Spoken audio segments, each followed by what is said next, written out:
29. 27. 25. 19. Oh wow. 14. Like 21. Oh, dude. Shoot. There's like at least 25. There's at least 25. 24. 28. Oh wow.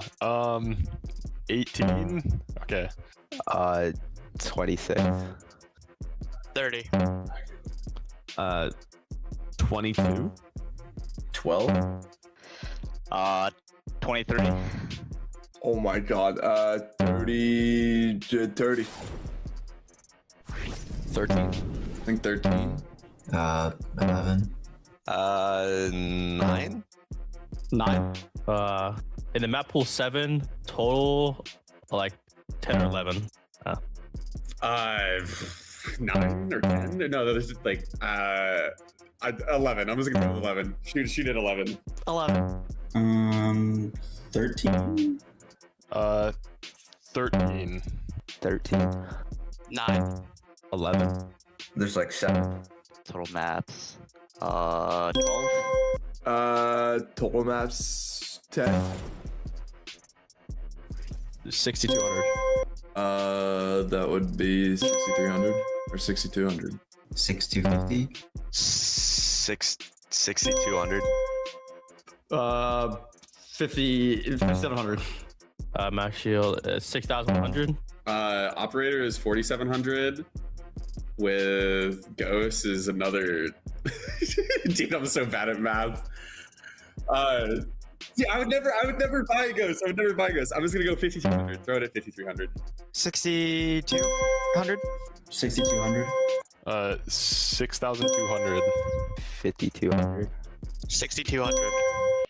6,200. 6,250. 5,900. What's Matt Shield? 670. 1. No, 5. 5. 8. 5. Per reload? 5. 5. 5. Per reload. 5. 5. 5. 8. 5. Per reload. 5. 6. I'm actually noob. I'm a complete noob. Reyna. Sky. Reyna. I believe it was Killjoy. Killjoy? It was Reyna. The original one. I mean, Reyna was the first character released, I think. Reyna. Reyna. Ooh, Reyna? The first agent. No, the first agent added was Reyna. Reyna. Was it? No, Reyna, right? Was it Reyna? 650. 650. 700. Brimstone. Oh. 900. I want to say 750. 800. 800. 650.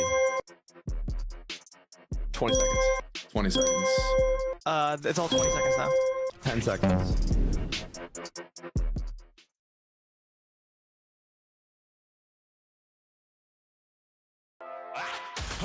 Together, fight together. Last player standing. Exactly what Core needs to do. Moves, delivering as the anchor. Spam early. Prowler through the smoke and off we go. Envy trying to get his classics involved in the game, but Seven says, just stand right there for me, please. Rounds this time, though. Not so serendipitous. Nerve here.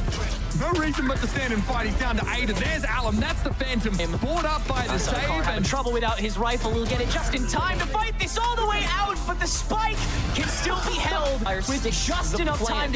And isn't caught by that bite, actually. So no extra damage done. Early drop down. And Ange catches all of it from hell. Every...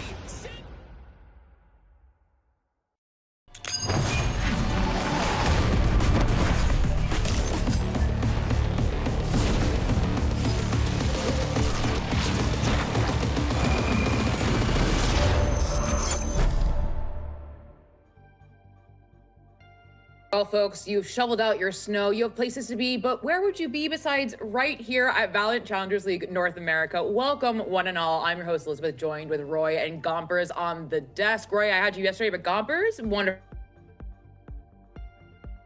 Thank you for joining us. You actually kind of insane. No, and they were. Listen, they absolutely were. I did go snowboarding today, guys. I had to get some pregame in before this. Yeah, no, I did catch some of the games. Blue Otters won, although I do want to hear, Roy, if you can catch me up. Yeah, I'll give you the TLDR, okay? We got to witness some really interesting Valorant yesterday, okay? There's some chaotic plays, but this Blue Otter versus Pigeons game, Gompers, it was a little wild. It was interesting, but it ended up Pigeons on top. So there's that. We also have to talk about, eventually we'll get there, with Nightblood Gaming versus every single prediction right, including voting for Pigeons and also voting for Nightblood Gaming. Sorry, YFP. Everyone else voted for Nightblood Gaming. But there were some, we had some hero plays there, Roy, as well. Yeah, we had so many hero plays, Fireball Ops popping off. Also,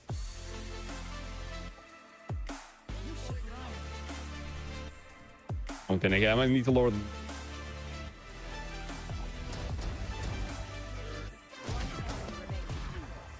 BG was some good Valorant. I liked it. I liked the development. I liked the how they looked. I liked the level of play that we saw. There were some holes that would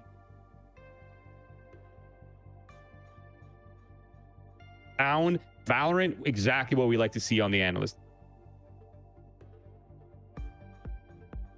Is shaping up. We have some of those round 1-1 games, and today we have those 2-0 as well. But this bracket, Gompers, I know you said you catch some of the games yesterday, but I think we said. I think you can also see that there is so much improvement and work that is going into each and every single team.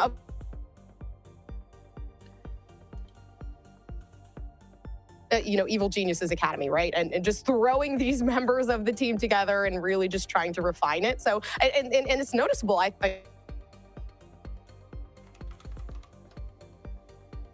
try new methods and adding new people. So,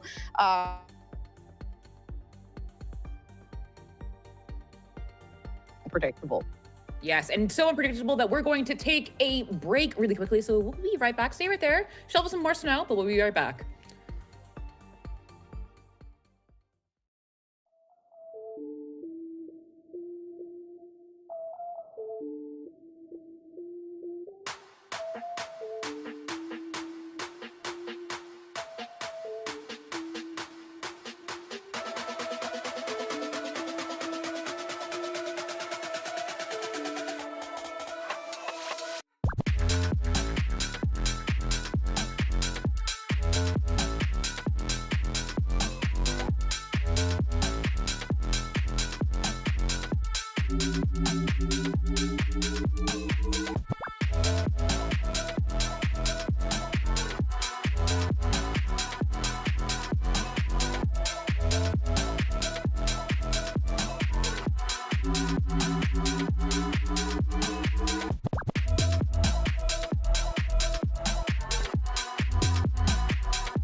Thank you so much for your patience, everyone. We had a little bit of a technical issue that I'm sure you guys heard, but we have sorted it all out now. We are back. I'm here back with Roy and Gompers, and I know y'all in chat are excited. I just saw y'all. It is NRG Academy versus EG Academy. I think, Roy, these are the teams that, like, if you had to say, like, quintessential challengers right now, these are the two teams.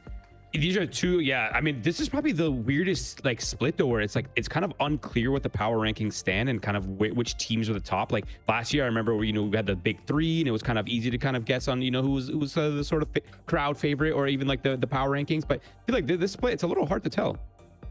Yeah, and briefly, we did talk about how like things are a little unpredictable now, right? Teams that we didn't think would perform as well as they did are actually like outstanding now within I mean, the past previous 2 weeks that we've been able to see. And I know a lot of teams, especially with NRG, talking a bit about in an interview with Chloric, how they are actually trying to just mix things up and try new things. So I think all in all, that's exciting, right? To see NRG Academy kind of like also find that fifth player in Shondex. And now they are migrating into trying new things and just being flexible and choosing what works. Listen, y'all, I'm gonna be very frank, okay? NRG Academy is looking like one of the best teams in the league right now. I'm liking the mix of new gen playstyles with the more fundamental backings with MCE in the coach slot. I think they have a very good balance between strategy, macro, and just straight up firepower that comes in from every single role. And I feel like the team identity is so strong, and I think that's their other biggest strength, on top of the fact that they have the team chem buff, they've been together for a while. So I feel like overall they're in a really good spot to just like take this group stage by storm and just put themselves in a very favorable situation. And a win right here would be a one step closer towards that playoff spot at 3-0. Yes, and someone we want to highlight, of course, was someone you just brought up, is Shondex. Bringing Shondex into the roster, Gompers, I'm gonna let you speak about him, because look at these, a 2.1 KD, amazing. Yeah, Shondex is fantastic. And, we did get to see a bit of wildfire on this team, as they were considered as Maryville previously. And it honestly, wildfire in their own is a fantastic player. Yes. I do think Shondex fits this team a lot better. And we did see a lot of that right within last week. There were a lot of instances where, first of all, they played Viper and then they were able to migrate into the Waylay. And that was actually the first, like, they don't play Waylay. That was considerably new to them. They actually took the time in their ranked games to learn how to play the Waylay and then apply themselves into their the games that they were going to play previously last week. So I think that in itself shows this is a player that is willing to really show up for the team, that isn't playing around, that wants to prove like, I am the fifth player. We don't need anyone else, and I'm gonna stay. So. And of course, NRG Academy will be facing another academy of another partner team, EG Academy, who have some heavyweights that you've seen before in VCT, in Tier 2, Roy, just kind of the old gen and new gen. Yeah, definitely. I think that's really the key narrative here, is the fact that, one, this team has players that have been competing at a top level for a while now. They also have the new addition of Mitch as in the IGL role. So they're going to, expect a lot of those, like, kind of, I don't want to say old school, but just like more traditional fundamentals, like kind of a lot of defaulty style play that you expect from more experienced teams. So it's a lot of, push and pull, a lot of like try to get favorable macros for the team and kind of leverage the experience that Mitch brings to this roster. But I do want to say that this roster is still going through some growing pains. It is very obvious that they have super good ideas, but sometimes the calling, the approach is a little bit older school. And I feel like once they find that balance, once they, everyone kind of finds their footing on this roster and they kind of click very well together, I think this is going to be one of the high power rankings list for EG Academy. Yeah, and to follow up with Roy, the painstaking learning process and learning curve that also comes with having a brand new roster, right? And learning how to just mesh some certain personalities together, and now playing with the new IGL, of which you haven't played with before, that has, like you said, all this experience, versus, a collegiate team that is consistently playing together in the same room at all times, hanging out. Like, it's so different. It's an entirely different environment. So for Evil Geniuses, it's now, just how can we as a team just grow that synergy. I'm glad you said painstaking, because we also wanted to highlight pancakes, not pancakes, pancakes, everyone. Make sure we get that right coming in here. Roy, if you've watched Valorant for maybe 3 or 4 years, you have seen him all over the Tier 2 circuit. Oh yeah, I mean, this guy's just serving straight up pain left and right. He's the breakfast chef, if you will, of pain. I think the one thing that I really like about Pancake's role on this roster is the fact that, one, he's an incredibly flexible player. 2, it doesn't feel like he has the performance like dips that you would expect from, you know, people that are usually in support positions. Like he's putting up star player performances, and no matter what role he's on, whether he's on the breach, whether he's on the sentinel, it really doesn't matter what you put him on, he's going to find value. And I think having players like that so early on in the roster's life makes things so easy, especially when you're trying to transition into a, you know, a newer meta, and with the recent changes and kind of map pool changes, like having players like Pancakes on your rosters makes things so much smoother. I think something also helps with Pancakes is kind of the confidence that we see for him. You don't even see it in his gameplay. He tweeted recently 2-1 YFP. That was hella easy. I'ma be real. And I'm all for a little bit of smack talk. I'm all for a little bit there. But that's just so to the point, Gompers. And he's someone who's like, obviously he's incredible at the game, but this is kind of the newer side of him. I would say, Gomp. Yeah. And I mean, a newer side, I don't know. A little toxicity in the Valorant group chat, guys. I'm gonna be honest. There's always been some sort of and it's all friendly, to be honest. It's never like, I don't really think. I lied. I definitely think there's some beef going on around some sort of let's keep the propaganda slander going. I like that. I like where we're going with this. we got. Listen, I've seen some stuff, and later on, I'm not gonna spoil it. There are some things that were said, so I'm just gonna leave it at that. So, well, folks, the biggest beef is between me and Roy, Pineapple on Pizza. But don't worry about that, because we are heading to our map selection here for an NRG Academy versus Evil Geniuses Academy. We are seeing Corode, a map we did not see at all. And this is also a bind we haven't seen, Roy. And then we're going to split to end it off. Yeah, I can certainly say this will be a very great learning experience for all of us today, right? Where how NRG's map pool is looking, because they haven't really shown too much outside of their Haven, outside of their split. So a lot of their comps, their ideas, how they're approaching the maps is sort of left to dust. So it's going to be really interesting to see. But the other thing that I'm noticing here as well, guys, is I mean, I'm not sure if this is a good thing or a bad thing, but it seems like Evil Geniuses are trying to balance 7 maps right now, this early on in the team's life. That is really hard, like to balance 7 maps, to balance like a completely emerging meta, to adapt, to kind of get things rolling, and to develop a huge deep strategy pool so early on in a team's life is a task. So either it's going to be very, very nice, or it could be a problem with how deep they could play this maps. Yes. Also, well, I will say I give them some leeway here, because the only maps we've seen so far being played from NRG Academy were just Split and Haven. And that variety is kind of lacking. So they've had the chance for Evil Geniuses to at least kind of explore what it's looking like in a competitive stance of Corode, of Split. I do think they have a little more going on there to where they can recover, versus like, this is it for NRG to kind of like, okay, we've tested these things out in scrims. Let's kind of see how it's going to apply now in a professional perspective.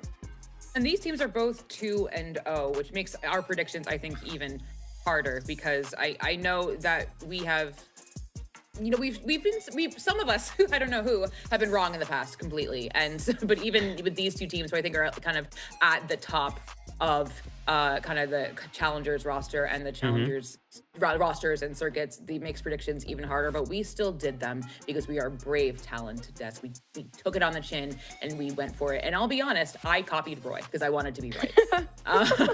So you just followed me? Hold on, I literally just followed exactly what you did. That's insulting. That's crazy. What do you mean follow Roy to be right? Last time I remember, I think I had the highest highest. Let her know. Good rate, guys. I don't know. Words don't work for me right now. But last year I was pretty spot on. You were, but in Americas, I thought I was cooking, and I simply was not. Mimi called me out on it, and Roy cooked us yesterday, and I was like, you know what? I'm gonna call a truce. You know, I will allow pineapple on pizza today, Roy. I will follow you with EG. Listen, let me give you guys my thesis. Are you ready? Yes, please, so I can Okay. I was the only one that voted NRG last week, and then you guys started to believe in them, right? But see, this is the thing that y'all are kind of forgetting about these collegiate / academy rosters. Once you start raising the bar a little too much, once you start believing in them too much, they lose that power. Okay, so I'm jumping ship before it's consensus that they're the best team in the league, and I'm going to go Evil Genius Academy. And the risk reward just makes sense for us, right? Like if we're wrong, it's whatever. We're supporting Evil Geniuses Academy, and if we're right, wow, it's just a crazy, mind-blowing, you know? Listen, Roy, you're a great guy, all right? Lay it on me. I will say, NRG, in comparison to EG and what they've been cooking up recently, first of all, if we go third map, I'm sorry, NRG's winning that third map. Second of all, which Sorry, guys, for roasting you. Second of all, I will say they looked really good. Synergy-wise, there were no mistakes. And again, this team has been playing together for such a long time. I don't think it's time to jump ship yet. Maybe when EG get everything together. But in my opinion, I don't know. They're just looking way better than what EG are looking right now. Well, we can see how this might turn out with Agent Select for the first map of Corode. And we see the Shondex Viper, something we've seen him on. We see the Ren's Waylay, but the Pancakes Chamber in a Stunna Yoru, Roy. This is actually interesting because I feel, if I remember correctly, this is a very similar comp to what they were running prior with the Vice. So I'm surprised to see the Vice. I feel like we haven't really seen too much of her in the current meta. So I'm kind of curious to see what they've cooked up and if they've, if they've adapted, if they've changed things up. Overall, though, I like the Waylay, I like the Omen, I like the Sova and the Viper. So for me, what I'm looking for EG Academy is you don't want to get pushed and pulled, and you also want to get as many rounds on this first defensive half as possible, because once the sides flip, NRG has the Vice. It's going to be very hard with the Vice, with the Viper. There's a ton of defensive utility that they have to work with. So there's a lot of pressure on this first half for EG Academy. Yeah, they were also struggling really bad on the attacking side. So I agree with Roy. Once sides flip, it couldn't be like the end all be all, because I do know NRG, their defense is solid. They have gotten really, really good at keeping their mental straight, making sure, and they actually don't give space at all. That's one thing that I will give them complete kudos for. They take it and they will not give it up at the stake of their lives, to be completely honest. So I think NRG really have it locked down with Renz being on the Waylay as well, because that is an agent that I do honestly believe truly that Renz is impeccable at playing. So I'm pretty excited to see how this is going to work out. Well, folks, it is some of the best NRG Academy and EG Academy who will come out on top, keeping their perfect win streak alive in North American Challengers. Lemon Kiwi and Zobi are your casters, and I'll send it to them. Take it away. Thank you so much, Liz. Yes, this is the match of the week, y'all. These star-studded Academy teams have been flawless thus far, but only one will be forced to kneel today. You and I, Zobi, were on the same page on our predictions, and I think we're both really excited for this. No, absolutely. I mean, I've been a longtime collegiate Valorant fan and an EG fan as well since 2023. To see these two organizations clashing is going to be special, especially when it feels like these two teams, the only commonality between them is being academy teams, right? Different levels of experience, different ideologies in how they're approaching the map pool as the desk broke down, and even differences in how they're adapting to the new meta just from this Corode composition alone. And just very different last weeks, if we're being completely honest. Like, I'm looking at Roy like, you really predicted that after casting NRG Academy versus M80? Like, NRG Academy looks so comfortable, not too much pressure from M80. Chloric, top 3, if not the best carry fragging IGL that we have. And you could go across the board on NRG Academy on how they performed last week, while EG Academy, hey, they're still 2-0. But that was a lot more hard fought against YFP. Absolutely. I think it goes back to what Roy was saying about the top 3 right now for stage 1 is still up in the air, and I think this will kind of set apart what is a good team versus a great team in this Swiss bracket, no matter what the standings are, with both of these teams being undefeated and 2-0 right now. Get to kick off on Corode with NRG's pick. Already awaiting those lineups. The swap up from EG got some spice to it. He got that zoomer of Stunna, listening in, seeing if NRG have anything cooked up. Well, you got kind of a 3-1 or 4-1 split for NRG going to be, but Renz is lurking around. He's just been free to go to A elbow, and no one's had any reaction to it yet, Zobi. Yeah, you said it, right? You said Stunna's listening, but he might have been deaf. Renz all the way onto the A site. But look who's also taking all of this A link space. So yeah, Renz is completely cleared out the A site, but he hasn't seen anybody. So, I mean, you've checked all the boxes, you've crossed off all the possibilities. You kind of know at this point they're corralled in B main. So the stack, the little jiggle peek there towards bottom, it all makes sense. Now they're gonna fight into it? Gotta take the fight while, you know, at least one's on the other side of the map, and EG do put up some resistance at B, so this wasn't gonna be this open site despite that lurk from Renz. 30 seconds left. Still, no one is looking towards him, and Chloric at least is still paving that way. Stunna feels like he has to make a play while there's some players low HP. Here's him running by. No one's even seen each other. There's the pop out from Stunna, but Shondex puts him to bed. A really weird pistol. 13 seconds, and it's a flawless somehow for NRG Academy. Yeah, I was worried for a second that both teams were overcooking there, right? I mean, Ren's is all the way deep into A, and there's not so much movement. There's not much call around that advantageous positioning. And then NRG Academy almost feeling like they were overfighting every step of the round, right? The call to fight back there into B main. The call, I like the initial jiggle there towards bottom mid just to confirm positioning, but then the refight there from Mitch, right? It would have been nicer just to, again, hunker down on the B side, maybe keep it in the back mind that Ren's was that kind of wild factor on the round, but all in all, yeah, I agree. NRG Academy coming out on top of that, slow and steady. And the buy now. Hero Phantom as well towards Anj, and now. Nico, what do? You stack, you fight. And that's exactly what EGA is doing over towards A main. This three-man walk up, not getting the fight that EG would have wanted. Like this outlaw buy, and I like that first pick even better. I was really excited about the Pancakes chamber. We've seen how strong this was last time against NBG, that top fragger, but silenced and put down. NRG Academy still making their move as EG kind of spread to cover the gaps left behind. I like this. The drone re-clear. You can also pop the wall to kind of have a reposition if you'd like. No charges. Curious though, will they clear out this pesky Zerona? Or will the Mitch bait be enough? I like that. Zerona caught, well read by Chloric, and there's just no one that could stand in NRG Academy's way. This could be back-to-back flawless, which you would expect with the weaponry, but with how clean of a week that NRG Academy had last week, this is definitely that strong momentum start. Yeah, it's kind of everyone being like, is this just a strong start? Is it a firecracker? Are they going to burn out? And right now, does not seem to be the case. They're trying to feed Shondex these orbs. Now only 2 off from the Viper's fifth at that 4K. So very nicely done. And Evil Genius Academy, aside from Pancakes, like we said, with that chamber, peeking out top mid, I really hope that as we get into the meat of these rounds, that they're going to do something to address this mid control. Because that's been 2 rounds in a row where NRG Academy have gotten really good deposits or really good information and then converted that into an execution, or they've given up the space and re-cleared once they've realized, hey, okay, we've seen something like an A main scale out of Evil Genius Academy. So again, things to look forward to, but speaking of things to look forward to, it's our first buy round of bonus for NRG Academy and an Odin in Zerona's hands. An executioner of Shondex, 6-0. I was thinking maybe the Waylay would have looked good with him, but Renz has only showed the Neon, so it makes sense that he's on the Swifty agent. Shondex falls back to what he knows best, those defensive type picks, and well, he also attack because he has not died yet. We'll see if EG can put up a fight on their first rifle round. That's exactly what you expect from the chamber. Pancakes will fade into the abyss. NRG Academy seem pretty decided. They'll still leave the spike behind. Yeah, they got the 2-2 split or 2-3 split. Yeah, I mean, you have your initiator, your info initiator, and your duelist like prodding into the B side. I'm surprised that EG Academy have been so passive towards, again, where these players are on B, right? You have the Omen holding spawn instead in case they push deep elbow, but aside from that, they're just giving up this space while the rest of the players are confirming where the spike actually is. It's dropped down mid. NRG Academy focused on the perimeter, and they still need the spike to go, but it gotta look both ways before you cross mid, and now the spike is left behind. EG know this. Here's the collapse on NRG Academy, hoping to recover that. They're stuck between a rock and a hard place, but this Odin is going to try and scream down the lane. And well, NRG Academy cover all their bases.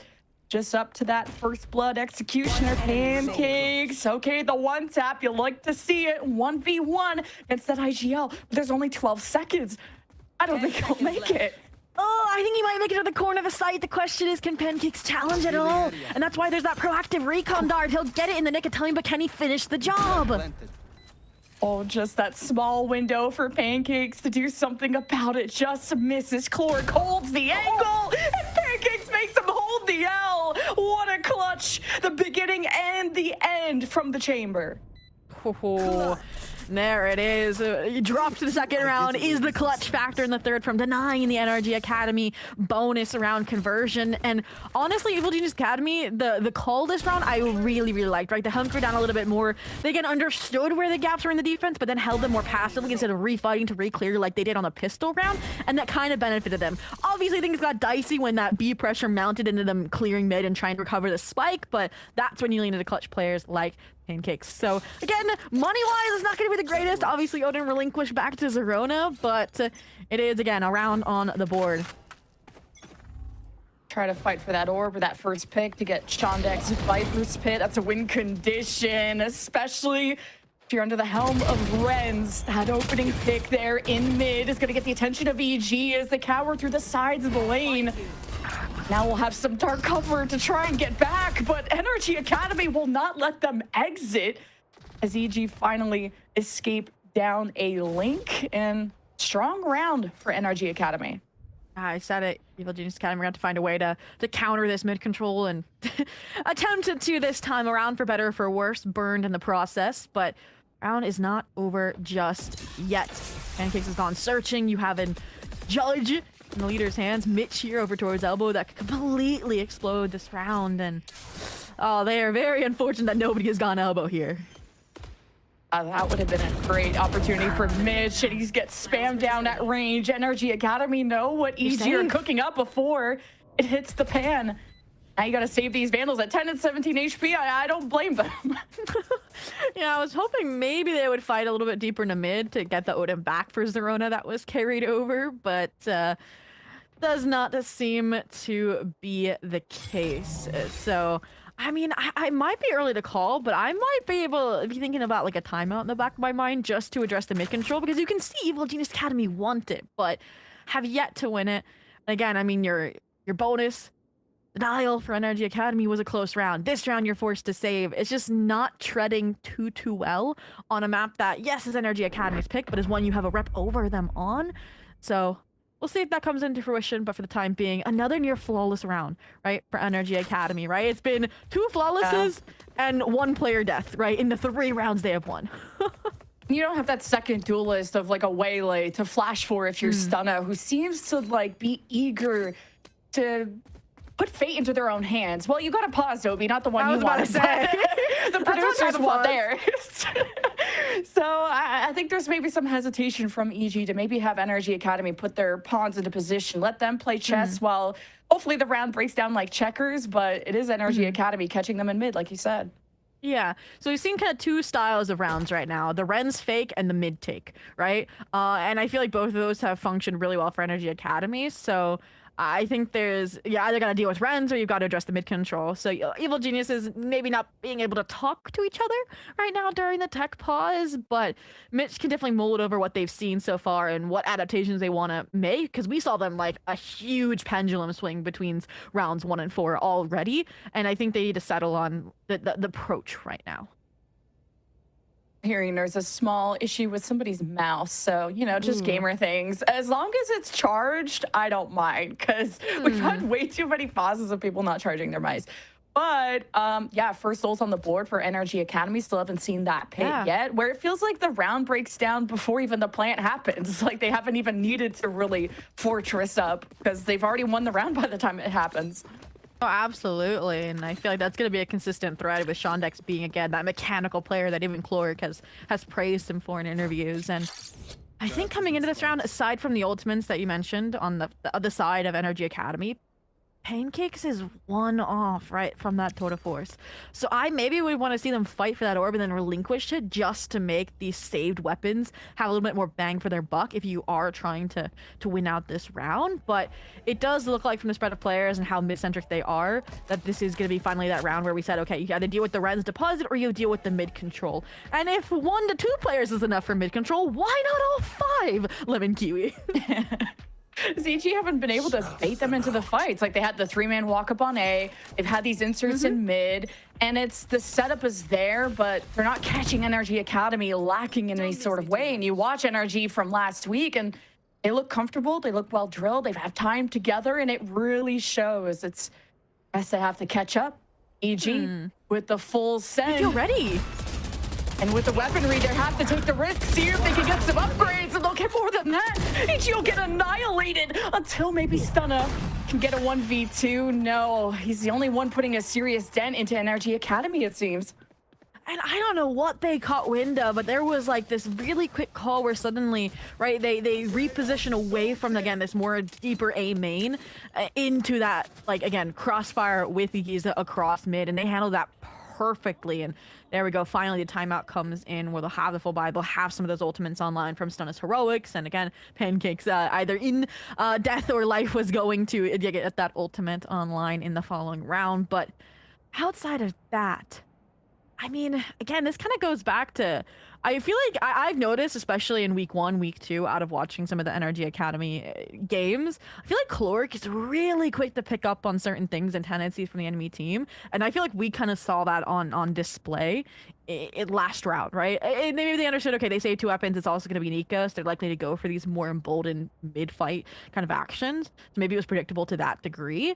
But now that they've done a 5-person mid-fight and still lost it, what do you think they talk about in this timeout as the next plan of action? I think EG, my impression is they have a very push and pull comp. They're on defense as well, which is inherently one you would want to chill out a little bit more and not always full send it. Like, you have Stunna and Pancakes who have these agents that can go in and teleport out after that first pick. You saw Pancakes relishing in that role like he's done before, and Stunna is all push, no pull. Like, just, I would think there'd be more push and pull with a Yoru, but Stunna is so aggressive, and he's actually recruited people to go with him and has made it a strat. Just didn't work out that time. They had 2 sheriffs that round, so that's a small difference. I mean, NRG Academy definitely in the driver's seat. For sure, up 4-1 right now on a map pick.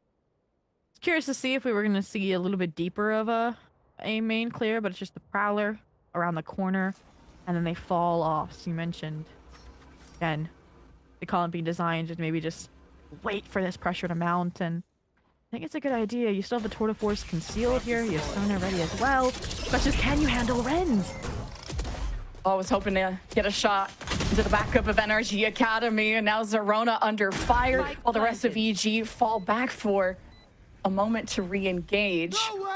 Jakey will be on the way. Hunter's Fury proactive there from the leader, knowing exactly that lane they're going to be pushing from, and someone took a glimpse, and now Ange found a bullet between the eyes. Viper's Pit, I like that call from NRG Academy, starting to lose those numbers of EG poking and prodding away, and as EG get on the perimeter, this is troublesome. NRG Academy, they reinforce. The Dimensional Drift is trying to get EG some information, but Pancakes barely has any HP to really dance around with. Another clean round from NRG. Wow, and I feel like you brought around that that round 11 Q. You're like, we haven't really seen, right, a need for those ultimates because the round is when they get on the site. That's the first time we saw Evil Geniuses Academy really concede a lot of space and play that retake. And it felt like before everyone was even rotating, I think Mitch had just reached spawn. That's when the defense is starting to get laid down, right? You had the Hunter Fury out from Chloric, you had that Viper's Pit, and I really like how they complemented that with only one person having that high risk reward, and that's Renz, who has, right, that refract away anyways. So can fight into link, can fight into back site, and it kind of negated then, okay, all the information that Stunna was getting, because then you had to worry about him.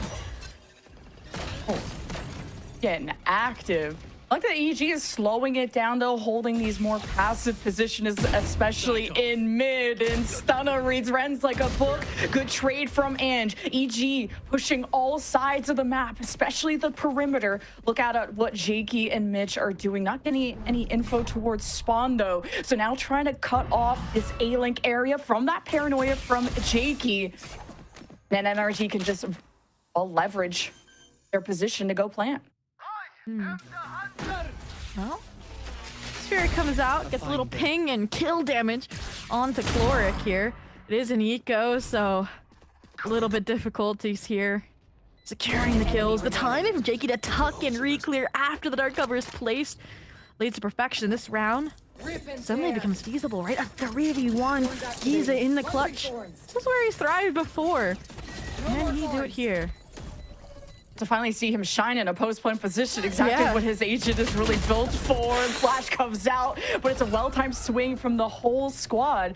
Just NRG Academy did not really realize that those A defenders had pushed all the way through A main and were actually on the flank. They thought they fell back, and a good 350 for EG to actually get on the board.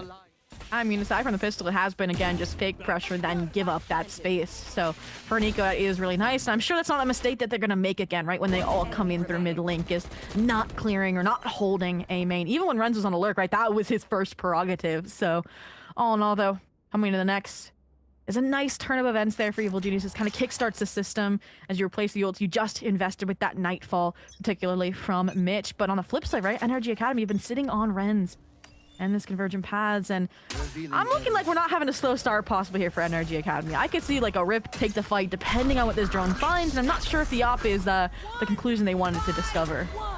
Okay, information, knowing the chambers on the right side of the map, that's always important. The preemptive Nightfall from EG. Keep NRG Academy at bay as Rens is still going to push up. The A-Link smoke will hold, and Rens have to push through that. He finds Zerona, and they will carve their path towards mid. And Jakey could have a big cutoff opportunity here. He's going to hear all of this stomping. Does he have the goal to actually try this? And doesn't even pull the paranoia. How would you expect them to cross in front of you like that? NRG Academy just stomped the yard. There's only 2 left from EG to have a say about it. They're saving it, maybe? I don't know. I mean, this is a 2v4. You already saw them hesitant to rotate when it was pretty like 99.99% sure they were headed B. And yeah, that's the call, right? Another round where they're going to save, and you can see NRG Academy didn't expect that. Giza ready in a moment's notice there. But all in all, I think what we're starting to see is, again, that depth, right, that we've mentioned that NRG Academy might have over a newly established roster like Evil Geniuses Academy, right? They get to go through the protocols, they get to come up with new creative ideas in each passing scrim, and we just saw them go from what has been very slow mid defaults, fakes, and all-out exec off that Convergent Paths, and it served them quite well, no matter if that Nightfall from Mitch was invested in. In the meantime, cleanup crew obviously rolling in, and Shotvex takes care of both, so you can't even save the operator. That's a tough one. That's definitely something Pancakes is going to want in the future. Very impactful with that, especially Stunna cannot very well as well, but I would have liked if Jakey just threw out the paranoia. I know that would have revealed his position. I thought about that too. Yeah, just here, a paranoia, well, you know, seconds before that, because even just taking down 2, just going for any play, would have been, maybe could have been the difference maker, but there's probably a lot of yapping in those comms. I don't blame him. Of course, but money starting to dry up once again for the Evil Geniuses Academy, so an important round to win. This round, NRG Academy leaning away from mid, easily occupied now by Evil Geniuses. That much contest minus the blind spray down from the Odin. And again, it's just this info denial, waiting for the eye, waiting for the drone. That is really important, right? When you have a Yoru and a double initiator composition, right? So the fact that they're able to rob Evil Geniuses of information is already impressive. And now that it's been done, they drone, they re-clear B main, and they start the plan. Hey, Stunna, that's the opening he's been hoping to get in mid. Conversion Paths, y'all been looking forward to seeing what Rens could do, and it's already a quick silence. But all the defenders have been removed, so NRG Academy will count their losses. Count down the timer of this spike. Look how he's and friends are getting ahead of the game, but maybe a little too eager. We're hoping to play off the flash from Giza, and a lot more numbers around that corner. And look, EG collapsed from all sides. What a retake. Yeah, I feel like Evil Geniuses, when they actually go for these retakes with numbers, have found really nice success, really nice coordination. And I will, you know, add some support to the idea there from NRG Academy with the double swing. I think they didn't expect the dark cover to fade at all. And so that was the idea there. And that was smart, right? Usually Rens is that player playing Trickster, playing Chaos Element in the post plant, and they lacked that because Rens fell earlier in the round. So again, that was the idea that falls flat off of a few seconds, perhaps. But also that's, again, great damage control from Evil Geniuses. As soon as that smoke fades, able to sweep those extra crumbs up into the dustpan. But 6-3, if we could come back to 7-5 or a 6-6 here for Evil Geniuses, that would be a really nice turnaround with that first timeout that was invested. I don't even know if NRG know that Pancakes has an op, because he was sitting at A last round and didn't get to be part I think they heard this shit. He took a shot in mid link. Yeah, okay, good. So that's something you got to be aware of. And NRG Academy already putting the pressure down early, and it's just the firing squad. Holy cow! Zerona and Jakey do it all themselves. Ooh. And I will say that that's what happens when the direct death ball approach without ultimates comes crashing down in a heap of fire, right? And that's, again, where you're going to see players like Evil Geniuses kind of thrive is just anchoring these sites. You have really nice util there from Jakey as well to keep those players contained. So looks like NRG Academy going back to what worked earlier in the half, surrounding this mid space and mid control. We'll see if they can get Ren's deposited once again with this adaptation where Stunna supported by Mitch on the fight. Hey, well, the NRG Academy just tempo up. They dash past the smokes and they find themselves victims of Stunna in mid yet again. You got the Prowlers marking through a link, Mitch delivering that information as the IGL, and it's just continuous spam, and Stunna gets himself a 3K. NRG Academy are sitting ducks, and they're just getting poked and prodded from all sides. This is an awkward island to be stranded on, and QoR does his best to carry through, but EG are catching up to them. Yeah, now it's starting to feel like, okay, Evil Geniuses weren't losing the mid fight because they were worse off or they didn't have like a good idea. It just felt like they weren't challenging early on. Now that they are finally, they're winning a lot of the times. And as well, the timings are a little bit more succinct in terms of when they're supporting each other. And again, the first player falls, the next one is there, and they are not losing that. That has been the win con for NRG Academy. And it's always dicey on the last round to take a timeout. So NRG Academy opt away from it, say a 6-6 wouldn't be terrible. It's going to place a lot of pressure on that defensive half. Pistol, but yeah, the 3-round win streak, and also the fact that EG aren't playing double controller. Like, there's only the Omen smokes you have to worry about. There's no Viper. NRG Academy, I feel like, could be slowing it down, but they're doing anything but that. When Renz is on duty, he wants to go fast. But lurking in the shadows, Jakey, another opportunity to backstab EG, but the timing has to be perfect! And it's good enough. A 2-for-1 deal. You'll take those. And EG lacking in those numbers. After Stunna, their star duelist is gone. Is this salvageable for EG? The plant still hasn't gone through. You're right around the corner. I think they were waiting for exactly this. The regeneration of the dark cover. They know the threat that the pancakes op brings, and they have neutralized it for now. Torona. Smoke. There's the plant. Clock on the side of NRG Academy. As EG just wait for NRG to leave and swing out. Are NRG gonna get aggressive like they've shown in previous rounds? Here's the peak. EG know they gotta make a move. Zerona just spans through a box, finds Ange, Hunter's Fury, Zerona getting everyone to dance, strike through Renz. Wait, the 2v3 comeback is possible. The spike is ticking. QoR just has to play his life. What a flick. And it gets the Oda. Can't shoot through that. But Zerona with another hero play will bring us to 6-6. Wow. And I mean, I thought that reposition from QoR was brilliant, right? You were just pinged out by the Hunter's Fury. That timing felt nearly impossible, just probably just out of earshot range, and just weighed the risk of bunkering down, taking the fire, to trying to tuck away and play the shocks. And fortunately, yeah, the Sova head-to-head goes awry, and so does your advantage at the half. And yeah, just the depth clearance here, really, really nice there. Evil Geniuses in the 2v3. That allowed us to tie things up, and I will say, Evil Geniuses Academy, no stranger to finding that momentum, especially on Corode, right? Up against Nightblood, right? They had a 5-round streak on the defense. Here we had 4. Let's see if they can kick one off here to finally claim the lead for the first time of this map. I think NRG just had such a strong start off of just playing off of EG's nerves of all this aggression, and then the NRG started fighting fire with fire. But who will kick off this pistol? And it's the early peek from Stunna. You know it too well at this point. And EG break open mid, but get the attention of everyone on the perimeter to look over. Prowler misses Giza. A sense of security for EG if they push this lane. Giza waits for his moment, as now EG are going to push past the smoke, and they encounter 2 lurking about, and Shondex and QoR couldn't trade. Oh, and they heard the drop down. Giza! I want to see his POV. Domes 2 at the classic, but in a 1v4, that is not enough.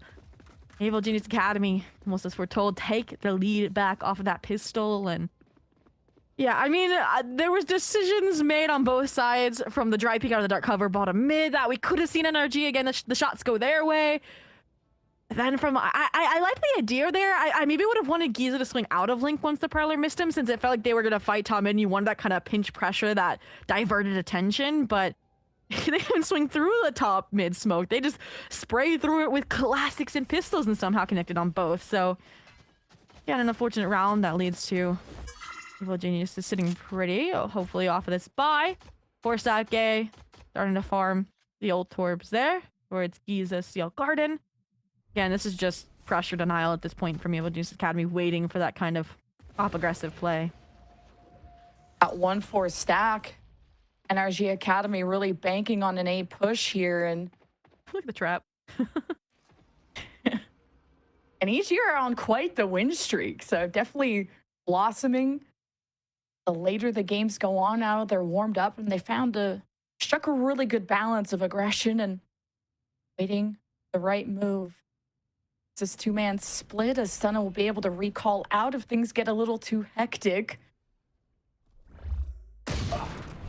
It's first contact. That'll open things up, and you heard all the footsteps of NRG Academy, and Stunna with a double kill and fades away. NRG Academy are left to pick up the pieces. And got Ansi, didn't trust in the trap play, and 30 time left on the seconds clock. You felt like you had to start searching for answers, so no fault there. In the meantime, I like how to go B. You'd expect all these players foul on A. I have some fear of Rens, but now you're running into the other demon in the server, Sean Dex here. Spike planted. Oh, looked for a cheeky one on the Jake. Does not connect. Now kind of forced to disengage. Wait for Rens to group up if he even can. A respect given to EG, and now you know why. A Marshall too. No one's gonna want to peek that. Do not get thriftied here, and it would be very difficult to choke it at this point. EG just gotta hold on, but also Zorana has to leave eventually, surely. There's a ghost. He doesn't have to save it, and he won't be able to save it anyways. That was the entire idea. Zorana buys time. Your guns are offside to get off safely, and oh, they made a good go at it. Time soon expires, and looks like both of these players will escape with those weapons. So drop a few, get a Marshall out of Incake's hands, but all in all, it's still an Evil Genius's Academy round. Again, a methodical crawl of dislodging any eco traps that worked out. 6 rounds in a row now for EG. This is really starting to boil over. And just when you thought when this map started, NRG Academy looked like in the same form as last week. Like, they dictate the plans, they execute, and it's everyone else that has to adapt and overcome. But now it's definitely EG that have found a good stride in this map. Yeah, and I don't want to call it till we see this bonus converted or, again, Nico round go or I, but can we even call this a bonus? They had so many pistols that we have an Odin and another Vandal purchased up on the side of Evil Genius Academy. And the one player without a weapon has Headhunters anyway, so does it matter? And meantime, a lot faster paced. Grouping here was just trying to pull rotations over. Try and force someone into a mistake either here at a mid link or over here towards A main, but when you have the trust in Giza to anchor this A site, and playing their life quite well. The pixel angle should be pretty difficult to find that opening pick. We have the double controller and the Senti. NRG Academy needs to be putting up a lot more rounds, and you know the second half has just begun, but this has to be their stronger side. And definitely got to justify that Vise that not a lot of people are playing on Corode, at least in challengers. So definitely the setup ready at B. DG have found 2 angles around it, the 2-3 split. Now starting to tear apart the defenses of NRG, and Stunna is always guaranteed a multi-kill, it seems. He's really put up numbers on this duelist. I was quite concerned when, I mean, they caught window shot exposition, but didn't actually push in off of that flash from the Yoru, but it was because the pressure mounting out of mid. They just trusted in the team, got the job done, kept a lot of players alive, and are now coming into the bonus conversion. And NRG Academy having 2 timeouts. This is probably when you're going to be pulling the emergency break, at least for the time being. Maybe even, saving that Phantom here. Yeah, that's a rough one for sure. You mentioned again the double controller, the Sentinel. These are, especially a Viper and a Vice, agents expected to hold their own, to anchor at least for one and done. Didn't really get to see either of them in that element here. What do we change? I want that confident NRG Academy you mentioned in the first few rounds that were, again, very gun-ho fighting. So we've yet to see them kind of use that waylay in that fashion where they can again set someone else up for a fight, like Ant, who's also hot right now in terms of the aim. And there it is. MC stepping in, trying to get the vibes in check, trying to sort some issues out in the server, but all in all, yeah, it's I mentioned at the beginning how like these two teams, aside from being academy teams, were so different, right? And we're even seeing that just how they're playing the defense, right? It's like NRG Academy retakes, not their strong suit right now. Versus Evil Geniuses Academy, that was their go-to, right? That was the few rounds they were able to find before that 4-round streak of a comeback, right? Yeah. Oh, and just like EG are kind of realizing, yeah, NRG's defenses are going to be strong and they feel very front-loaded right now. So EG are getting away with running it down mid, splitting into B, and that really caused some confusion, a break of focus of NRG Academy, getting around the Viper's wall, getting around whatever other traps that are at the front door waiting for them, whether it's Giza or something else. And I've liked the way that EG split into B and broke everything down. No, absolutely. So that's where, again, you really don't want to lose more than one lane you're on Corode, whether that be mid, B main, A main. And that's where I kind of wish that heavier commitment instead of this even spread of players that we're seeing from NRG Academy. And I think that's exactly what we're now gearing up towards as the timeout and the buy phase comes to a close, right? You still have your anchors like the Shondex Viper and the Vice Giza, but you have then 3 catered towards this mid control, the best equipped for this job as well. TPU's out, Diffract's out, Paranoia's to keep the space. And deposits deep, that'll be extra info. And this is where they'll sit until they're confident enough on where this spike is headed. Which has an important job of not only calling, but tempering the aggression of NRG. He's had to make sure no one is fighting A. He's got an Odin spraying down mid, but he doesn't know that NRG are deeper than it seems in mid, but EG will still go all the way in to B, and maybe even get a chase down on Shondex. Huge kill there from Jakey, and now they can be on the top of the tower. This retake is going to be even more difficult. They did get a ping onto Jakey, so knowing that high ground, but maybe tunneling too much. There's a crossfire. EG bailing themselves out on this post plant. Love that setup too. There's nothing more for Giza to say or do about this. Now we finally got to see like NRG Academy trying to go for a more concrete, thorough, planned out retake, and that fight into elbow just kind of messed things up. You mentioned that high-low position with Jakey and Heaven, that messed things up. And of course, I mentioned that Odin spray into mid-link, that messed things up even more so, since that's where the stack of players was coming from. Since again, you mentioned the flank was covered, right? Not just from the trip, but from Mitch's late positioning there. So again, it's like they're up against, like they're kind of running into a brick wall at this point. One time out of exhaust with no conversion. Evil Geniuses Academy up to double digits here. Got to come up with a solution. It's been not just, as we've now highlighted, 8 rounds in a row won by Evil Geniuses Academy, but it's been, again, kind of default starts into BXX time and time again, that magnetic draw. Finally, when you think you could have a solution, like switching the Vice over to B, that's when we might see Evil Geniuses Academy switch things up. Yeah, starting with this Viper wall, more A-centric, Ren's bottom up too, and get some control of mid. You're gonna allow that walk-up to happen thanks to that Omen smoke, disrespecting EGs, and then you're putting full stock into Giza, solo delaying at B. I mean, one off from the Steel Garden. If there's a player you can trust to get this job done, it's Giza. And if he falters, you may just need to start looking towards Bind, a map you have not played this VCL season. And, no re-clears. No commit. A huge dart B main. Now kind of prep Rens for what could be coming with the operator. You know, as well, it ends up close and personal. I like that idea just to give it up, right?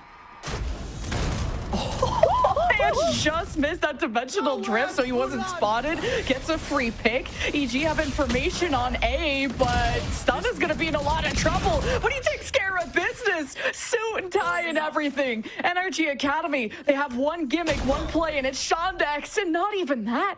A true star that is now dimmed. Zerona will have their backs.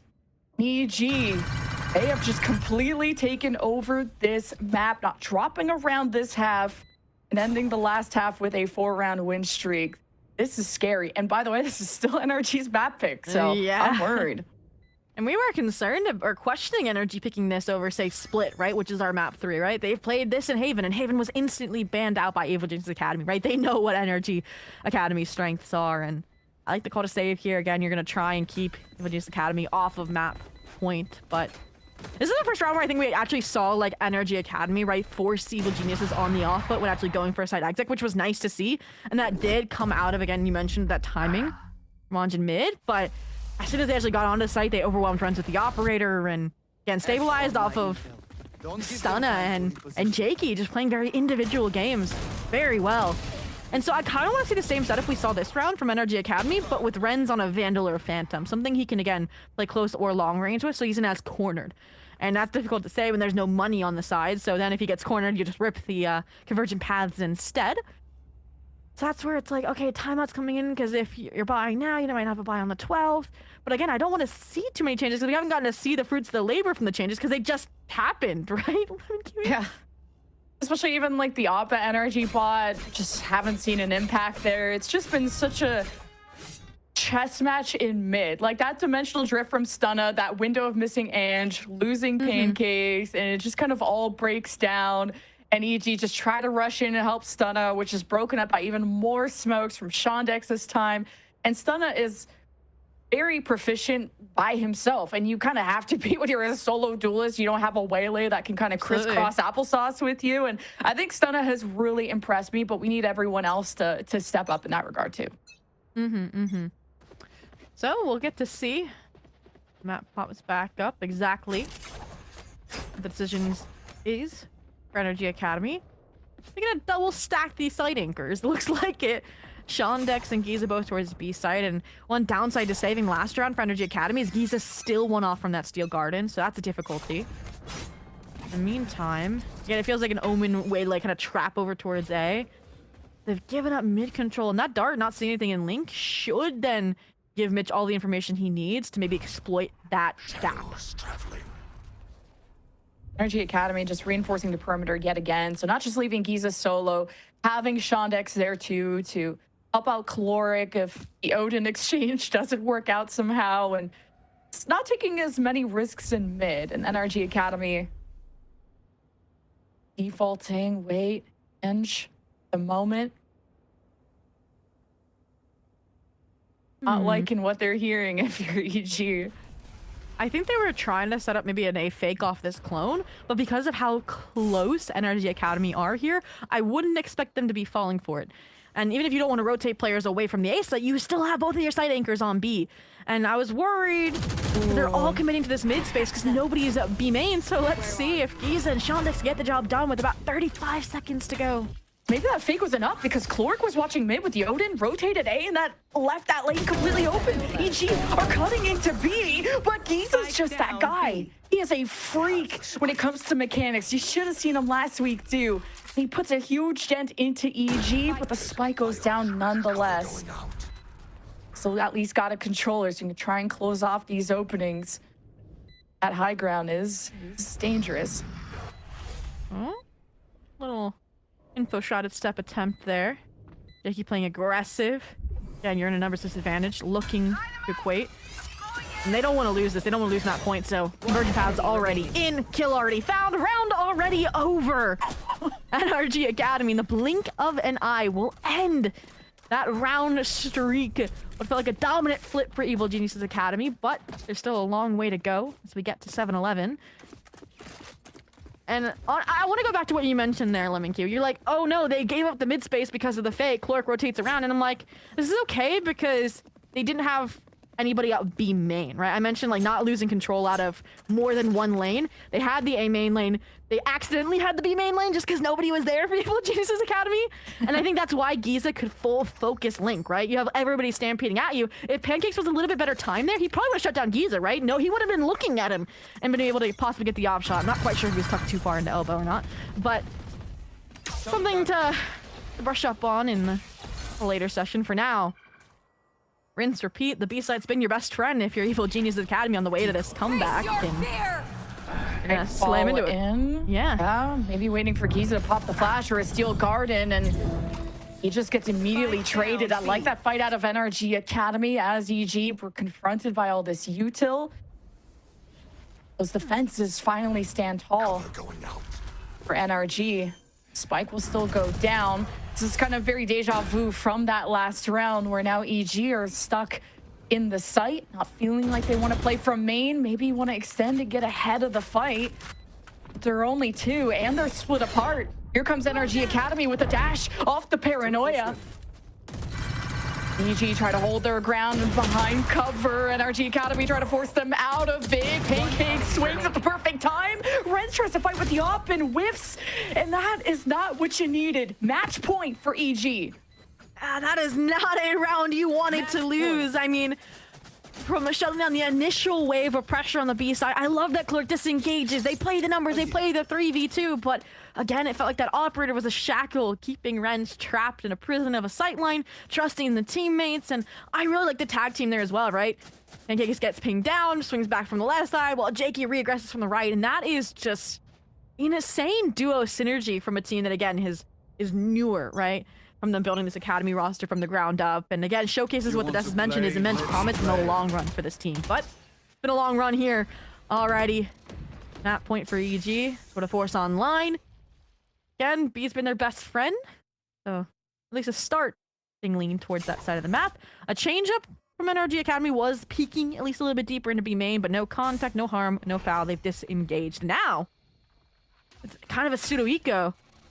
Have any idea how to re-clear mid off this recon bolt? NRG really believing they could still delay B at arm's reach of their util. Just want to support each other as much as possible when two people are still on pistols, and really like those upgrades. And not only just win a gunfight, but hold the area for that upgrade. So EG, the ball is in their court on how they want to finish this. Well, Tennis may not have a timer, but this round does. 40 seconds and counting. Toxins going up. Like it is going to be just that B-pop ending. So again, in pressure on Sean, Dex on Giza. In position, it looks like probably with a Steel Garden Snakebite combo to keep them at bay. As soon as that util goes off, you expect to see it.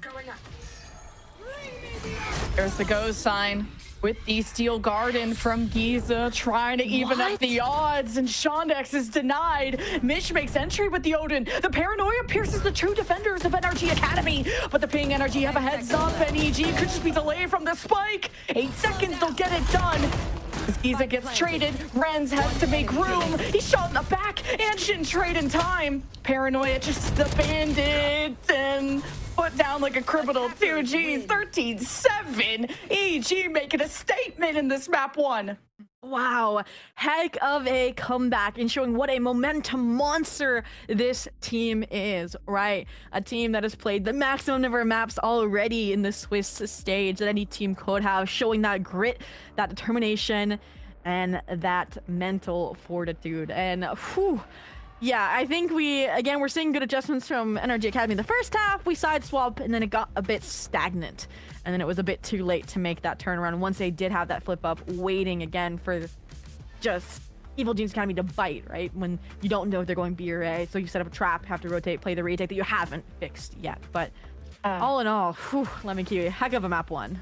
Talk about fixes. EG just did that. They've improved so much from that 14-12 OT loss to NBG, and maybe NRG picked Corode thinking that map is exploitable. There's some clear weakness. There's tape on EG that we can look at. There's no tape on NRG, so maybe there was something to work there. But for NRG to play double controller Senti and only put up one defensive round is so surprising. EG just have cracked the code, and we're going to be looking forward to hearing how the desk have interpreted that after this.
together, fight together. Exactly what Core needs. Delivering out the anchor. Through the smoke and off we go. Envy trying to get this class around this time though. But the stand and fight, he's down to 8. There's Alum, that's the Phantom. Brought up by the save and trouble without his rifle. Way out, but the spike can still be held with just enough time. And isn't by that bite act done. Early drop down and Ange catches all of it from hell. Well, folks, if that's map 1, I am so excited for map 2. Evil Geniuses Academy steal the Corode map pick from NRG Academy. Welcome or welcome back to Valorant Challengers League North America. I'm your host, Elizabeth, joined with Roy and Gompers on the desk. And we had a 6-6 half, Roy. It was 6-6. We'll show you the timeline in a bit. And then EG Academy just run with it. Although, honestly, I'm a little surprised we even ended 6-6, considering the way NRG looked in the first part of that first half. They looked great. They looked fantastic. It looked like they were in full control. But I think for me, where things started to turn is once the defensive round started unfolding a little bit more favorably for EG Academy, and it was very clear that, some of the individual plays and some of the structure around, where these players can have expression within this kind of, rigid team structure, it kind of shown in that first half. And as soon as they got that 6-6, well, once the sides flipped over to that second half, guys, it was just pure lights out for Evil Geniuses Academy. It was beautiful. I really enjoyed the way that they're utilizing the double info initiators to push, pull the map, put themselves in favorable positions, and kind of keep NRG Academy sort of corralled on sites.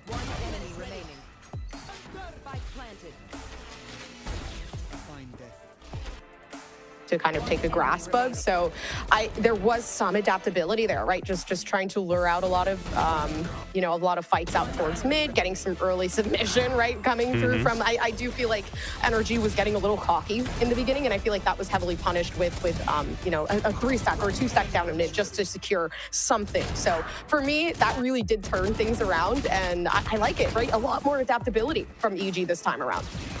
And Gompers, something I'm going to go to you first, because I think you were very clear in your NRG pick. You're like, I was so right last year. And I know you wanted to defend them. So I'm gonna give you the defense as we move into map 2, because as we'll talk about it later, that is Evil Genius Academy's map pick. I still believe, listen, roast me all you want, all right? No roasting. No roasting. As much as I will be optimistic, I will also be honest. NRG did not look great. They were lacking in a lot of circumstances. But I will say, again, we talked about it. This is a map that EG has had time to play in a professional setting. And scrims are very different. Everyone's testing things out. So for NRG, what worked before, now they're able to say, okay, this actually is not working when the stakes are high. So we can switch things up. So for me, Corode, all right, whatever. Next week, they'll win it. It's fine. But I will say, in this particular map, you could see they were holding mid pretty well, and in previous iterations and last week's game, they're really good at keeping space. And I do feel like maybe it was a bit lackluster in regards to how they could play things. They were great at mid. They were great at keeping that space down in mid, and the only thing they necessarily lacked was B, which is why we did tend to see a lot more B hits there from EG. But all in all, this team, they're not lacking. They just need a quick fix, and that's what they're here for. So. I genuinely don't believe that NRG was even playing bad. Like, it wasn't even like they were making a lot of mistakes or anything really crazy like that. It kind of just felt like they had a game plan, and the game plan did not clash very well with how Evil Geniuses wanted to approach the map. It was very obvious that NRG Academy wanted to prioritize the mids, and they're putting a lot of presence there, maybe to open up the fast rotates and kind of the fast floods. But I think the way that EG was playing their strengths on that second half was just on point. The push and pull, the fate to kind of unravel the lines and kind of push players back onto sites where it was kind of difficult for NRG to gain space, and with the Vites, you kind of feel restricted on the site. So overall, I feel like Evil Geniuses Academy just played it extremely well. So what I'm hearing, Roy, is you think NRG is going to win the next map? Is that? That's not at all what I'm saying. I just want to say, hey, Liz and I are on the EG Academy team. You don't have to convince me. You have to convince your cohorts and on the casting desk. That's who's on your team. So yeah. Well, folks, we also wanted to highlight Stunna on the side of Evil Geniuses, the YoR that you saw. I mean, I think just playing, I'm going to go to you, Gompers, again, because you had to watch your pick lose. But yeah, but like, I mean, Stunna was a huge part of that. Yes, and for me, Stunna, honestly, their performance last week, it did feel lackluster. They played great in Corode, 2 weeks ago. I do feel like this is a map where their Yoru does excel above all, but I feel like starting off strong is going to feed a little bit more into the ego of Stunna to kind of help them just build up in bind, and I think this is exactly what they needed, right? 252 ACS, obviously, just doing impeccable things, and I feel like they were set up a lot better here on this map in particular, so I'm hoping as time progresses on, we can see a bit more come through from Stunna. And I think the way that he plays kind of pairs really well into the way that NRG's tempo plays out also. Like the fact that he's getting into these off angles and he's sort of playing these sort of unpredictable positions, and he's like chump checking. Like once he's in those positions, he's power playing it, he's pushing it to the limit. And I feel like that's kind of how you have to play against a very well-structured team, a kind of a well-oiled machine that is NRG Academy. So I feel like his playstyle played out great, and the fact that he was executing on it made it look even better. Well, folks, that was Corode with Evil Geniuses Academy. Again, stealing that map pick from NRG Academy. But we will be heading to Bind. Gompers, you kept talking about how EG banned the Haven. They banned the Haven, but now they have picked Bind. With that in mind, is this a clean 2-0? I know. I'm asking you to be a little bit kind of devil's advocate here, because I know you voted NRG. You said it's a quick fix, but odds are not looking good. Chat, I don't know, chat, to be honest. Listen, and Haven was no, I think with all my heart, I believe in NRG. It was a bad game. And again, this is their first time going against this brand new roster. Now they know. I truly believe that they are going to adapt. This is a team that knows how to adapt. Banning Haven, very good strategy on EG's part. That is a map that I do believe no one can beat NRG on. But like Corode, we haven't seen their bind. It could be quite unpredictable. They said they've been working on new things and trying to just test them out and put them, in the match. So for me, I still believe NRG has it. I think their sight holds were still really good, despite it, there being occasional weaknesses being seen. But I think they're grown enough to know how to fix that in the next map. Yeah, this is where things start to get kind of interesting, right? Because there's only 2 maps that we haven't really seen from EG. It's the Breeze, it's the Bind. So I'm kind of curious to see what meta they're going to play on this map as well. Like, are they going to be leaning into the double initiators, like double info once again? Because that looked great on the Corode attack side, especially if they're starting on the attack on Bind as well. So I'm kind of curious to see how they're leaning onto it. And of course, Maryville, the last time they showed Bind was like in November, I think, and they're running the double duelist with Yoru and with Waylay, but they had Screwface playing for them, so not sure which direction they're going to be leaning into, of course, with the more emerging kind of newer gen compositions that have surfaced. So I'm curious to see how these comps will play out and what direction they're taking this map. Well, you're curious because I have answers. We are going to head into Agent Select for Bind. Again, this is EG's pick moving forward. They could just make it a clean 2-0. I think we were curious if Shondex was going to be back in the Waylay, but he's here on the Brimstone, Roy. This is really interesting, the double deadlocks. I can't even remember the last Bind match since this year began that even had 1 deadlock. Now there's 2 of them. So this is going to be pretty interesting. It's not too different from what they're running prior. Obviously, the double duelist before that was with Screwface, but they ran this a similar comp to this prior. So I'm kind of curious to see what they're up to on the defensive side. I think it's going to come down to the deadlock traps, how they're utilizing this double controller, this composition on defense. And of course, EG Academy going for the there's going to be a lot of set plays with the deadlock towards long B. Keep eyes on that, as well as showers. There's going to be a lot of util dumping for map control, and the push-pull for EG Academy begins here on this attack side.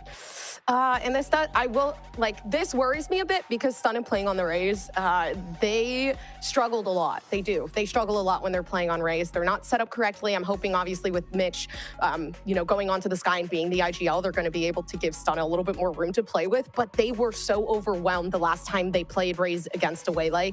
And Ren's being very aggressive on the Waylay, and obviously NRG looking to contain more space. For me, this seems like an NRG win, guys. Oh, well, we will see. Can NRG Academy force a map 3, or will EG Academy bring it home 2-0? Lemon Kiwi and Zobi, take it away. Thank you so much, Desk. They don't seem to be big fans of these comps, Zobi, but I'm going to say let them cook. Full defense all the way, single initiator. Sentinels are still being played. I'm here for it. Yeah, no, as a Sentinel myself and Bind being the one that has rid them of it time and time again, I'm excited to see it back. And I'll say it. I think collegiate esports is actually what birthed the deadlock pick on Bind, and NRG Academy picking it up here as well makes it really, really funny to me personally.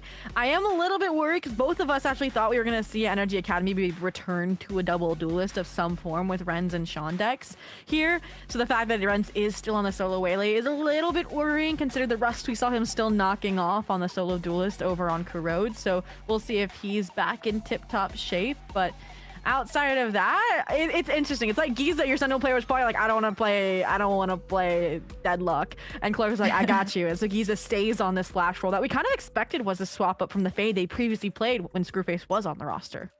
Zerona's just showing how flexible he truly is on the Viper. Definitely more known for initiators, especially that Sova. But at 13-7 in that absolute win streak that EG was on was so impressive. Talk about a turnaround, a much cleaner map one compared to how last week shaped up. And Roy definitely converting a lot of people to his EG prediction. Well, have you been converted yet? I'm starting to be a little bit, but it's a new map. How about you? I'll still trust because they were pretty dominant, even if it's Shondex over Screwface on this map. So even though it's been a few months, even though the meta has changed, obviously NRG Academy don't change too much with the meta. But for now, finally getting some action. A split developing here for Evil Genius Academy, kind of silently off of this skewed top 6 screen.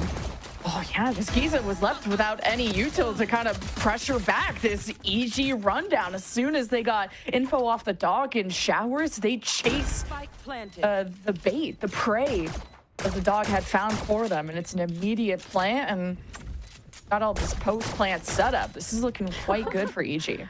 Yeah, it's gonna be a lot of this just breaking Deadlock utility methodically with it on both sides, but ooh. Pancakes peeking over. Has already exhausted all their util they can. Don't have to worry about it. That's the teamwork that makes the dream work. Jakey versus Shondex and U-Haul the rest, taking a 2v2 near the Viper's wall, and Chloric still makes his mark. EG just trying to take angles around, surround, and conquer. Zerona, Mitch work perfectly together, and EG take the pistol. Carrying the momentum from the last map onwards and upwards here on their pick of Bind. I'm curious maybe what the call was as soon as they saw that atypical toxic screen. Maybe it could have clued them in, but for the time being, they definitely got overwhelmed by that. Renz was getting head on a swivel. They already had that backside space and became very, very difficult. And honestly, 3v4 with players that were pinged down would have been winnable. But Mitch immediately regrowth. Everybody full HP, all that advantage your teammates that died on the site fought for, gone. Now, I mean, there may be a wall there, but there's a Vandal, and I don't... Did you get the orb in time?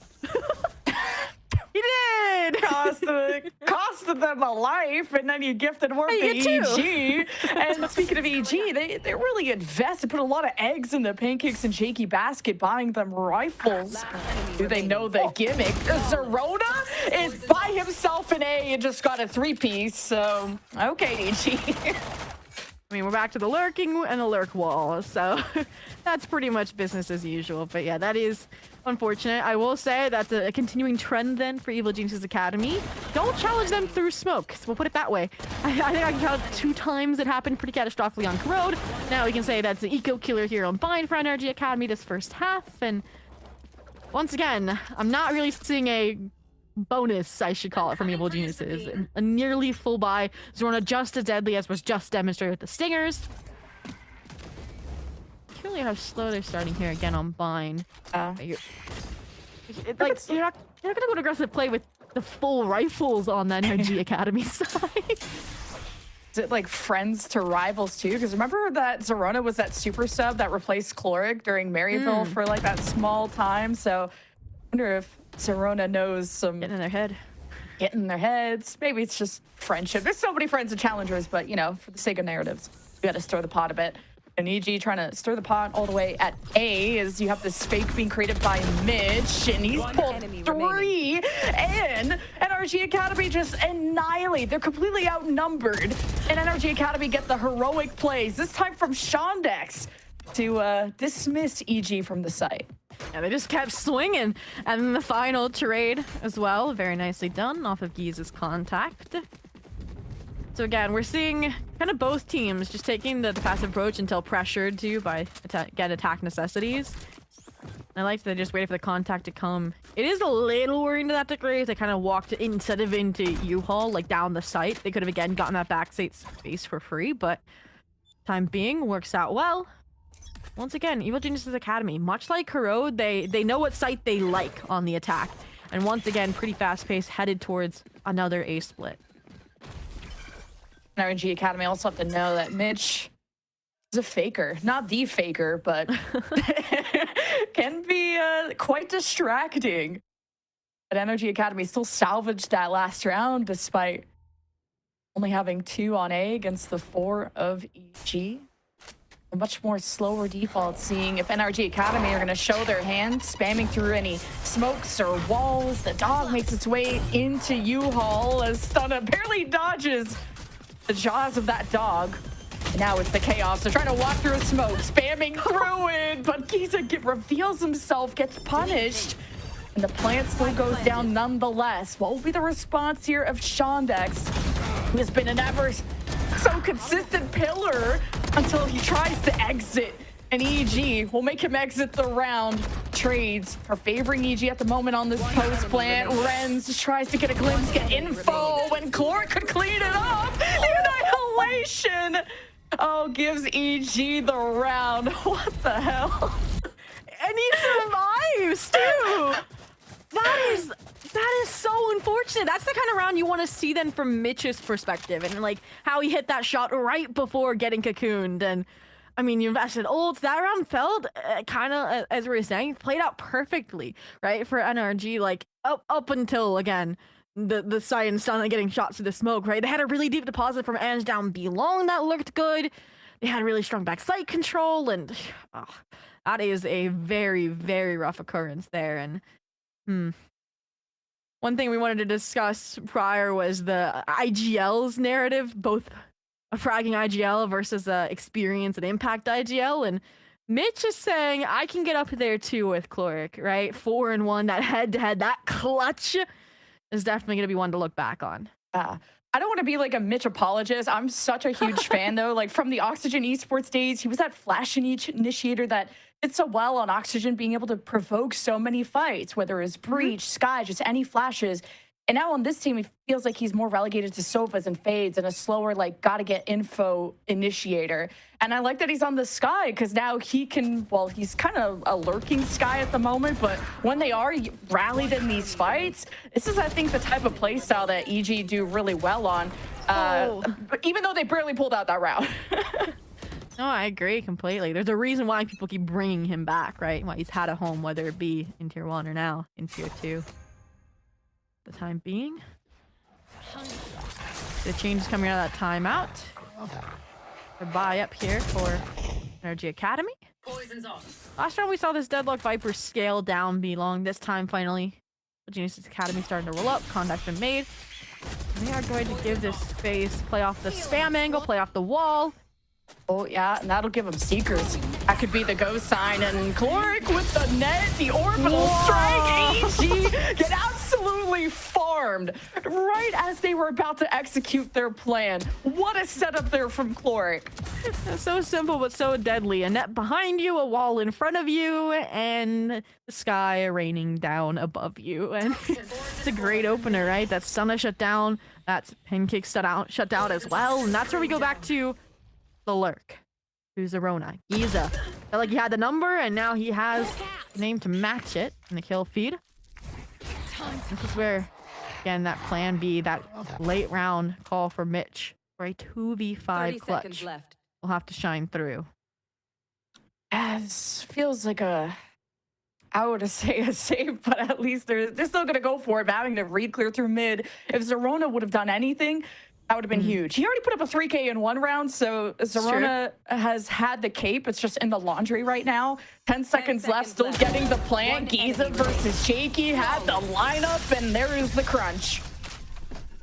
Yeah, very, very glad they were not letting Evil Geniuses get away with that one in that plant, in that post plant. I mean, you were to have the Seekers online, you had Jakey, some Utah left over, and That could have, again, gone awry. We've seen them lose multiple 2v3s before. What's a 2v5?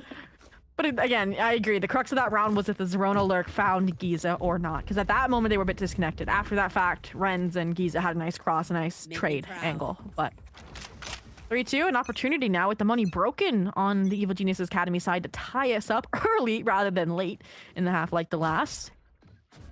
And kind of what the Dusk said, that like NRG have good game plans, and there's nothing inherently wrong. It's EG cracking the code. It's adapting and countering. And this time it's Stunna. Yeah, I guess the door just closes on him. Another big pick. This defense on B is really not let anything through. Yeah, it helps when you're stacking your Sentinel and your Viper on the same site, I will say. Yeah. And the weapons, I guess, too. You know, it's whatever. Yeah. And I'm curious to see if, again, that's why we're going to see Evil Genius Academy lean A side time and time again, or they're going to come with that fix at aha moment to break through this B side. But time being, you do have a lot of ults to work with despite it being an eco, despite the gun advantage on NRG Academy we pointed out so heftily. They can get a little bit deep control here since no one's directly holding. I was going to say U-Haul could turn things around, but okay. Yeah, that would be the sign of go next. I was wondering if the 4v5 EG would really go for something crazy like, I don't know, use an ult. But it would have been really dependent on if they could get a plant and have at least the advantage of time on their side. But Get out of my way. hey, nice little upgrade. Don't think he'll get to keep it though. Wait, are you sure? Caster cursing. I'm caster cursing. That's my bad. 12 seconds though. Seekers, you get that out of the picture. That's a big silver lining for EG. Last second plant. Nothing NRG Academy can do about it. There's some heavy damage though on the EG side. They try to hold the line, and NRG Academy are done playing with their food. It's Pancakes without an upgrade, a Sheriff, and in much need of a band-aid. They still have to defuse. Eggs waiting for the perfect moment to swing out. Chloric got his. Oh, we're just gonna let that diffuse. Okay. Ozone thing? Yeah, that would have been a bad round for NRG Academy to lose.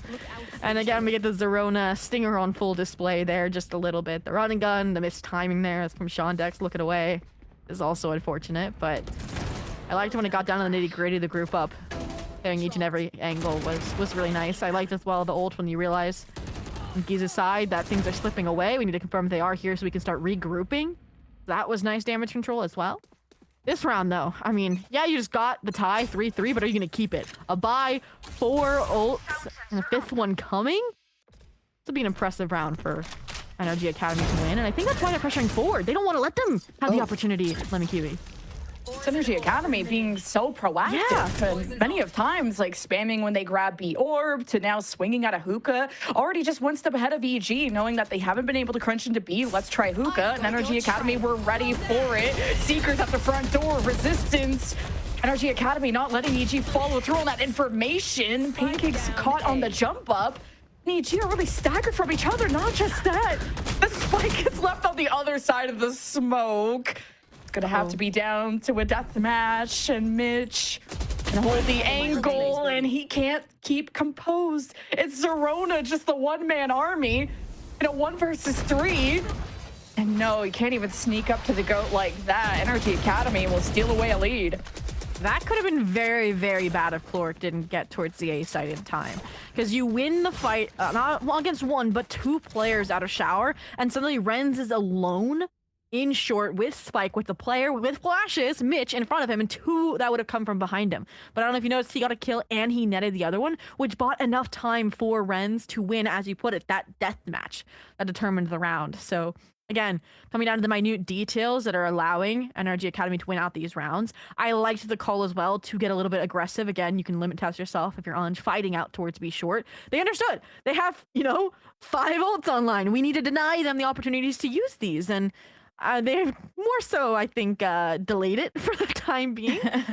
Still 4 out of 5 here that I would expect maybe to be saved here and used in the next after this timeout. Stunna's having a quiet day. He's definitely had his ups and his downs, and I think a showstopper would be nice. And like you said, maybe not on the round you're really broke on. but maybe this could be the round that makes you really rich. Yeah, I mean, You could take that risk. Over there. Some of the eco's been close. I will say, I could see it. I could see it working out.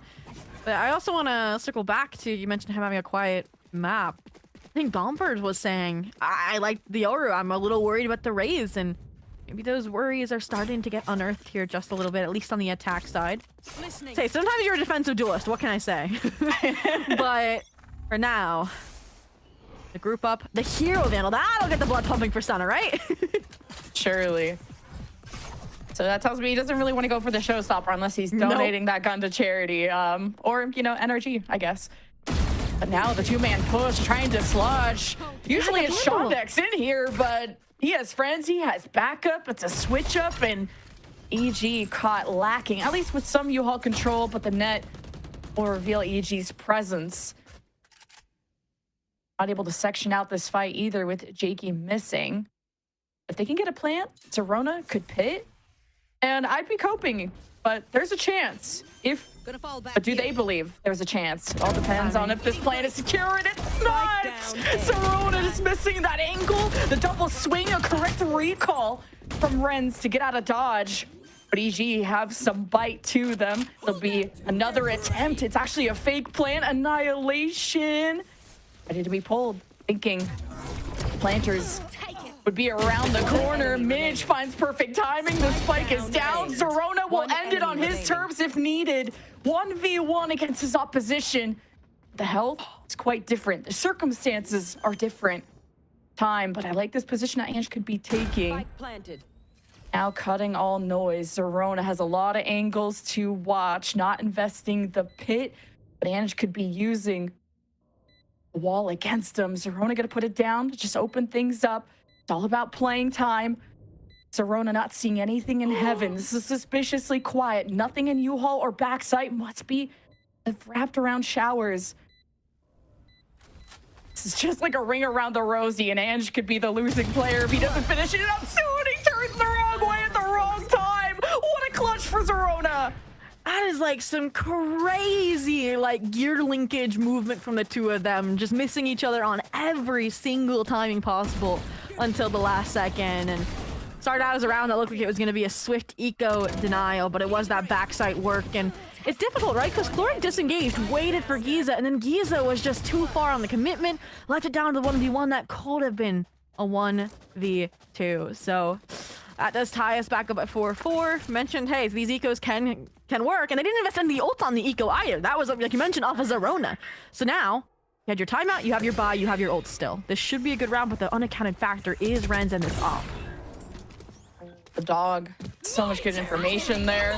Okay, they're going fishing. They want that up. And Renz has already found a victim. Shondex won't even let the annihilation get pulled. NRG Academy will not cower. And they will not succumb.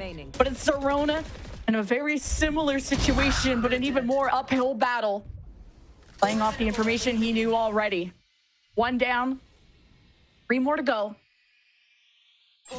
Here's the trick. Zerona's position is revealed. Chloric is ready to greet him at the front door. Not Shondex, Ange.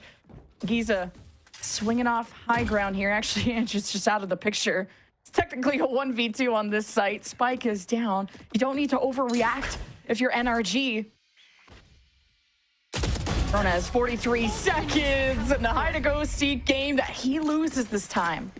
Yeah, he was basically waiting. He's like, peek me, make a mistake. I'm ready for it. And that time, NRG Academy cleaned things up. And that's now 2 times in a row. We've seen really, really nice use of the Waylay as well. This round, last round, it was again that nicely placed refraction and hinder, just that they couldn't punish him. And this round, it's again more Shondex protecting him as he repositions the refract and the operator. So, and nice use there. I feel like the operator a little bit more integrated into the system, whether that be, again, Corode versus Bind, or, again, just the set plays, the development. But now, NRG Academy started to catch up to the old system of the Academy. Oh, now you just brawl through with all the stingers. I was waiting for Jakey to be the one that pulls the orbital strike, and, well, big investments from the NRG side. Can't get caught by it twice. Can't get caught by it twice, guys.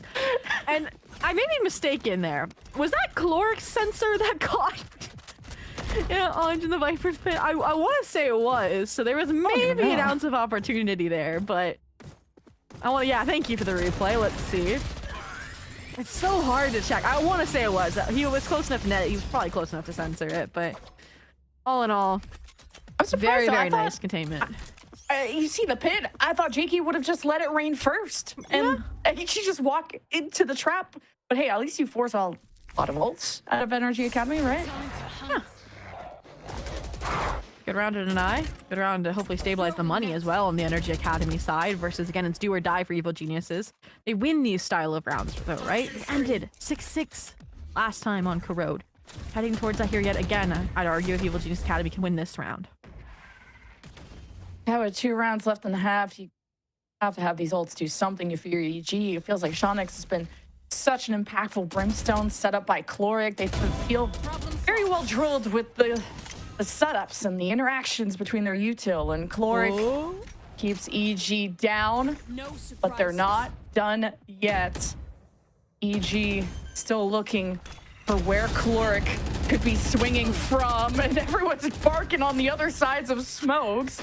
This makes things very nerve-wracking for EG. They're gonna take the teleport and follow through on Stunna's setup. He's traded. Orbital strike this time from Jakey. It's gonna keep Renz at bay. EG are very split, trying to support each other. Wait a minute. I don't like it. Oh, I mean, no looks on the you're spike. Saving. Like, you already used the orbital strike to try and flush out Renz, who just didn't care and still ripped the conversion path since the half is almost over. And I love that Renz didn't re-peek into it as soon as the orbital strike faded either, right? He regrouped with Chloric. So you mentioned how they're on opposite sides of the map trying to help each other. It felt fairly organized.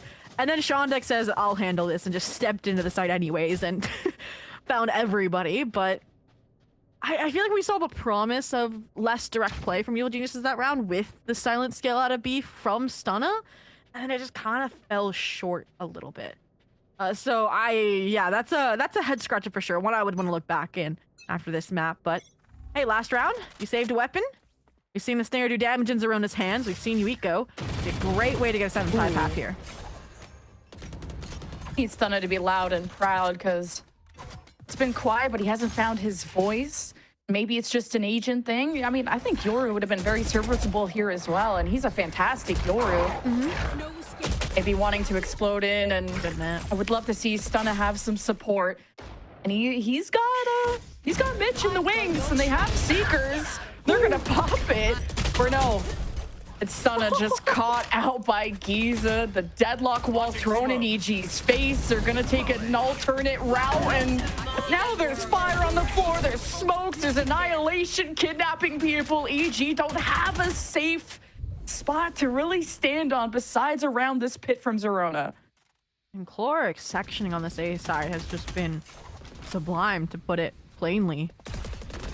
Like, it just gives him so much freedom to pivot, to spray down through the smokes and try to deny so many kills, so much space. And speaking of space, Zerona, position confirmed by the shorty spam. Oh, we never swing out of the Viper's pit. This round is the exception. Can't use that. On V2 for Chloric, last round of the half. Not a good start. Time to go exploring. Decay, bringing down that armor. Spike tap, one in U-Haul. Chloric addresses the problem. The ace opportunity against Pancakes. No more pit, no more problem. Chloric back to full health. Sprinting to Pancakes to plates time. And the high IQ plays rewards EG the round. Whew, I was getting nervous about that one there just a little bit. Final hurdle. Leap over it and into the 7-5. Yeah, this was honestly, I think the best we've seen like both teams playing. Like they executed their strategies very well, right? EG understood that, okay, if we can't get out showers, maybe we can flood and flip it onto Chloric there. And once they realized they were mollied and couldn't fight for that deeper sight space, that's when the pit came out. Yeah, it just comes down to that pit fight going awry. But all right. Yeah, I feel like you're not maximizing the full, I think, potential of EG. Like Mitch getting all his info denied. You're not having like the nade orbital strike combos from Jakey and Pancakes. It's been a lot of heroic plays, and NRG are still within 2, so it's not being decimated. Now the skies will encounter a lot of flashes no one can see. EG, well aware, Mitch cannot escape. Zerona tries to trade, and NRG have an opening, all thanks to also Cloric making his way through hookah. Yeah, open, made a house, the walls are up, and they are about to set up shop, or are they? The fake being tracked, Stunna, the backstab, Spike is down in showers, but not too far out of reach. I love that Friends pauses, waits for Cloric to also teleport here. I really just need on to survive here, honestly, and I love the call to double back as long as Stunna doesn't finish the job. Yeah, Stunna's regrouping with Pancakes instead of babysitting the Spike, and that 2v1 works out. Now they have to retake 2v2. NRG covering, still needing your plant, have time to dance around the double swing, and it's just a cowboy showdown with Renz as the sole survivor. That was, I feel like, very complex for a typical pistol round. I'll call it, with the back and forth, but again, that's the nature of Bind, and the teleporters there, and some mind games from NRG Academy thrown outright. And we will say and remind that it was the defense that NRG Academy struggled on, right, over on Corode. The attack, they were consistently innovating, they always kept Evil Geniuses on their toes, and I think we're going to see a lot of that here. So Evil Geniuses Academy trying to take the fight to them on the eco. Heavy showers, heavy long. You got the 2-1-2, but this aggression from Mitch and friends just dwindle NRG down. Trying to recover those weapons, just not able to, and Ange holds his own against a big gamble from EG. Pancakes will stay humble and stay in his place, but wait, has a chance to strike 1 HP. Does what he can to scratch the surface of the plot armor of NRG Academy. Should be an open site and an open plant. Unless Mitch cooks up something good here with some injuries. Gonna make things easier for Mitch. He's not even gonna break this deadlock barrier down. Doesn't want to reveal his cards quite yet. Gonna have to, though. He wants to reach that spike. That will reveal the positioning. About how you spin it. Looking to maybe punish a low HP player. Again, you might have given up hopes of winning this round, just looking to do that economic damage since this was second round eco. Worried that works, yeah. All drops. Ooh. Deadlock, you delayed. You're not going anywhere. Okay, they just died at the spike here, but... I mean, Cloric is 2 off from the Annihilation right now. The last player you want to give it to is Cloric, and I think that's why Cloric was sticking around as long as humanly possible outside of this teleporter. Sensor destroyed. Okay. Nice handle of pressure there, thanks to Ange with the Bulldog outside of shower. I don't know how they survived the double flash to the toxic screen down B long. We'll call it again. Just pistol RNG. Because that could have been bad, right? That's 2 weapons down. They likely pounce on them. You push them way to B. You're like pushing them towards the A site where they have deep showers control. Again, what could have been if, again, the classics hit, the pistols hit. But for now, this is what a normal bonus looks like, unlike the Evil Genius style of bonuses, where it's 3 or 4 rifles, a few bulldogs, and a very sharp shower fights off of Renz, who got netted. Wow, just caught like a fish in a net, and EG just, when you corner a dog, they just bite back. Surprised that EG got away with that, and Pancakes gets the Annihilation. You want more deadlock tech and coordination. Better late than never. Shuts down an entire shower trap that NRG Academy wanted to use to leverage the bonus. Now they have to rely on lurk play. Ange, been a big playmaker in the past on the Omen, but different kit to be able to pull that off. And sometimes you gotta know when to disengage from fights. Definitely hearing a lot of shots at B, thinking the weaker side is going to be A, and that's where the spike is anyway. So you can maybe try to fake them out and take the TP2 if you're able to pull people on the side. It's the fun gimmicks of the teleporters on this map. But looking good to get a plant, especially when you have the walls still up there from Ange. Yeah, respect shown aside from that snake bite. That's already a win, I'd say, for the bonus round. But 2v4. round is not over. Shondex Incendiary still in hand. Could delay some additional time onto the snake bite as well. You keep your distance too. Worried about the annihilation. Know that Pinkies could pull that out to even just drown out the U-Haul's side. Know where Shondex is. Spike is going to get your attention and just gets caught. Pancakes putting on a show without even needing the ults. A fuse getting pulled off just the skin of Mitch's teeth. No, the Incendiary misses. That transfer was almost insane. The round goes to Evil Genius's Academy. Bonus from NRG Academy denied. Didn't have to dip into the annihilation, which is a plus as well from Evil Genius Academy if they were going to have that round slip away. Okay.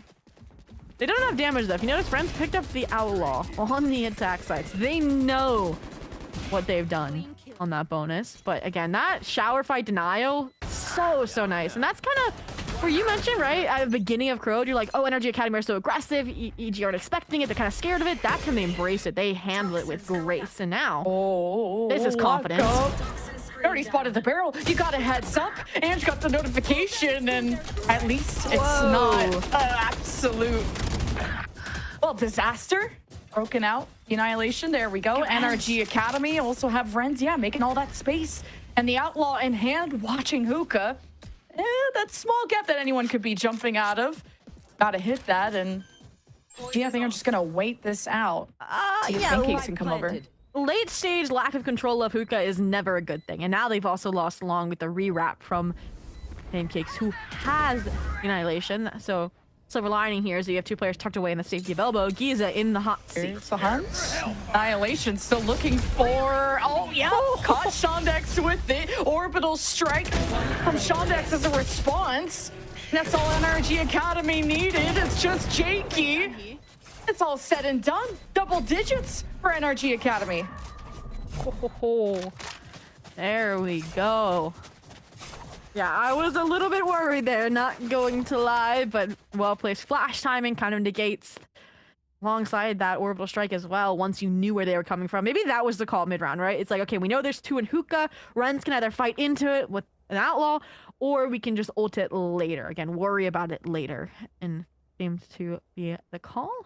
Evil Genius Academy using up that last time out of the map. And I think it's a good time for it. We're entering another eco. Lose this, it'll be again the buy on what determines map point or not, what determines you going to another map 3 decider every single week of VCO stage 1 so far. Yeah, I think it could be fun if EG force another showers fight. They've kind of shown their hand of whether it's a net from Pancakes, some detail from Mitch, like a dog or something. Because if EG take a close fight, it would be best for pistols or whatever they end up getting. And then if they somehow pull that off by outnumbering NRG on some kind of split, they could get upgrades. But that's me severely coping, because I don't imagine NRG Academy would want to take a fight anywhere near there when they know they have the better weapons. No, absolutely. And I feel like we've seen even on the buy rounds, Evil Genius Academy are liking to take these fights on multiple lanes instead of the typical approach of only one. So honestly, if it's an eco, I maybe would wait like 15-20 seconds really far away if I'm NRG Academy. Ooh, I got hit. He's gonna get orb here and also orbital strike. So the showers fight that they never got at least got EG something to work with. And also having Zerona behind in case someone takes the TP is not too bad. NRG Academy, though, have the sensor to walk through. So worried for Zerona. That dog was coming right at him. Had to TP there. Now has made their way back to the regrowth, back to Mitch. In the meantime, the long space conceded. They spent all the flashes. They spent a lot of util, and right as the dog makes confirmation, NRG Academy look to speed up. Gotta go. Mitch is low. NRG Academy know it. They smell blood in the water. EG are gonna try and double up, play the buddy system, see if they can overwhelm and overcome NRG Academy. NRG Academy gotta respect and watch all the angles. They got the deadlock util on the left side. Close off any entries. The smokes are gone. It's time for some action from EG. And have the orbital strength, which Shaky, like I said, earned, but not wanting to risk it, especially with NRG Academy winning all their duels. Now still stuck within the box. NRG Academy needs to kind of bail each other out. And it's the teamwork that makes the dream work. And it's clean for NRG Academy to get to 11. Yeah, really, really nice understanding what the win con for denying that eco round for Able Genius Academy was, right? Wall up elbow, get Renz on a line, and really nullify all of his worries so he can lock in on that choke point. And misses the first shot, but then again, you had the teammates, that teamwork you mentioned surrounding him. Around Hut, Giza, well-timed flashes there just to deny as they came out, and thought there was a second maybe with that smoke fading elbow. There could have been a winnable opportunity for Zerona, but again, some optimal weapons for the situation lead to a round, not one. NRG Academy up to 11. This is the round that the timeout was taken for, though. Deny map point, you have weapons. This would be your comeback arc, and that's where the Convergent Paths seeks to deny it on this A split.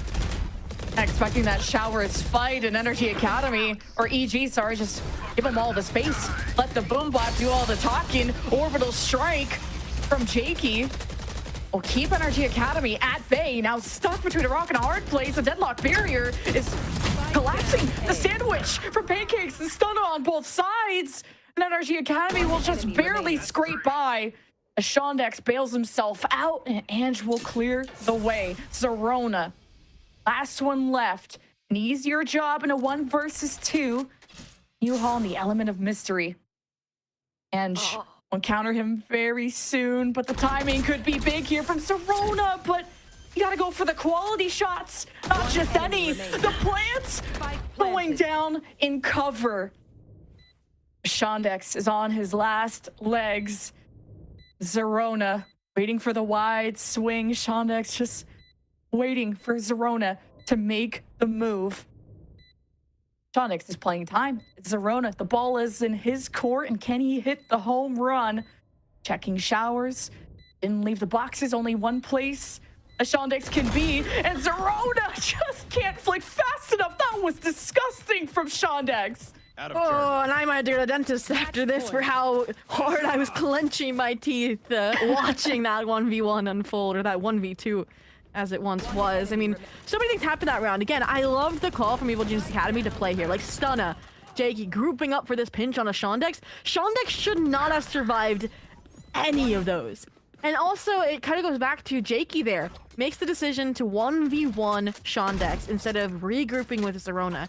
He loses that fight, and that's what gives the numbers back over to NRG Academy and maybe leads them to a map point here.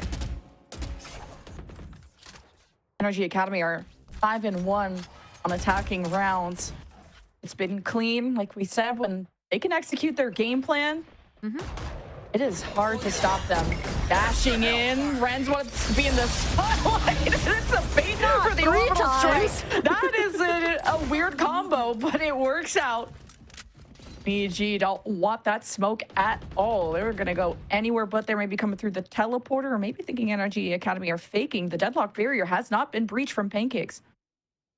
This is interesting, right? Deploy the deadlock utility, rotate back over towards A. And I actually really like this group up between Jakey and Pancakes, because they can start searching for this lurk player you expect. Meantime, though, the pop comes out.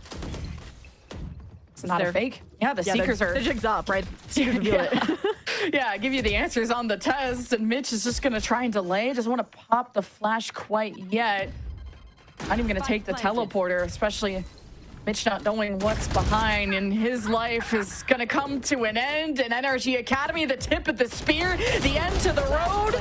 And it all comes down to some heroic plays. Payne has to deliver just that at 51 HP. Clark with the plot armor, 13 and 6 from NRG Academy to send us into split.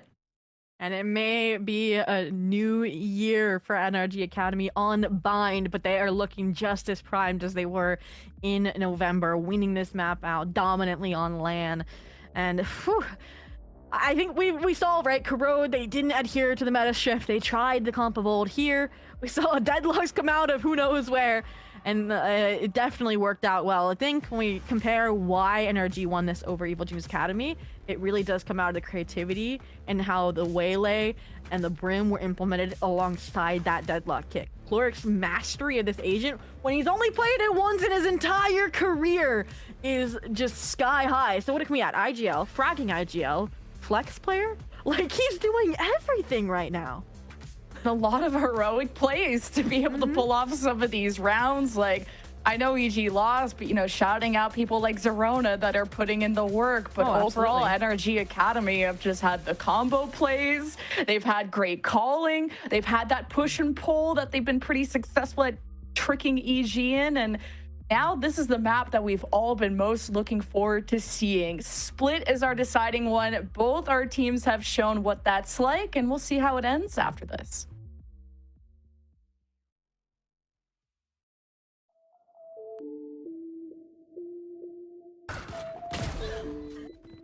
One enemy remaining.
Fight together.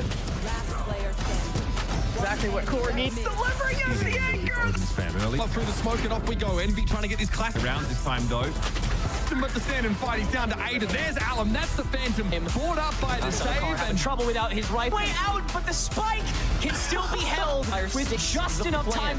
And isn't by that bite act done. Early drop down and Ange catches all of it from hell. I mean, would it really be an NRG Academy match or an EG Academy match if we didn't go to map 3? You know, some things are tradition. Death taxes map 3s and stealing each other's map picks. NRG Academy take bind away from EG, keeping Gompers Preds alive and your dreams of the map 3 alive as well. Welcome back to VALORANT Challengers League North America. I'm Elizabeth, joined by Roy and Gompers on the desk. And we, to be clear, we said in the beginning, Gompers, we had not seen their bind, any bind. We were a little curious how this was going to go, and then 2 deadlocks pop up and a fate. Like, it was just wild out there. It was a little messy too. I will be completely honest. You know, coming through for NRG though, obviously keeping it very tight, 13-6. Big congratulations, because coming from that last map, it had to be a little rough. But I will say I like their bind. Composition worked out. I was a little questioning the deadlock and how well that was going to work out. But I think Chloric worked around, you know, everything very, very well. Especially, I thought their usage of the wall was honestly quite impressive. So for me personally, I think for NRG, I mean, I knew, guys, you know, hashtag believe. I knew that they were going to win this one. I knew they were going to win this one, not going to lie. But yeah. This was kind of an interesting showdown, right? Like the mirror comps, almost the race for the waylay of. It was overall just a really good showing from both teams. I really did feel like NRG Academy was a little bit more cohesive towards the late rounds and kind of the individual pathing options that they had with the lurks, with the re-lurks, and some of the ways that they were approaching the map. So I think overall they definitely could have gone. It could have been a lot closer, and I feel like the score is almost deceptively so. Like this could have been like a 13-9, 13-10, and then at that point could have gone either way. But ultimately, NRG Academy just had a really good showing here on Vine. I'll say too, I didn't see a lot of synergy this game. Not a lot of refrag potential that I could tell from EG. You could see that they were trying to position themselves well, but they got shut down pretty early on by NRG, as well as just like, you know, setting up their duelist. It felt uncomfortable. It felt like they didn't know what to do in those moments. And from a Raze player, I was expecting more explosivity, especially with like having the Brim, right, to smoke you in, and having, honestly, just as you should, the initiator should lead you into the fight as well. It didn't necessarily feel like that was the case. It almost felt like they were shy, and to me that doesn't suit EG very well, as you can see. So hopefully in the upcoming game, I mean in the upcoming map, we'll be able to see a bit more come through from EG. And Gomper, something you highlighted in kind of our pre-map talk was you were a little worried about Stunna on Raze. And as we get to the scoreboard soon here, your fears were kind of perfect. Thank you so much, Rod. Your fears were, you know, well-founded. 8 and 18. You said he felt awkward. Yes. Yeah, I didn't like it. I'm gonna be honest, I didn't like it. And there's a lot of reasons. I'm not gonna completely blame it on Stunna, because you could see Stunna was trying. They were always the first one in. Obviously 18 deaths, you know, means they were trying their best to gain entry. I truly, truly believe that they just were not set up. And with the double controller composition, that tells you something. And I do feel like there needs to be a big rework here to give Stunna that confidence. Either that or just get Stunna off Raze. I mean, their Yoru and their Waylay is so much better. I love it a lot more. They seem a lot more comfortable. So I don't know, maybe hot take, but that's my opinion. I also feel like kind of just moving the conversation a little bit off the duelist. I do feel like the supportive cast for the NRG Academy side were just so on point this game. Like it really did feel like the kind of the Shondex Chloric go kill strategies where like a lot of the rounds Shondex was coming up huge, and he got so many Brim ults this game. It was absolutely disgusting. And also Chloric was just doing a really good job, and it kind of reminded, like, it's a reminder from Chloric that he's actually like one of the most flexible players that we've had in this league, where he's played duelist at some point in his career. He's been an initiator, both in formation and also more on the flash characters. And there's also like so many points in time where Chloric's play these different roles. So I'm really not surprised to see him popping off on these characters. And yeah, I mean, just look at the stats. Like Shondex, 216 damage per round, 2.4 KDA, 2.6 KDA for Chloric. I mean, it's disgusting. Frankly, this stinks. It's funny because it wasn't shown on stream. We were going to show it, but Chloric in an interview did say they were the top three fragging IGLs within VCT right now. And to be honest, it's completely true. They're the top right now. I think with like a 288 ACS overall average, and they have been just honestly tearing it down, even on deadlock for all. Like, we thought the comp was weird, but it really just works when the player is mechanically just amazing. So Chloric and Shondex, you know, you can kind of see how that synergy is rounding about. And I really like it. Again, I really think Shondex found their home. I think they found a home for Shondex as well, and it seems to be mashing well. Yeah, something you were bringing up a lot, which is kind of like, you know, what Shondex adds to the team of NRG Academy, formerly known as Maryville University. But I mean, clearly, what was that ACS? Like over 300 something? Like, truly such an incredible player. And I think, you know, Roy said it best, stinky, dirty. It's the filthy. It's the perfect mess that we were looking for. And honestly, what NRG Academy needed after losing their map pick of Corode. Steal away EG's map pick, Roy.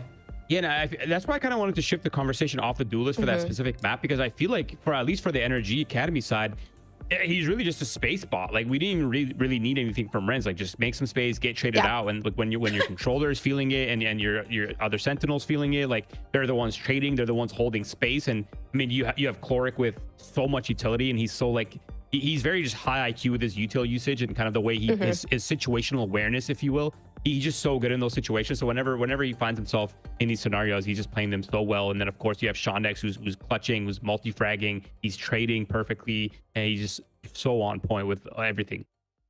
It gets exciting too, because now we're going to a map where we get to see that times 10, right? A team that looked really good on Bind, a map that we hadn't seen yet from NRG Academy, and now we're going to a map that they have played each and every week so far. So for me, the comfort is there on Split. Everything has been working. They've been incredibly dominant. Chloric, especially on Bind, now that we've seen, and especially on Split.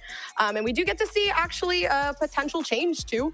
I'm hoping that we do get to see Shondex migrate from that controller role back into the duelist role of the Waylay, which was quite exciting. So that being said, now not only are we able to see Shondex and Chloric absolutely destroy on Bind, but potentially now on Split.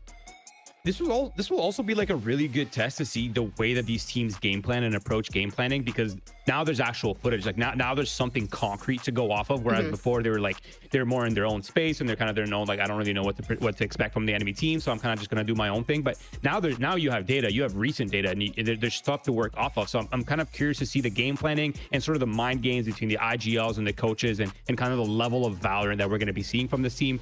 My initial instinct is this is going to be an absolute banger third map, and it's classic Valorant third map split, and it's also the ones where both teams have kind of shown themselves and they've looked overall solid on the map. So I think we're going to see some high level Valorant stuff here on this third.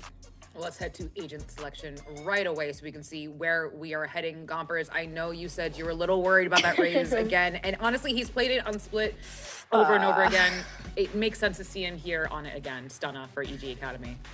Yeah, and again, push and pull, like Lemon said, that energy are really good at, but they're even better on Split. And for Stunted to struggle so much when Renz was playing the Waylay, now there is Shondex, which was played phenomenal last week on the Waylay, and Renz especially on the Neon. And I think they honestly complement each other. So bringing this back in the composition that they've been comfortable with on a map that they, like Roy said, are very, very concrete on, it solidifies a lot for me here for Energy. And I really, truly am hoping like EG brings something different to the table here, because they were struggling a lot playing the same comp that they're choosing to run once more. Yeah, and I'm kind of curious to see what NRG's adaptations are going to be to the composition that EG Academy is running, right? With the Fade, with the Breach, with the Raise, there's a ton of util. It's so easy to overwhelm sites, to push back angles, to kind of punish people that aren't really, you know, they're kind of taking cover. So expect a lot of explosive play from EG Academy. And for NRG Academy, you don't want them to you don't want to get overwhelmed. You don't want to get isolated on sites. You want to be trying to draw out some of that util early. So expect a lot of kiting to come out from NRG Academy. And it's going to be a good map. I'm excited. Well, folks, it is map 3. Who can keep their perfect win streak in VCL alive? NRG Academy or EG Academy? Lemon, Kiwi, and Zobi on the call. Friends, take it away. Thank you, friend.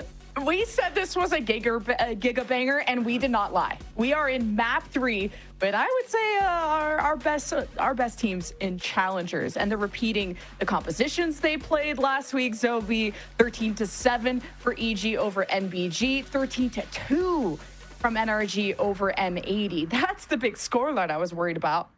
Yeah, I mean, EG Academy now playing 9 of 9 possible maps in VCL Stage 1 so far. And going back to the compositions, you mentioned the same from previous weeks. It's like NRG Academies, it's known, it's proven, it works. EG Academy, we still need convincing, right? And the reasons behind that, I know for NRG Academy, right, we wanted this double duelist back, right? Shondex was hyped up during the map analysis, is a giga banger support player, and has been putting up numbers, so the duelist should work. And it also really some of that pressure Renz has. I've been waiting since I was born to see Renz on Neon again. He is it's one of the best we have, and he's got help with Shondex diving in with them. Howl EG put a stop to that with now the breach. Worried about how this was going to explode into the site. And NRG Academy keep their space, but now it's the guns that have to do all the talking. What a paranoia! You can't turn your back to your problems, or can you? Responsibility is going to catch up. NRG Academy just here to prevent the spike plant. Someone just cough on EG. They're going to die. Like, look at their HPs. It sneezes in their direction, and Pancakes just gets a little too eager. Easy double for Giza, and everyone trips up. So NRG Academy with the pistol. Like, no Sky Heal to save your pistol this time, Evil Geniuses Academy.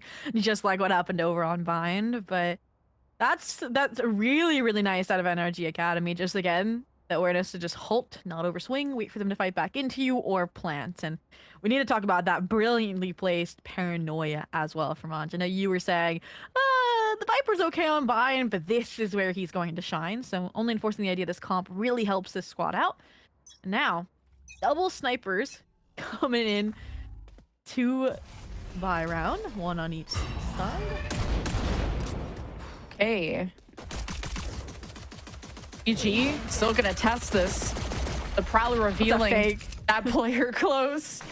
And EG just keeping NRG's attention while mid gets explored. And now on the high ground, EG could try and get a look. Pressuring stairs, now seeing if they can remove these snipers, but Anj is firing away, and EG are trying to puncture this fortress, these defenses that seem so unrelenting, and especially with Chloric at the helm. Yeah, I am not gonna lie, I was a little worried about 20 seconds ago when I saw the paranoia come out A main onto one player, Mitch, making this like insane amount of noise, and they had nobody really up into heaven.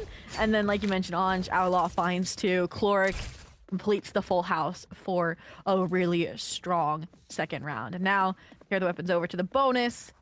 Silver lining I was gonna say is you have mostly full shields here. I mean, you know the Outlaw's there now, you don't want to run the risk, and what we're gonna see is hopefully EG slow things down a bit. I was hoping they would still farm the orbs since Mitch is only 3 off in his Nightfall, but back to the mid fascination we go. Yeah, EG have now more initiators to try and get that info from, but mainly to set Stunna up. The desk talked about hoping to see that duelist get more support or just better advantages in these fights, as this is a guy with a lot of talent and needs to be able to show it. EG, depending on teamwork here, this Chloric will be forced out of position, and that's the moment Mitch finds the dome of Chloric. That's the beauty of the breach. Very nicely done. Take it one step at a time. Zerona held the A line. You can have the safe rotation back towards main. How safe will you stay? Box screen comes up. She gets the time to reposition, and so does the rest of the team. There were 3 here. Like 2 bullets, too many warm bodies. EG are just heating things up. Got the 5 stack on the post plant. Oh. Any damage is good damage if you're NRG Academy. Shondex is on the way to do some of this work, and maybe on the high ground he'll do something. Yeah, I guess through screens, maybe trying to make contact with someone in A main. No one is showing their face to Shondex. You gotta respect the guy. He's been putting up numbers, so you don't want to give up your weapons unnecessarily, especially with some damage being done to EG. Yeah, I was hoping they would wait on the exits, but Mitch got Nightfall online, so no harm, no foul, I'd say, on you were to give your life away, but won't all die to the spike. That is a flawless bonus denial round out of Evil Geniuses Academy to get on the board. I think this has been like the most normal start we've had. Yeah, we've seen a lot of 2-1 starts, but I feel like the bonuses were like really, really close. The eco attempts were really, really strong. Here, it's like the map 3 decider, everyone's serious, and it's a great early indication for me here. Lemon Kiwi. Yeah. I mean, Roy said it on the desk that a lot of the rounds on Bind felt really close, like 1v1s, 1v2s, especially when it's Zerona. It's super doable. He's 0-2 right now, but just watch how the map ends, okay? I'm getting my stocks early. I'm sure. EG getting the ball rolling early with the Nightfall. The wall comes up, the tag, and Shondex is dead in the water. Along with Giza and any other anchors on A. Watch this wrap around through ramp though, but Cheeky is ready. So is Zerona. All the bases covered. When EG have 5 on the post plant, doesn't seem like there's going to be any gaps left for NRG Academy to exploit. Depends on winning your ones, and no immediate swing from Zerona. Hoping to work his advantages. Let the rest walk into main. You don't know what kind of help Cork has, and watches the wrong corner. Renz has to deal with one problem at a time. Dispatch is now the second, but time is running out, and now they're gonna save. I maybe would have argued, like, hoping that Renz could stay where he was and play for some exits, but yeah. Even some of these weapons online. Nolts really complement them here, so I don't think we're gonna see like an NRG timeout just yet, but it's more, I think, just longevity-wise. Mitch, fortunately clipped, but that round, I mean, that felt like Renz just I think Shondex, got punished. Just the vulnerability of the Nightfall too strong, right? Plus that nade combination, and you said you wanted to see Senna online supported by the team. The Nightfall set him up quite well, I'd say. Beautiful satchels to punish Giza too. Yeah, that ties us up 2-2. I think Mitch is giving them amazing information so that Stunna can jump in, and he's been successful back-to-back on his entries. Taking care of Giza, which I wonder if Giza should be trying to pull out some kind of flash, something earlier. And you already heard that bird off in the distance. Just dumping a lot more early util this defense to not let EG just get to execute immediately. Back to Mitch starting solo on side of the map, then calling the regroup and possibly the refight. But speaking of a refight, thought I saw like some desire from this guy in the Omen to do something around that dark cover a little bit further, but instead almost looks like they were all going to leave. Giza watches it expended, has the dog, goes for the jiggle and sees the 4. Jesus, just barely missed that fault line, and help is on the way. Holy cow, what a dent that Renz made, and still living with 8 HP somehow. EG tripped up. Yeah, the paranoia NRG Academy reestablished. Not just the paranoia, but I was gonna say Zerona might have the timing. And now he has the sight. Timing. He's got a shot. 30 seconds left. Swinging this around for EG. Yeah. Plant goes through. Johnnick's on the high ground, not going to try and prevent that. Going to regroup with Chloric, and any chance they have with pistols, or maybe just kind of going down to the spike wouldn't be a bad idea either. Working on those exits too, like you suggested. They just wanted the guns that were around ramps, and then group up, go for this. Right, you already saved once, you don't want to save again. And you can win the round. God, I mean, it's a 2v2, yeah. Plenty of time. You gotta go quickly and wait. EG kind of choking this. Pancakes has to stay composed, and they can't. Holy cow, I thought this round was already over. That upgrade meant everything for NRG Academy. And Chloric with another heroic play too. And they just took their time. I loved it. Oh, wow.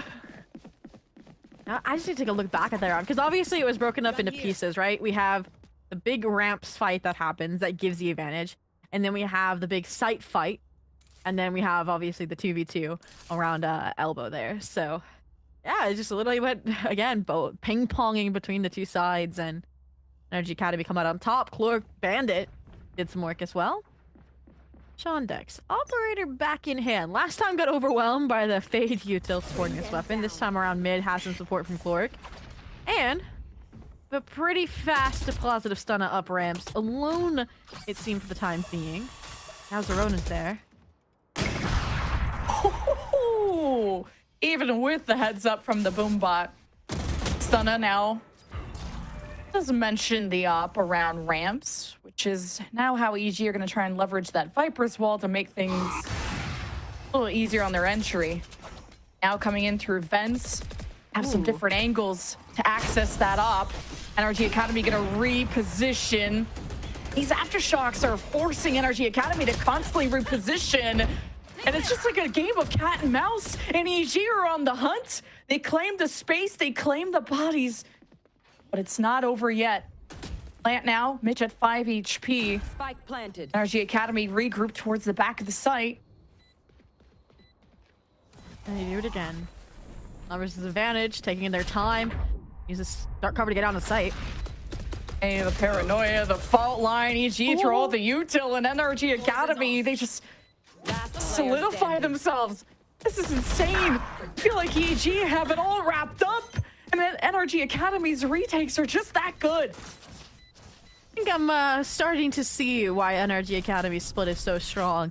Even when it feels like everything is going against them, they pull the card they need right on the river, and just like that, they still win the round. Like, that round from AG Academy was so clean technically, right? From, again, the deep positive stunner, with maintaining that pressure from Mitch to then the Vents play, where that breach util kept Rens from regrouping so they could paranoia and isolate the fights on site.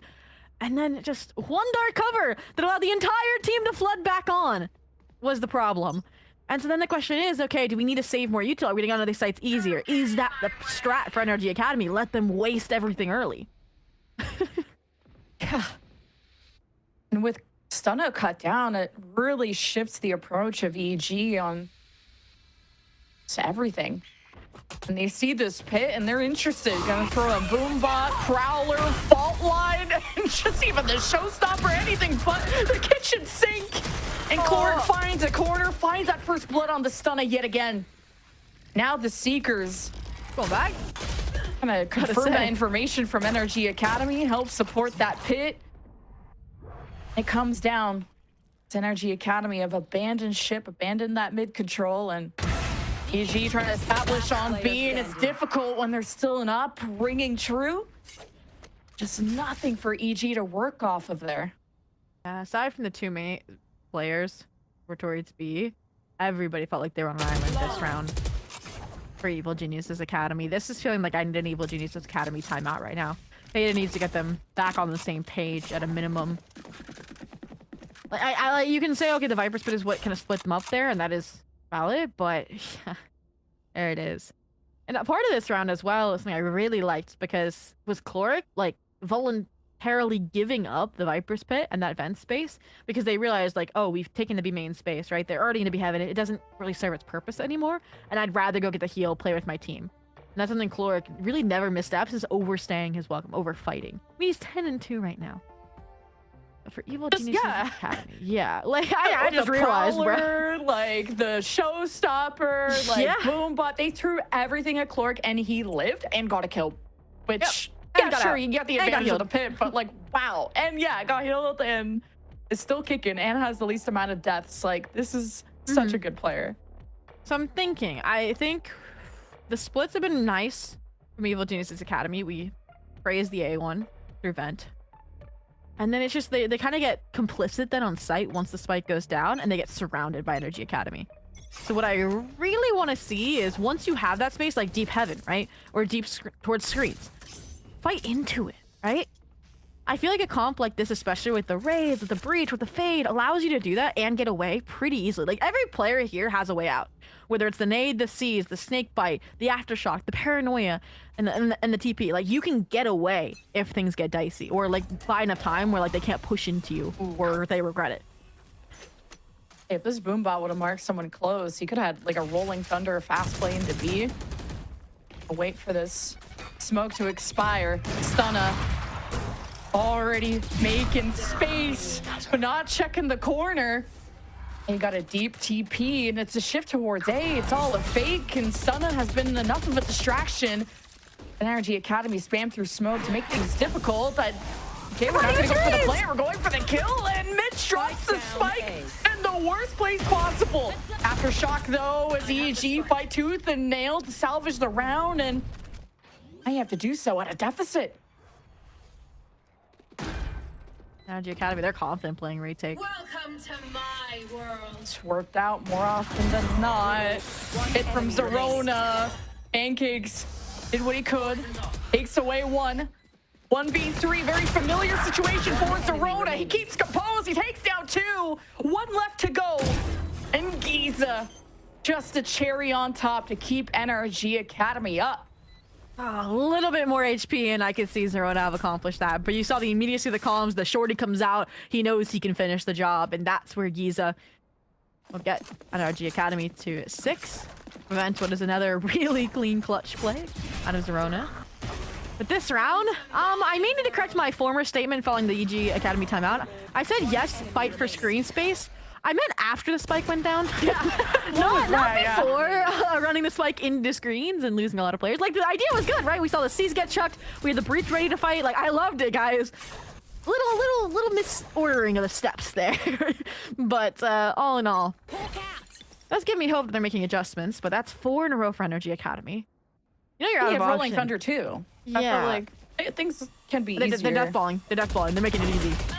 Or they were gonna try to. Well, Do you there's still the use death it? part of the death ball. And 1 down, 2 down, 3. Someone check this corner. Someone kill this man. Pancakes only has a sheriff. There's barely an upgrade. This gets the 1 tap. Gifted way too many kills, but holy cow, Ange. Where was this all along? I feel like every kind of like either teleport player that can get up to high, again, altitudes we'll call it, or sentinels riding on side get a corner, like once a map, once a series. And that is Ange's moment. I think part of that just came from, like, you're already distracted by Renz, right? He's running. You think you have the opening. He's already got 1 through the smoke. It's also an eco, so you feel like it's this or nothing. Yeah, a very, very difficult position to be in. But Bai is back. Rolling Thunder still online. Easy. That's the confidence from NRG Academy surging right now. And Chloric. Stunna has tried everything to dislodge Chloric from this position. They really, EG really want to try and get height if they wrap into B. They're just unable to deal with Chloric, but at least know where he escaped from, so that opens up what they were hoping to fight for. But definitely not with the numbers they were expecting. Okay. At least they got the 1-for-1 trade towards mid. They've gotten the B Heaven space. Aside from Shondex possibly picking out of, say, CT here, it looked like they were giving up the B site. What are we doing here? Is Pancake's going to Rolling Thunder A as a fake? That'd be a heck of an investment, but Night. instead he's going for the long flank in a 2v3 with Spike going down and Mitch alone. Mitch just needs to buy time off this Nightfall. Peek nothing, fight nothing. Bring around the Rosie style. Yeah. Okay, that's really good information to work off of, and Pancakes now has to cut noise, or maybe not. He's gonna throw the Rolling Thunder in here too. Mitch is 23 HP. He's panicking. He's pinched from all sides. He has util. Someone's on the spike. There's so much going on for these 2 last players, and that investment is all for naught. NRG Academy, there's a reason why they won 13-2 against M80. We sat on the breach ult for how many rounds, and then we used it and the Nightfall for no round conversion. It's just difficult. Like, I think I can forgive them getting the first blood over with the op, because Shondex had not peaked A main in that fashion. They were just giving up A main space like round after round. But challenging through the Viper's util, you know who's gonna be there. Cloric's on a heater instead of waiting it out. It's not looking great, but again, that's a start. Again, EG Academy are momentum monsters, so they just needed a win to shift, and Renz is trying to control that Mother Nature style. Yeah. Oh, Renz at least gets 1 for the road, and EG will still truck away and now ignore the high ground, keep it smoked. Spike planted.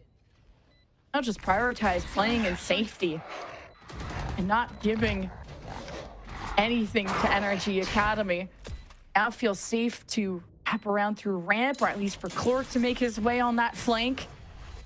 Nothing from heaven for NRG Academy to work with. It could be a screens play, but Stunna's watching it. And look how different EG look when Stunna's alive in these later rounds. They need the tip of the spear to be sharp, and EG react perfectly at the drop down. Corode intact, subtracting NRG Academy from this equation. This is the round EG needed to feel like they could actually win the game. Yeah, an 8-4. Feeling like a must at this point. I think that's the first A post plant we saw them win. Yeah. Yeah, and so I agree. I think Stunna was the big difference, I'll definitely say. I think as well, they were all kind of floating out of heaven, and again, Pancakes was in a painful spot. And you saw Ange try to set up Chloric, but it was just Chloric for a little bit as well, so the trades came easy. But they've got to do it again. 8-3 to an 8-4. Win the pistol, and you might be back. Prowlers through mid. They've known Chloric has been at that spot, and Stunna is so dedicated. I respect the commitment to killing Chloric. Because maybe it just breaks down all the comms when that IGL is out, but Renz was caught. Renz was in the crossfire. Oh yeah, wait, yeah, Renz is there too, but Chloric wasn't even there. Chloric was a main. No, he was in vents. He just escaped. Okay. Yeah. So Stunna got nothing for that. But like once hey, Stunna got an event, you know he was already gone, like you said. This is interesting though. I feel like this is the first time we've had this deep of B main control, and that's why this stack is there. That's why, again, Shondex hasn't left. That's why Chloric's grouped up with Giza. And it is a very fragile hold. We're gonna definitely test Anj and his ability here. Already spotted the barrel. Quick spike down. Needs to get the smoke down. Quick reaction from EG. There's the chase. Oh, just couldn't clip the wings of Ange in time. Now sticking to his power position, hoping his team comes back. You have Shondex at the back of the site with the op, but he's sort of smoked off. A little awkward. Aftershock won't affect Ange, but high ground for EG too. They have the setup. They just need to find those targets, and Ange is really swifty. Chloric's on the flank. Oh, just needed to kind of stop shooting to adjust that scatter. 7 seconds. EG got to get it done now, or it's never for this half, and it all breaks down in favor of NRG. Wow. I mean, before they even showed presence B main, I'm pretty sure that Chloric and Giza were pushing A main, by the way, and went all the way through to that flank. Second, I'm getting flashbacks. Do you remember how Jakey was like top mid on Corode, and you're like, maybe he should have paranoid and like played for one, TP'd out or something. He would have had more success. And you're like, I don't know, but I think he would have. We just saw that. Exactly what happens when you do that. Anj, here, right? Paranoia's TP's out, and then has this backside anchor moment even to shut down Stunna. And he was just buying time. That's all they needed, delay. That came from there, came from the convergent paths, and then they closed it perfectly. Say that to the half as well with the 9-3. It's not the 10-2 half that NRG had last time, but hey, this is still really strong. How does the double duelist do now on on attack now? It's going to be even better, you would think, and already some really aggression from EG for this orb. That was a decent bit of util, and now, I mean, NRG Academy just resume standard business operations, right? The snowstorm is past. Just gonna walk out probably without any util expanded, and they find the timing. Do they find the shots? Down B. The sheriff is gonna hit like a truck, and EG lucky to still have 2 intact after getting caught mostly with their backs turned. Still gifts the site over. EG start to surround. Watch an angle as Renz on his last life. Ange not with the crossfire, and spotting the barrel, a mistake. And EG now have to just panic their way through. Stun and Pancakes on separate sides, converging onto Ange, who's got Chloric in the wings. Pancakes addresses the angle. 1v1. Fault line not gonna catch Chloric. Chloric just playing time. Pancakes is really cooked here. Hoping Chloric swings him one more time. Didn't get the defuse halfway. It's just, such a tease. And Chloric delivers NRG the pistol. Wow. I mean, after a catastrophic mistake on ropes, you somehow have the chance of winning out that round, and then Renz hits a clinical shot there out of CT Alley, and that shifts things. I think the coordination there between Stunna and Pancakes was nice, but again, that crossfire that was so quickly established as well from Ange and Chloric. That tops the round and almost acts as a death sentence for EG Academy, right? Double digits. You're now in a forced situation with 2 stingers and 3 shotguns. You just gotta hold this corner with the shotgun. Don't try to take a fight you can't win. NRG Academy, no, there's probably smell the desperation. Not smell good. The orb tap too from EG there, so the Academy could just hold the angle and see if EG get antsy again. No charges left. Toxin screen down. Yeah, that felt like a attempt at false info, right? Like that there might be more players A than they think, and it's trying to push them towards this 3-stack on B. It seems to be working for the time being.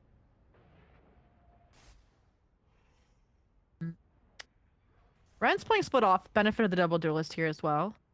Hoping he'll catch the rotates through vents.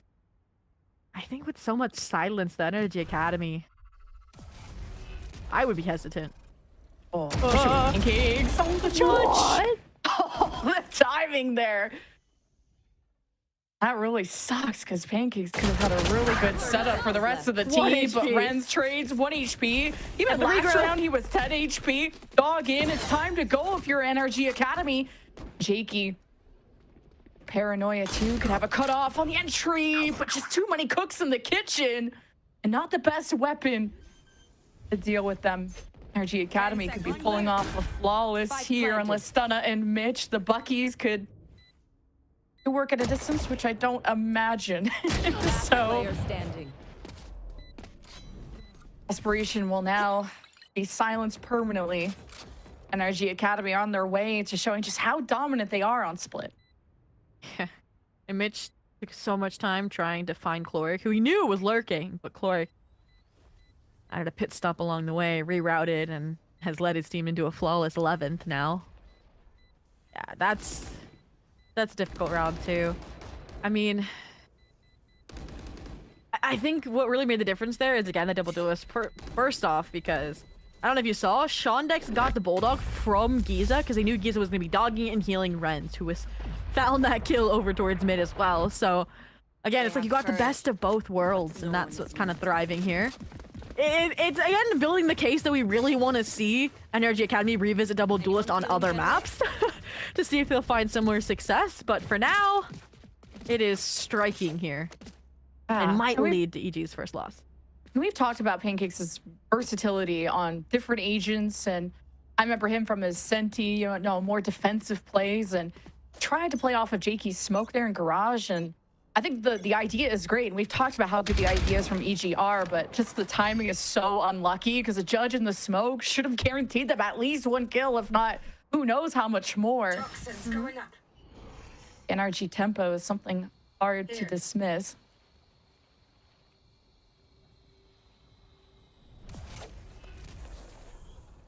It's the calm before the storm. Huge gamble rotate from Evil Genius's Academy, and it's correct, right? Silently off Toxic Screen. They've made their way all the way up ramps. And just firing down on EG. Mid-util too, I think. And Stunna tries to bite back, but it's Giza that just lays them all to rest. Dorota? Okay, prevents the plant. Oh, the blind, the drop down, the reaction. That's all you need. NRG Academy, just the chemistry. How they play off of each other is so good. And I want to say that Mitch was caught like kind of mid-util in hand, hearing that push from NRG Academy. And it's just, again, all these unexpected timings from NRG Academy that are catching EG in these unfortunate positions. Yeah, again, the call was right to regroup, to refight into heaven. It's just, again, I think that the wall drops, so they just didn't have the stun ready, like you mentioned, and yeah, they got caught again catastrophically this time around to the series, the round. 12-3, at least it was an eco, so you have a buy here. You're also a few off from key ultimates like that showstopper, but NRG, no changes. Again, Sean looking for info, cracked out. The difference this time from EG, actually. Mid-fight, off the drop of the Viper Orb. Gets them not 1, but 2 kills. Like that group up. Finally a fight on EG's terms, and it's successful, and Giza still keeps the spike, so I don't really know what all of that mid-business was about, so NRG can open back up, re-clear that space. Yeah. As soon as they lose players or know that the enemy has that space, they really don't like that. And even in disadvantaged situations, they try to flip that into the bright spot on the round, and it might have worked if Zerona weren't here. EG know what gaps they've left behind, and Zerona tried their best to suppress it. NRG Academy a little bit slipping up here. Spike gets recovered. 2v1. Oh my god, Shaky against the shotgun. Still stands. And EG buy themselves another life. There we go. I really like that play from Jakey. Instead of swinging up your own paranoia, you can stick at the site smoke behind you in case they're flooding out of B main, and you trust in Mitch to instead have that crossing fire. That was nice. Zerona's awareness that they could still be scaling to be heaven despite the mid kills that they found was nice. That allowed things just to be kept under wraps. I do like this idea though from NRG Academy, right? End it with a bang, and it's simply, right? You have the Seekers, you're one off from the Convergent Paths, get that orb and go to town.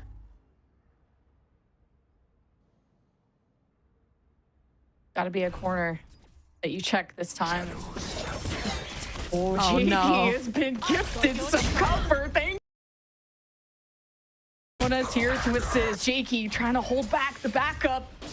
NRG are set up beautifully from Giza in that moment. It's not going to be a safe play. Yeah, not with Pancakes, who can literally shake things up and stun up, putting on a show. Who's going to be the recipient of this rocket? Well, the ghosts of Christmas past, I guess. Not enough of an impact. Giza gets the backstab. The plant will still ensue. Pancakes and Mitch on their way. The initiators that have to unite, and a lot to still work with. One on the high ground. Pancakes with the flash setup, but Mitch is smoked off. Really awkward to work with. Even Pancakes is smoked off too. So much good delay from NRG Academy.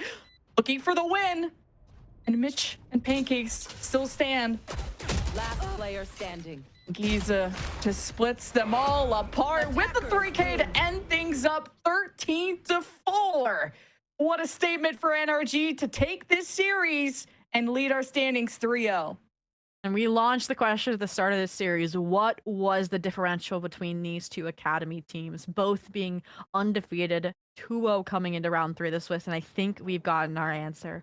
Obviously, map 1 goes the way of EG Academy pretty convincingly, but they also had that rep under their belt. Versus it was a debut for NRG Academy, and it showed. Blind territory, we saw creative plays from both, and it was impressive. And it all led us to split, which we knew. And Gompers even said, if it goes to map 3, NRG Academy are winning it. And hey, our predictions are right. Look at us. High five, virtually. High five, virtually. And hey, at least the teams also knew a lot about each other, trading each other's map picks. But the one thing EG got to add to the note list is ban Split. Everyone should be banning Split against NRG Academy after the decimation that they've been putting on. What a show. We said this was going to be an absolute banger, and it delivered. And we also have an interview around the corner, another match. M80 versus QoR will be up next, but we're going to hear from the desk first, and we'll see you after.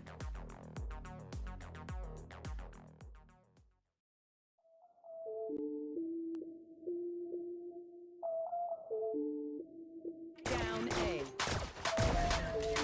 On the B. Believe us. One enemy remaining.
together, fight together. Last player standing. Exactly what Core needs. Delivering as the anchor. Through the smoke and off we go. Envy trying to get this classic round this time though. But the stand and fight, he's down to 8. There's Alum, that's the Phantom. Brought up by the save and trouble without his rifle. Way out, but the spike can still be held with just enough time. And isn't by that bite act done. Early drop down and Ange catches all of it from hell.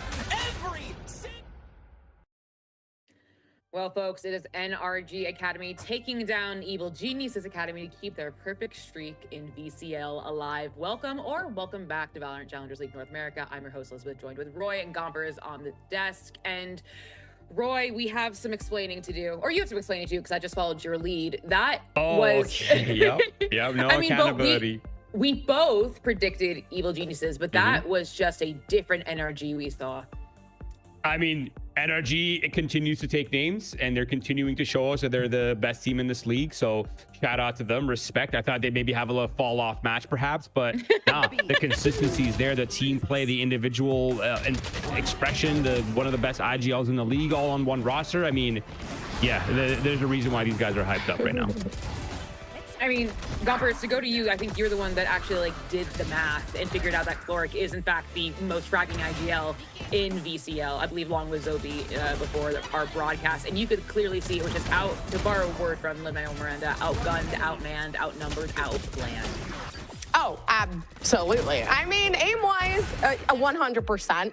I will say I'm not quite sure strategy-wise, Mitch. They had a lot of really good moments.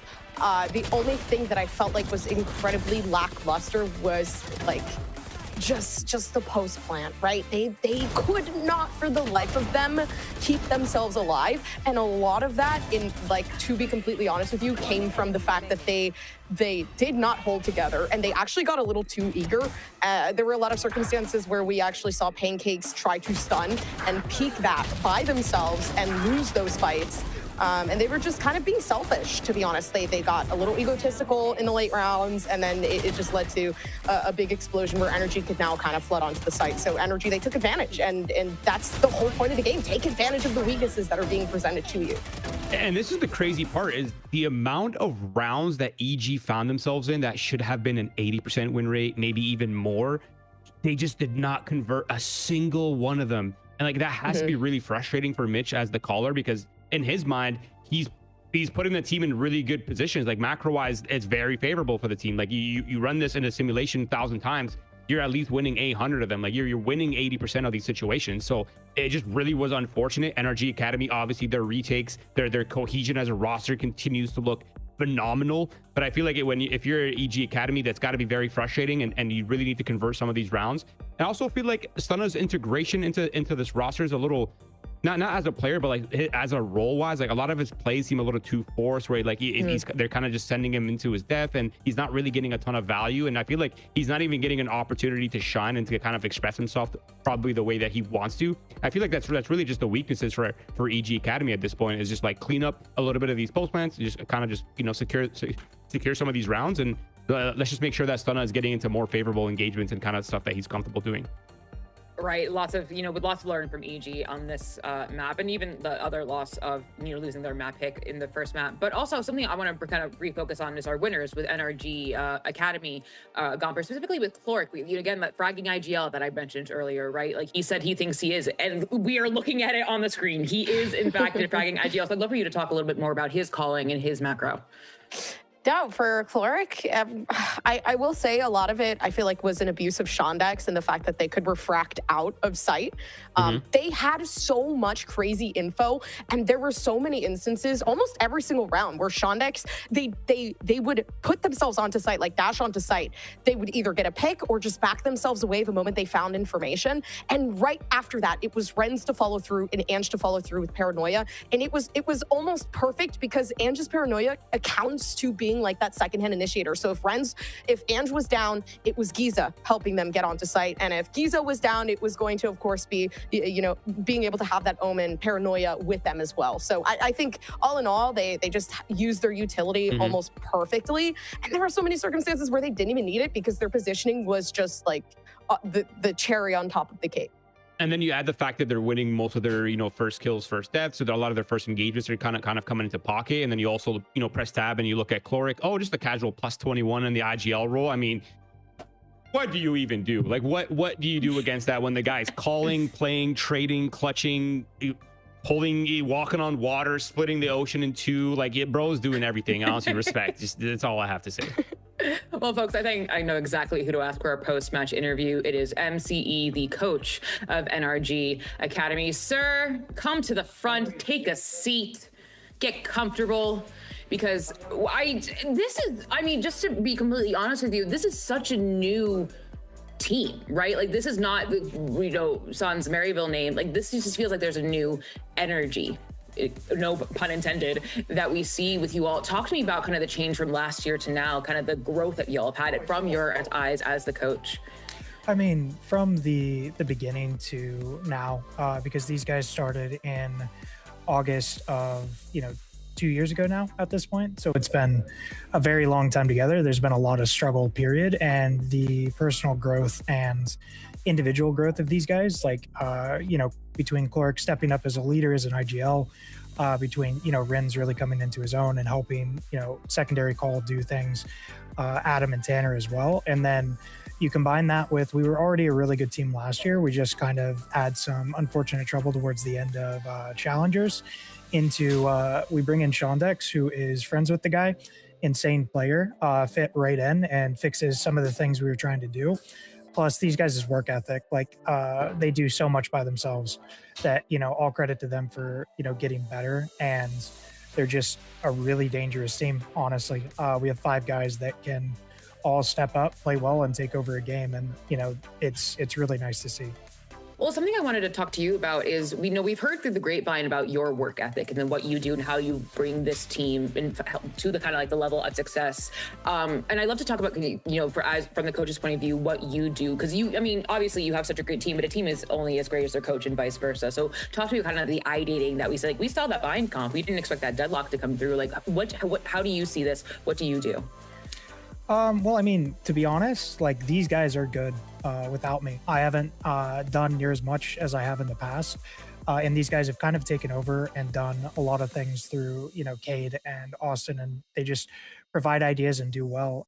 One of the biggest things is, trying to focus on fundamental wise and like little util combos, make sure we're peeking together, make sure we're calming and focusing on that. And, they can run themselves at this point it's just really impressive to see that, as far as deadlock goes, we look at, how different teams are playing, what's the meta, what's happening, what have we played before, what fits us role wise. And, we try to make decisions. We try things out. If that doesn't work, we switch. We have a number of comps on different maps, and all of our players are extremely flexible that, like, we're very lucky that, Cade can play Yoru on the map. We could run Shondex on Viper. We can run him on Brim. We can run him on Sentinel. Tanner can play all the Initiators, Sentinel, Duelists. Ainge can play Omen, and that's about it. But we have a really flexible team. Adam unfortunately gets stuck on Omen pretty much a lot, but he's been insane on it. He's helped us on Viper at times, and we just have an extremely flexible group. My last question for you before I let you go to celebrate your continued perfect streak in VCL is, I think there is a lot of talk about NRGA being the best team we have in the Challengers League. Y'all are scary to look at. Y'all are a pleasure to watch from the talent perspective. As unbiased as you can get, where do you see NRGA in kind of the list of it all? I would say, obviously, we're one of the top teams. But are you the best? Right now, I would say yes. The way we're playing everything, map pool, agent composition, our handle on the meta, everything, I think we're in a really good spot. I think the thing that benefits us is teams are like kind of scared to lose to us, where it's like, oh, it's a college team. But it's like, if you don't bring it for 3 straight maps, you're not going to take it away from us. So we're set up really well. Well, everyone who thinks it's just a college team has not been paying attention. Congratulations. I will let you go enjoy your win with your team. Thank you very much. Have a good one, y'all. Well, folks, that was a great match, but I can think of something just as good coming up. It is M80 versus QoR. Stay right there. You don't want to miss it.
Well, folks, we started the day with a giga banger, and we're going to end it with a giga banger. It is M80 versus QoR. I think these are two teams that, if you've been watching Challengers, even just for a little bit, just a wee bit, you know, Gompers, you know these names. And M80 returning to VALORANT, QoR having their incredible run last year. It's just, this is about to be as a good old Jim Ross would say, a slobber knocker.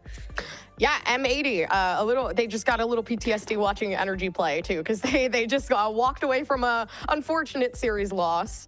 But yeah, it's kind of cool to see though. M80 now going up against QoR, which QoR is a team as well as M80. I was struggling a lot with my pick'em here as to who I thought would win, because I do think both of these teams are like really, really good fundamentally. M80, super, super great. I would say the biggest like win condition for them is really just like their positioning and their utility usage, which I'm super excited to kind of like get into. Well, folks, we can talk about M80 moving forward. They left VALORANT for a little bit, a wee bit, but now they are back with that former TSM core Roy with a new look with the coach of Nismo, whom, you know, is, I think, a beloved person in this team. We have some Derek in there. We have some Paint, just some all around absolute stars. I think it's pretty unanimous, honestly, that this team is one of the super teams of the league. It's really whether this team can get on the same page in time for really display their potential, right? That for me is the big looming question. Is they're certainly going through some growing pains. They're trying to find their identity. They're trying to get all these players from different teams that have played with different play styles for so long, and you're trying to get all these players on the same page. These things take time, and that's just the reality of it, right? But this team could activate like one clean win against the right team, and boom, now everyone believes in the system. Now everyone kind of understands things, right? But there's going to be holes, there's going to be weaknesses. Where I'm looking to see is, you know, how are they patching those up? How are they, you know, playing to their strengths, playing to the, you know, kind of avoiding their weaknesses? And a lot of the stuff that we're kind of expecting this team to be, I'm hoping to see that as time goes on. And one of those kind of weapons that they have within M80 is Mr. Clutch himself, Derek, someone who has been, you know, has the Evil Geniuses, you know, tier 1 experience, the 100 Thieves experience, is someone, Gompers, that when I think a lot of people were so surprised by his dropping with EG, but, you know, finding a home in M80 is like, thank goodness someone picked him up and took advantage of his free agency. And it's working out. You know, Derek obviously having a pretty good performance last week on the Sova, was top frag both maps. I think overall they ended with like a 27 kill streak going on there. But I honestly think like when you're playing the initiator role and when you're able to feel kind of quite comfortable with the team that you're playing with, you shine a bit more.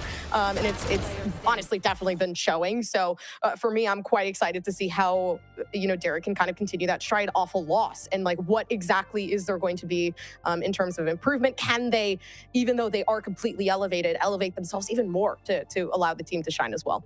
And I think what's really like kind of awesome with Derek as well is how fast he's adapted to the VCL playstyle. Like it's kind of rare to see, because when you're playing in tier 1, you're expecting a certain pace, you're expecting a certain playstyle, and you come to VCL and the kind of the variance of tempo that these teams play at can be kind of a whiplash for a lot of these players. Like we kind of saw how Victor was playing and performing under these conditions. Like it didn't look the best, right? But Derek comes into this team, he's popping off. He looks like he's a natural in the quote unquote jungle of VALORANT, right? Where kind of the law goes away. So it's inspiring to see. I think his impact is certainly felt and very clearly seen on this roster, and he's a big piece to the team. And Derek and the rest of M80 will be facing another juggernaut within the challenger scene. It is QoR. Now, I mean, you know him, you love him, you've seen these folks. I think we've been gassing them up for literally years at this point. I almost called you Ray. Ray. But as you know, heavy hitters like Flya and Moose as well. Well, Ray has a lot of opinions on this team, let me tell you. Okay. First of all, this team is so underrated. Like the talent, just straight up, insane, massive upcoming player, insane controller, really good at the game. Kumi, upcoming duelist, Moose, obviously the old and reliable Sentinel player that has so much consistent value in this roster, Smoke, top of the ranked leaderboards every single, literally every act he's up there in the top 10, top 20. Like, bro grinds the game. And of course you have Flya coming in from tier 1. He's bringing in a ton of IGL experience, a lot of different opinions on the game. He's a very intelligent kid as well. So there's definitely, the recipe is there. Whether this becomes a Michelin star meal by the time it matters, that's really the big question, right? Is because both of these teams are looking to find themselves before they have to essentially face their demons at the brink of elimination. So a win right here would put them in a really good spot. You don't want to go 1 and 2 right here because that part of the bracket is getting quite stacked. So a win here, very important. I'm glad you brought up Note, because it's someone you've been talking about since last year when I hosted you on the desk, and he is, and for good reason, right? Like, Note is someone, when you look at his play style, is just, I personally think, Roy, he's the next big thing. Oh, I mean, I completely agree. I think a lot of people feel that way, honestly. And just when you play him and the way he spams smokes and kind of how his intuitive understanding of lines and angles in this game is really sick. I actually kind of look at it sometimes myself to see how he gets so much value just spamming smokes. Bro is actually a wizard. Like, he's got to be a wizard. But yeah, I think in terms of intuition, in terms of chaos control, in terms of the way he plays around his utility and kind of the value that you expect from a controller, where they can ebb and flow between the risk but also being a safe anchor, he's got all that. Yeah, in comparison to, I guess, like with Note being able to play the Astra in a world full of omens, full of Ange. full of Ange. I really like. I think I like the fact that not only are they just sticking comfortable to like themselves, what they're comfortable with, but it also like works really well because they mesh well with the team, right? And all it really takes is like a good controller to kind of make you feel comfortable getting onto site, which I feel like, again, in the last match we lacked a lot of that. And I really don't think Note is the player to make me feel like, personally, every single time I've seen them, to feel like there's something missing. They're always there and they're very present. Oh, two folks we also want to highlight for our head-to-head, is Bonnie and Smoke. Bonnie's kind of like my Note, I would say, Gompers. Like, the stuff Bonnie gets away with is, if you told me this man was cheating, I would be like, yeah, like, I buy it. But Smoke at the same time is brilliant. Oh, yeah. I mean, okay, yes. Well, Waylay and Yoru, I don't know. Like, Bonnie is amazing on the Waylay, as we've seen in previous iterations. Smoke, of course, being like the Yoru main with, I think, 92% usage so far within their entire career. So that in itself kind of just showcases, in its own, what these players are like to do, like to play. But I do think the Waylay honestly has my favorite interest in mind, especially when Bonnie plays it, because, I mean, let's be honest, I feel like the character in itself is so forgiving. So I do feel like stats wise, it's so much easier to be able to kind of like elevate yourself. But I am excited to see how that kind of implicates itself inside of the gameplay today.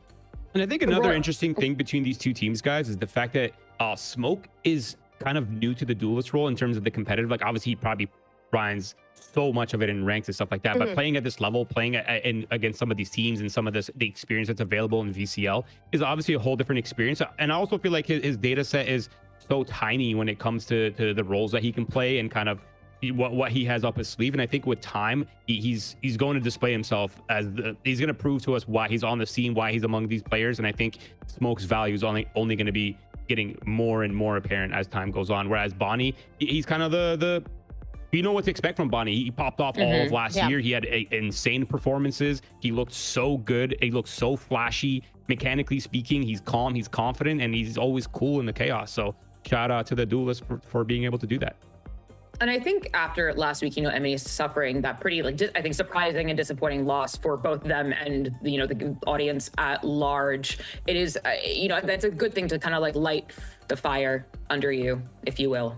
You don't want that to happen again. Obviously, at Swiss H, you have a little bit of leeway, going into, you can lose a few, but obviously these two teams are 1-1 teams, right? They have that one loss on the board, if you will, and you don't want to make it another one. But we are going to head to our map selection. We're first heading to Corode, Gompers, then Pearl, then Breeze, the beach of Breeze. Yeah, Corode, one of which we actually haven't seen M80 play just yet. I do believe it's the same thing for QoR, as far as I'm aware. As of recently. Actually, no, they did play it against Sleepers 2 weeks ago, which all in all, they did go OT against a team that tuned them. I do feel like there's like a lot of strength laying down there. They do have like that double controller composition that they like to rely on as well. So I'm quite excited. I do feel like there is going to be a lot of fights residing down in mid, especially with the comps that we know that QoR likes to run. So for me, this really is just like a big battle of space for that first map. And then moving forward, we do get a bit more comfortable as both these teams, I do believe, have played Pearl. So. Yeah, this first map's going to be really weird because, I mean, we kind of know what to expect from QoR. And yeah, although they do have a loss on this map, it was against Sleepers, who absolutely destroyed SRB on that map. So, yeah. I mean, Sleepers are not to be slept on, no pun intended, as I just can't find any other words. But yes, I don't think that QoR has any weaknesses on Corode. I think the Corode is actually quite on point. It's probably only gotten better with time, and they probably learned a lot from that match versus Sleepers. Whereas for M80, it's kind of hard to know what to expect from them because we haven't really seen them play it yet. So I'm kind of curious to see how that unfolds and kind of where things go from there. Well, we also have some predictions. I don't know if we're going to put them up, but to be fair, Roy, I followed Roy's lead again and said QoR, but Gompers, you said M80, and you were pretty dang. Oh, hello, thank you so much, production. Yes. And once again, Roy and I are in the proud minority over here. But I'd love to hear from you, Gompers, why you went for M80. To be honest, even though they lost their last series and like it was a pretty close game against Evictix, I saw a lot of potential, and they are like getting increasingly better with trying to synergize with each other. And despite that loss that they faced against NRG, I did see a lot of great strategy that came through, and they were practicing their lineups. They were really trying to like hone in on making sure that they were playing together, not giving out too many fights too early on in the rounds. And I think it, with another week to go by to improve and kind of just hone in on their skills, I really do truly believe that like today is the day that we do get to see a bit more come through from M80. It's true. I did ask Guimon to watch Friday thing, but I have practice, so he was a bit busy. But we do have our agent. But yes, I think Roy, this is the time and place for M80 to step up and kind of shape up. Yeah, before we kind of get serious about the compositions here, I kind of just want to say that, Liz, you are a horrible friend. I know you and Guimon are actually like really good friends, and now you're voting against them like that. That's you guys are in a group chat, and now you're still voting against them on broadcast is crazy. But anyways, moving on. Yeah, compositionally wise, it makes sense for M80. We're seeing a bit more Vice on this map. It's tested, it's true, it works especially on the defensive side, where it can shut down a lot of that B aggression and make it super awkward for some of these teams. But look for the Whaley on the core side to be baiting a lot of that out, to be kind of fake execing with the dismiss. It's going to cause a lot of problems for the Vice. Yes. And I'm kind of curious to see how QoR utilize that along with the chamber to kind of maintain space, to find their timings, and to kind of push and pull M80 into a less favorable situation. Yeah, and iterating on Note and how important they are, I think they're going to be a very big problem playing on the Astra, to be honest, especially now with like this double controller comp where Moose is going to be able to assist. In general, like QoR is looking extremely strong. And even though I voted M80, I have to give credit where it's due. I'm super excited to see QoR and what they're going to offer today and how much they've actually improved upon. Well, folks, these teams are looking for their second win in VCL. Will it be M80 or QoR? Lemon Kiwi and Zobi, your casters, will take it from here. Thank you so much, Liz. I don't mean to interrupt all the arguing on the desk about what's going on, but this is going to be another banger, guys. Back to back. We have so many good matches today. M80 versus QoR. We were pretty across the board on M80 if we're being real, Zobi, but QoR have what it takes to take down a super team like this?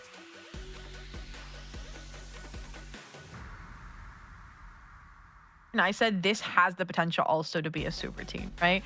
They talked about it. Kumi noted a dynamic duo that were crazy. Flya, an insane mind who came back after a rough year with QoR and VCT EMEA. Like, they had the makings of a good team. And then I actually watched their Corode and I was flabbergasted. Like, again, there were just so many like micro issues around these good ideas that fell flat. And so to me, I still think there's immense potential. And I think this entire composition shift displays that they are working at it, right? They were playing so Nova, Omen, KO before when Alexis was subbing in. They have switched like everything around. And I think to me, that kind of revolves around just cleaning things up, right? The Ashe is more decisive, etc.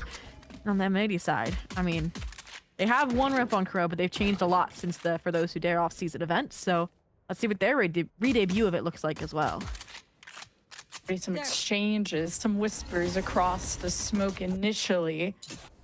A lot at your disposal with that Astra in the lineup, but man, this Neon has been cornered. Bonnie has been removed, and all the dominoes fall behind M80. Pain will keep the door shut at A. Feels like the sky's the limit, though, for QoR, because of their options left after that. I don't think there's too many options. We'll see if Heroics lend otherwise, but this is a breath of fresh air. Both teams combating mid on the pistol, right? We started with kind of our first series of the day, NRG exploiting it that much resistance. For now, though, little fake out from Fly over towards the B side. You almost saw Paint disengage, but has since doubled back. Shearwall should make the contact and let him know he made the right decision. Yeah, and those options being, you've already recognized where one of the Sentinels are. That's something easy to check when it's a Vise. And wait a minute. Bit of a cross-up, something to note through the A-Link side. And okay, thank God Moose turns around. Doesn't matter, he's on his back now. And QoR have to still get revenge. Note will step up. Alvin adjusts, and the Sheriff just hits harder. So matters. So, M80 are within the site. The spike has been tapped. QoR got to reestablish, but hey, M80 went for the fight. QoR went for the win. Yeah, already night and day. Just the levels of preparation, the coordination there. I mean, the stars on, and you have bodyguard action. And for a pistol round, that was a great litmus test already, even with, again, Paint, what he was able to find on the anchor points. And it's going to be interesting to see if they can hold on with that off-site space control in future rounds. But like you mentioned, got the job done, got the win. But interesting buy decision. 4 Stingers and then the Headhunters for Kumi. Do we think it's enough? Toxins going up. If they can get close enough to Alvin, because that range Stingers just go all over. Oh, nice skin though. Get the M80 bundle? Question mark. Like, you might as well repping the glyph, the NAVCL graduate. Okay, QoR. Well, they're trying to sell you a win here. That's all that matters. They got the plan down. Still on him too. Just gotta get as much ad time as possible, okay? Because this anti-eco is gonna be done very soon. Especially when Alvin gets traded out. Nothing to be salvaged there as M80 take their angles from front to back. Derek, no info. Flya gonna be revealed. Doesn't even care about shooting the recon. And there's a flash, and Flya disappears in a flash too. QoR left to just kind of huddle down, droning in. M80 going for a sick retake here. They have the numbers. And wait, Paint does work. Bonnie carves their way in. And just like that, Diffuse just barely gotten there by M80. Ugh. And I said it, I was questioning the Stinger buy-up. I mean, it would have been great if it did work. You have Vandals probably in your third. Well, Nightfall online in conjunction with it. But now, I mean, 1-1, the buy goes to M80. Which I now just made the connection that, you know, Gentlemates is M8, so it's probably the closest they can get to M80, and that's why Alvin had it. I like my story better, the camaraderie with fellow VCL players, but all in all, yeah, that round, I feel like I praised the post-point, how coordinated they were, and then it kind of fell apart in this one, where they took ones because they're probably overconfident in the weapon advantage that they had, but we'll see if things stabilize once they get weapons back in hand. For now, it's Nico. We're not expecting too much, but it might be why. Toxins going up. Pretty decisive, just trying to challenge Alvin once again. This is a, or is this a relatively new team in terms of 2/3 of their team are very young, only been around for a couple years, but you got these veterans. Desk highlighted, Flya and Moose have to take these young guns under their wing. Kumi leads that charge. QoR now dashed their way in, ignoring that snake bite, and Alvin still humbles too. Is anchoring the site beautifully, making space for Bonnie to come in, and okay. There we go, M80 showing their stuff. And I was gonna say this for later, but I feel like that round in particular was a nice example of it. I am so happy that Bonnie and Alvin are back under the same banner. I miss the Burger Boys, and if they're gonna have where they use this Neon for him to fast rotate and support this Viper anchoring, that is impressive considering he started A main with the Outlaw and still gets to finish the job with the Bandit. Like, impressive rotation calls, impressive closeout and denial of the eco. Now where do we get back to business? Kumi, operator in hand, first blood found, and this is the round where QoR need to stabilize, and looks like M80 might just be tipping the can for them. Paint could have tried and stabilize here. He's got a flash ready. He's got the Outlaw too. If QoR are not careful. Ooh.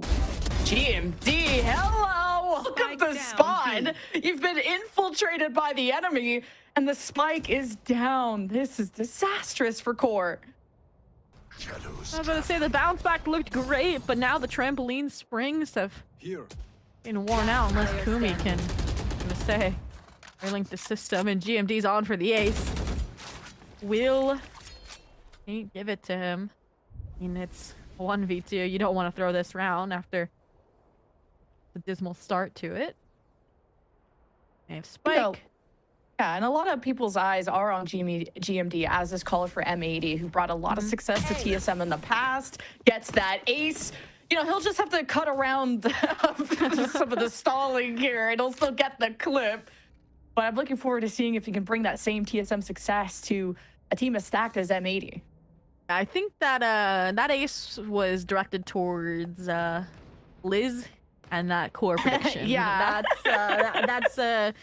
Guman saying, haha, look at this, watch this. And that was well done. Again, that round fell apart fast for M80, and GMD said, I got it, don't worry.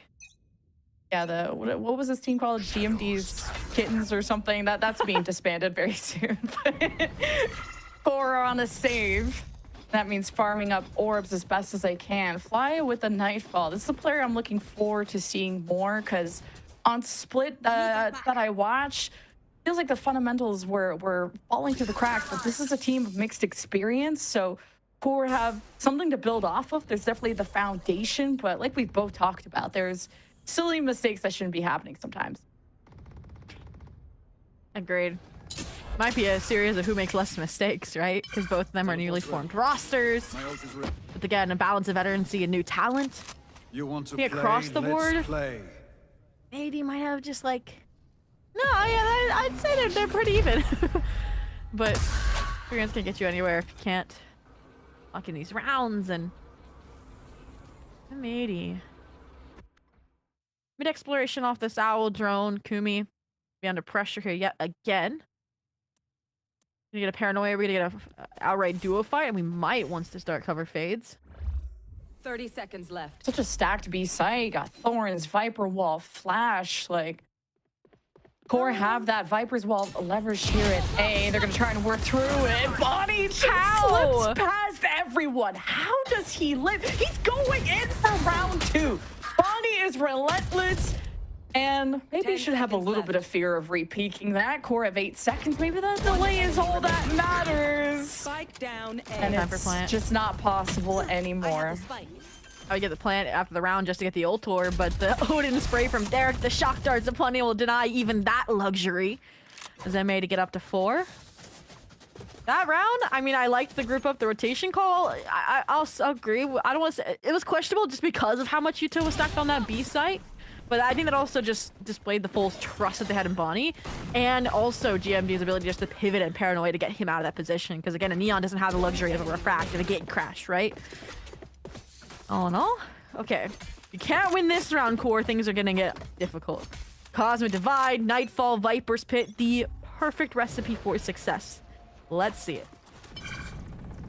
Got the Recon and the Odin. And a lot of yapping down mid, so Derek has that on lock. See, there's ideas from M80 to push their luck, but GMD is just gonna stick around a link. Get the Thorns on both sides of the map too, so Bonnie can be bailed out if they want to be aggressive yet again, but it's just with the op. Their smoke will be spotted. keep in mind, this is Core's second match as a full squad. Alexis being that sub. Smoke. There's a lot to live up to. Absolutely. I think a difficulty here is that M80 is giving no opportunities either to this attack side operator for Kumi. Paint so deep in elbow. In the off angle instead of the main one. So you're gonna go for a pop of the Nightfall, but there's a stack. There's still util here, and you can deny it. Or section off smoke. Delay. Yeah. That's perfect.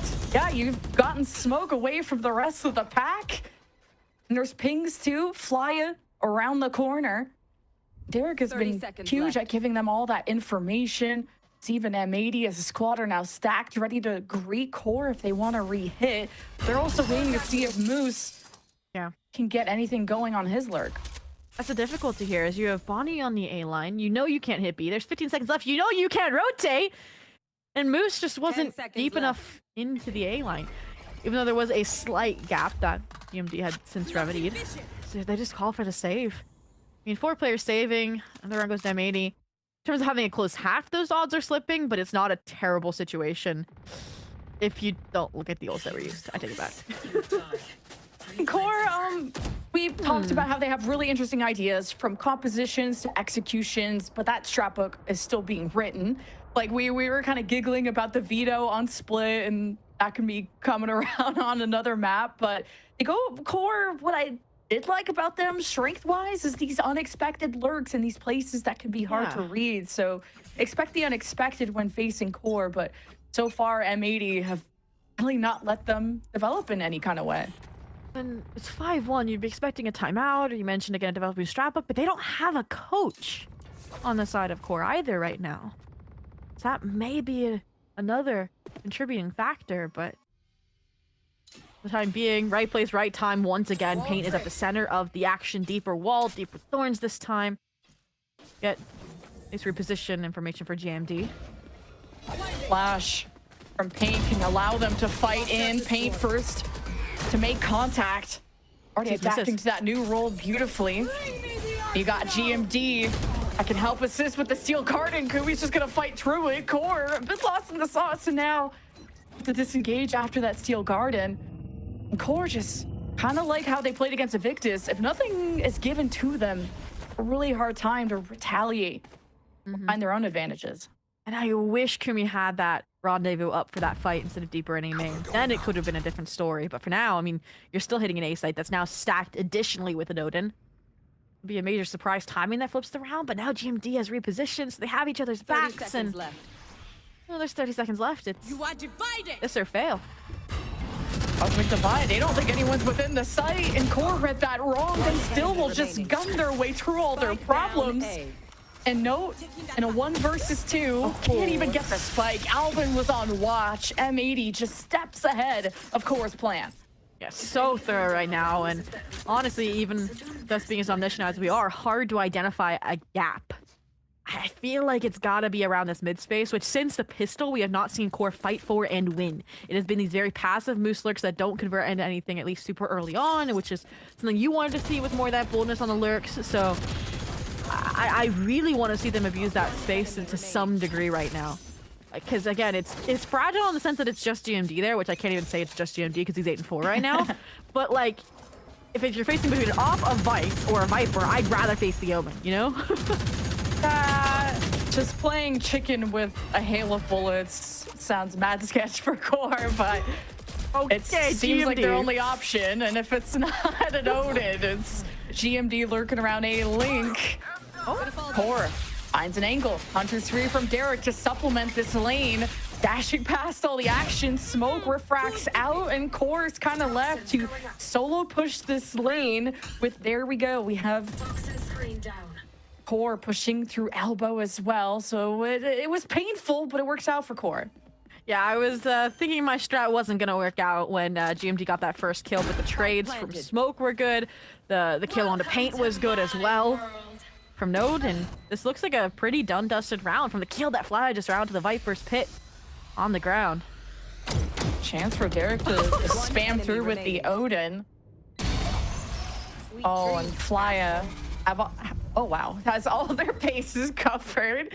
And hey, we just needed Core to show some signs of life, and they definitely have. And just kind of needed to meet that resistance with a hammer. They went mid. They got the round. Look at that. But as soon as they get around mid, look at the switch up now. I feel like Bonnie is about to like ult down mid, launch a relabel. They're okay. Wow, I was setting all it up because he looked ready, and now he's back to A. So apparently GMD didn't like that idea. He's trapped back on A main duty. But all in all, we'll see what the changes look like. Maybe no eye test switch ups, but. A real response to that Odin besides trying to find the gaps around it. Kumi offensive. Bonnie has been a really aggressive Neon and punished a lot at times in M80's last match. That was a weakness, but he gives them so much good information. Yeah. Now caught by that top. Something to note for M80. And once again now, back-to-back rounds. Core have identified and exploited this mid-elbow gap towards A link, towards A yard. And using this toxic screen as well, and the fact that they did find that Bonnie kill, they can easily get into the site with the convergent pass. Smoke is just gonna discourage M80 from getting around. We're just giving a big ol' hug to the competition. Kumi caught scoping, caught lacking, but Core can still pick this up. Covered just the one entry. GMD lurks in the shadows. They don't know he's within the site, but now the jig is up. He's surrounded by Core. GMD gets ready to fight for his life. Spike tapped and Flya finishes it off. Okay, Core back-to-back rounds. Starting to inspire. Make their fear your weapon. And this is where M80, we're going to be looking towards an adjustment. I mean, you're up 6-3. I don't think it's necessarily a timeout kind of territory. But again, to me, the logical solution is to fight a little bit deeper for mid control, get a player deposited a little bit deeper in that corner. I mean, GMD is a good candidate for that because he has the from the shadows to get out if he is threatened. But the old online like the Nightfall. I do think a B-lean's not terrible out of Core this round. I do have Bonnie this time top mid. They finally listened to his plan of wanting to go mid. That could have helped last round, and there it is, the deposit in the corner. Mid solved. Put a pin in it for now. We'll revisit it later. Need that back. It's like it's just going to be a flood through main for Core with the Nightfall and how he can set up Smoke for success. He needs to be tip of the spear that have more consistency around these openers. And I think we're going to see Core flourish a lot more with more time together, right? Because this is Smoke's second match, and Kumi again with the first bloods on the op. I'm liking this. Core, this is suspiciously quiet. Still worried about another defender, but M80, they've dodged the Nightfall. What do they do with all this mid space now? Starting to creep towards spawn. Moose has a lot riding on him. Try and put a stop to this. You could have a good cutoff opportunity. No, he's more worried about paint. And now M80 have really started to amp things up noise-wise. Moose gets traded. Flank activated here for M80. Core turn around to deal with it. Through mid-link is Derek. And yeah, with him falling, this is looking real dire. I mean, Bonnie broke, Derek broke, GMD broke. This is the logical call to make sure this 6-6 doesn't, sorry, this 6-3 doesn't become a 6-6. And I saw the vision that round. I think you could see just from how uncommitted the B site the defenders were that they were playing retake off of the overdrive, right? Off of possibly info from GMDs from the shadows. But again, what I praised them for prior was not putting themselves in visible or risky sightlines for that operator, for that first blood mentality that you mentioned from Kumi and this operator. And unfortunately, Alvin got found, the delay from that Viper's wall, and honestly, a really important retake tool are gone. And that was the entire strategy then kind of faltering. So again, having ideas to pick up the pieces, which I think came out of that flank, being sound is going to be M80's next challenge. But again, that's one round, one kill that goes south. If that's your only issue, not bad. You're still up 6-4. Kumi can be that clutch guy to depend on. He had like a 4K clutch at the last round of the half on split, I believe, against Evictus. So he can put up those numbers. It's consistent with the openers. Core have a chance to climb back into this and already have begun that ascension. Now with mid, this is going to be challenged by Core. And with the op in the picture, Not a lot of wiggle room for Bonnie. Kumi finds the head of GMD through the wall. Bonnie responds through the smoke and has to amp up, and he does. Core will dismiss themselves from this fight. Oh, I want a Bonnie Ren's neon head-to-head after movement like that. But the round's not over yet. Alvin literally dodges a bullet. They won the mid-fight off of a really nice set play there. You now can see the space backed up a little bit deeper here. With less than a minute left, Core need a way forward. Good information from Derek, just to note that, okay, that Don't op overpeak. is still towards mid. Yeah, information for himself. Derek does play his life. He's a very survivable initiator. Knows how important he is on those post plant, or well, in this case, the retake. Here we go.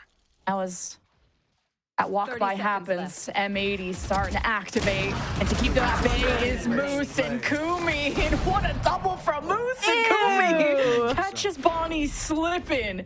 Ooh, the comeback is happening, Zoe. Ooh, that tour de force neutralization was crazy, and honestly I'm not mad that they used it for one kill either, because you have the operator coming in the last round. It was more of a luxury.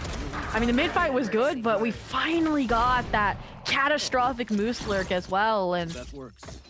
Yeah, if Moose wasn't there, I think that's a very easy round also from M80, just retaking onto the B site with that overdrive that they had already popped, but complete interference run. And what were we, 6-2 NRG Academy Two versus ops? EG, and now we're almost 6-6 again. 3 ops? 3 ops? 3 ops. They have to have backup guns. There you go. Note has a whole arsenal. They just switched from a Vandal to a Phantom from the off. Okay. Jeez, 2 ops is still too many for me, but hey, it's what's gotten Core those openers. But now, having to play this slow is... I haven't gotten lucky at mid-engagement this time. They are scaling up towards A. M80 looking to meet them. Bonnie quite low. GMD, the buddy system, the friendship stays strong. And Moose tries to delay as much as they can and fight for that space. And it's limiting Core's options, which is depending on Kumi. Oh, that collide would have been sick. That was a crazy try. One. Yeah. Coming down to a deathmatch. I feel like Core haven't really planned it too often this half. Yeah, I'm not gonna lie. I was gonna say from too many celebrations to the triple off, it does look like Core is more like playing loosely just to have fun. But that round, the reclear was nice. The awareness that Moose just slipped into elbow was nice. Moose wins that fight, right? Or both of those, I should say. A side's open, plant goes down.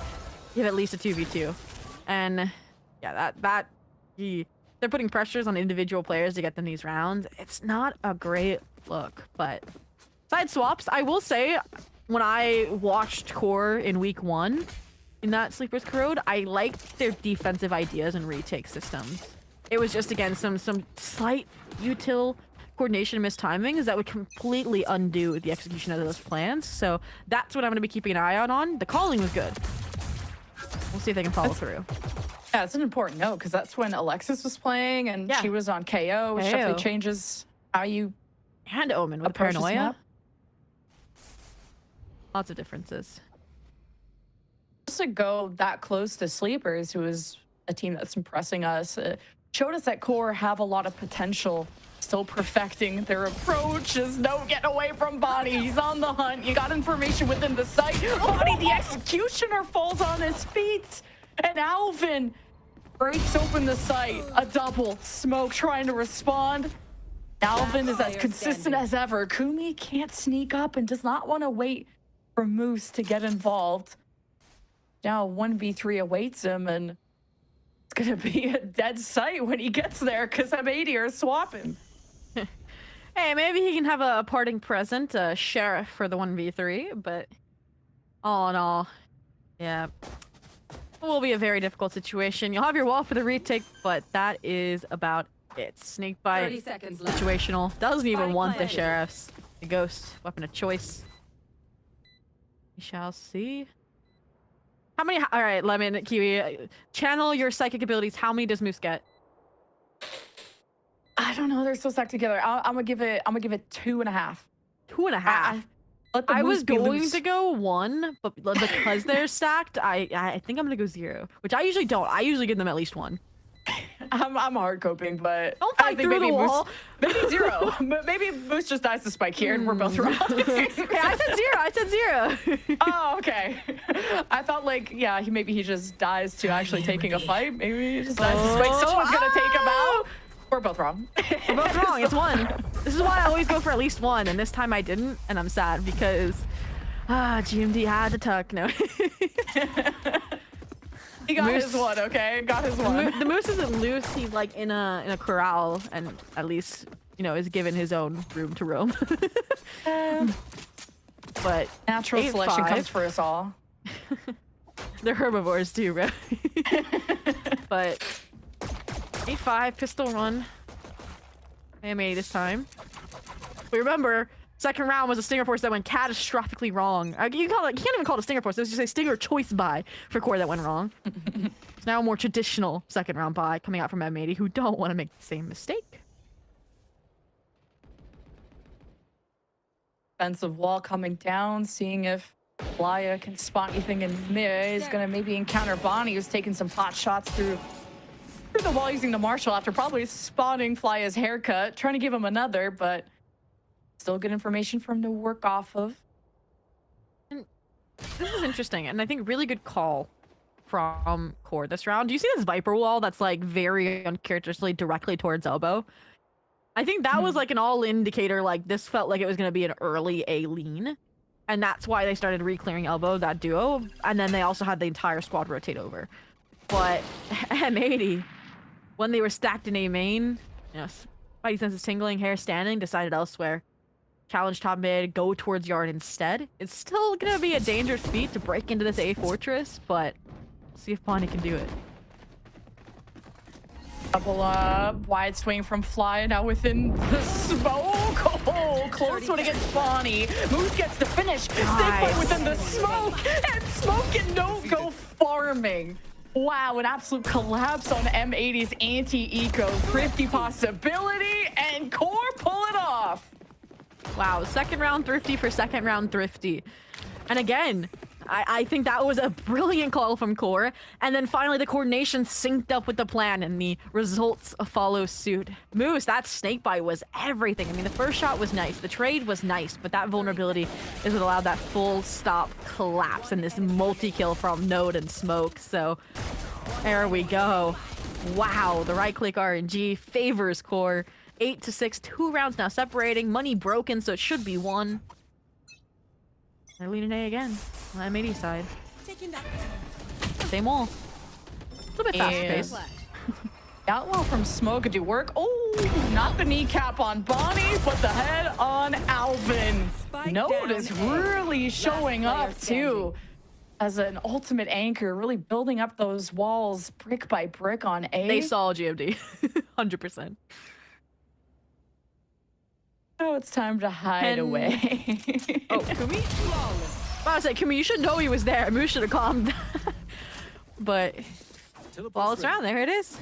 Stabilization, 1 round separating. Yeah, we think Core has a high peak if they get their ducks in a row, and right now they are leading them quite well towards the pond. This looks like a more comfortable map for Core, just compared to last week. Don't look like they're floundering as much. Just the teamwork, like a beautiful snake bite from Moose. So what's their pick? Yeah, and it makes sense. I just thought like time together wise, it would have taken more time for them to find this kind of beat. Or catching up, but it's not over yet. What? Again? Top mid defender. This time instead of main, Smoke, Outlaw out towards Link. You slip the net off the dark cover. Flyer might just have to give it up. They have to trust in Kumi and that collateral. It's a full display. An unfortunate double swing from M80, but you gotta get this up out of Kumi's hands. He is a monster. Yeah, get the Guardian out of Note. Delivers on all fronts yet again. Not the first time or the last time Note will get a multi-kill on A. It makes it a flawless 2 for Core and a tie 8-8 game. I want to see Note's current KDA real fast. I'm curious. I feel like at least half of these kills have been from the Guardian this half. At least 5. I want to say 6. There's a 3K this round. I'm not sure if it was 2 or 3 in the previous. Either way, majority of the kills have been from this this Guardian. But okay, money They're and so shy. rich too. Yeah, 8 and no timeouts from M80 is questionable.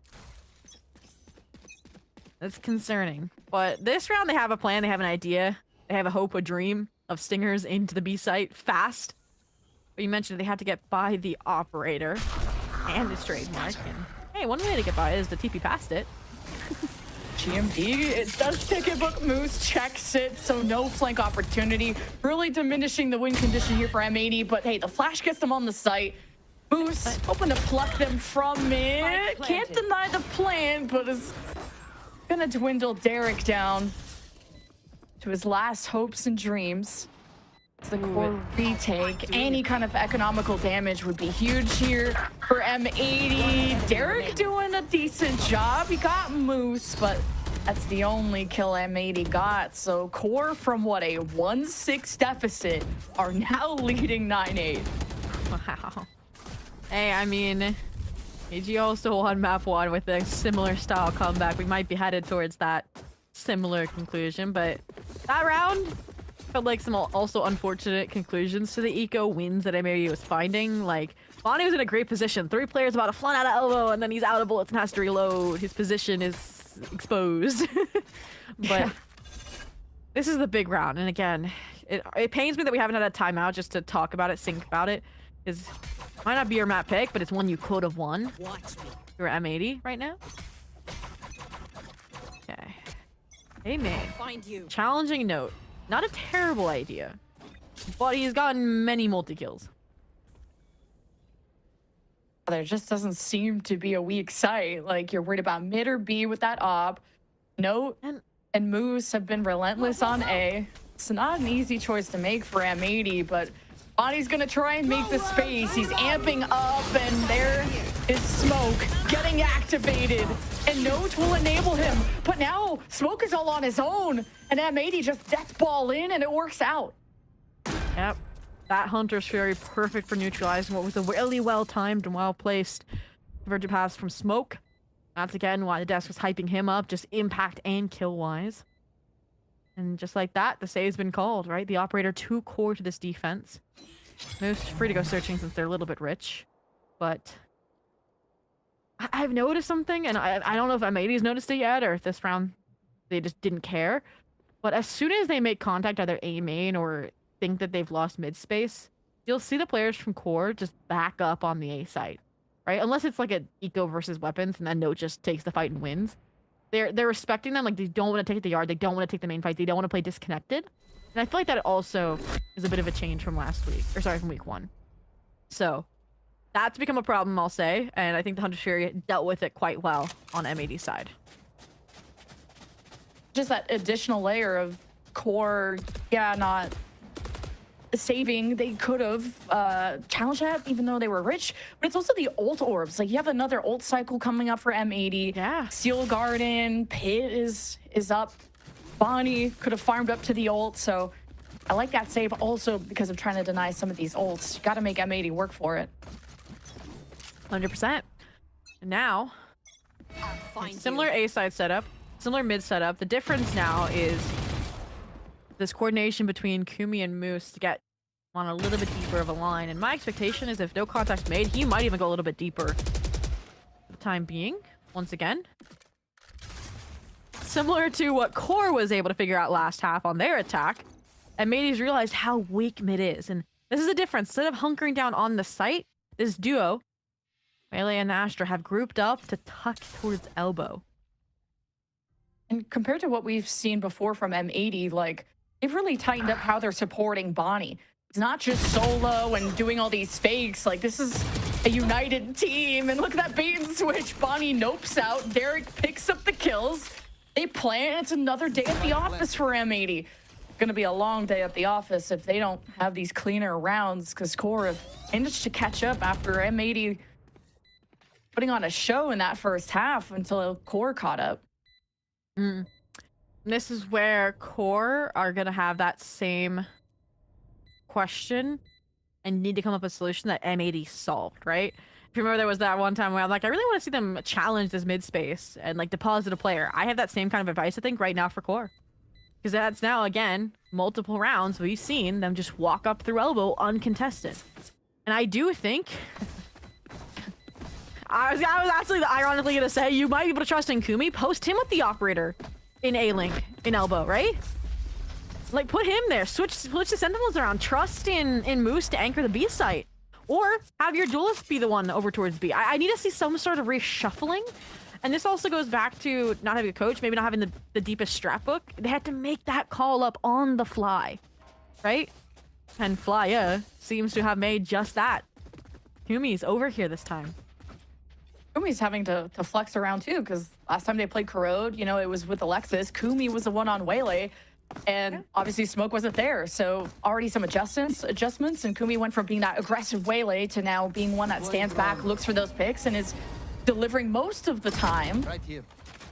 Information from Derek, the 2-stack to expect. Not knowing what's in this A-Link, buddy. Okay, don't get collided again, and that's all good. Steel Garden will open up the site. Core stuck in. Now, it's the teamwork that has to bail them out. No flash for Paint to play off of an M80 dip.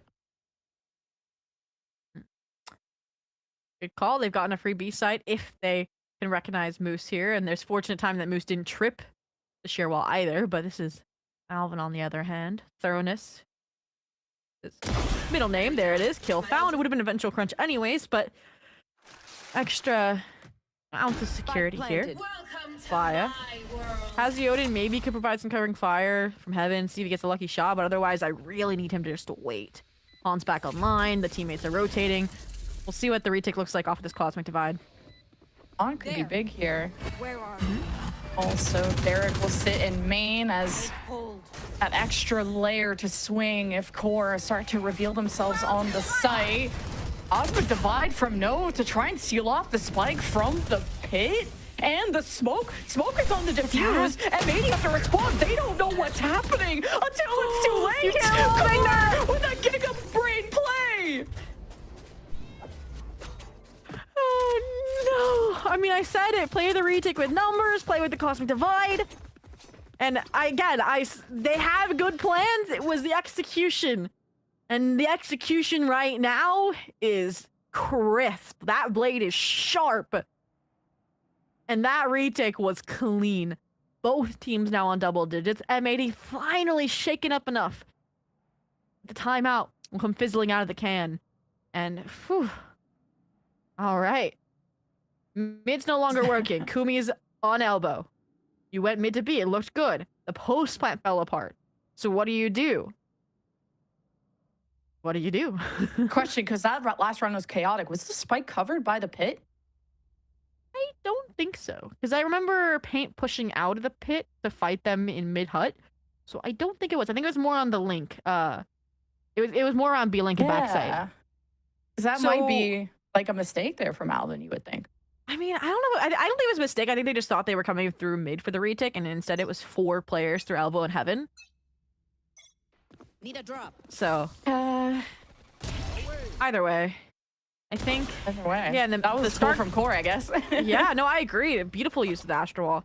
I think out of this timeout, honestly, they're not doing too much wrong, and that was just a very unfortunate circumstance for M80. The thing is, again, have similar free rounds, mid rounds. It's just that post plant.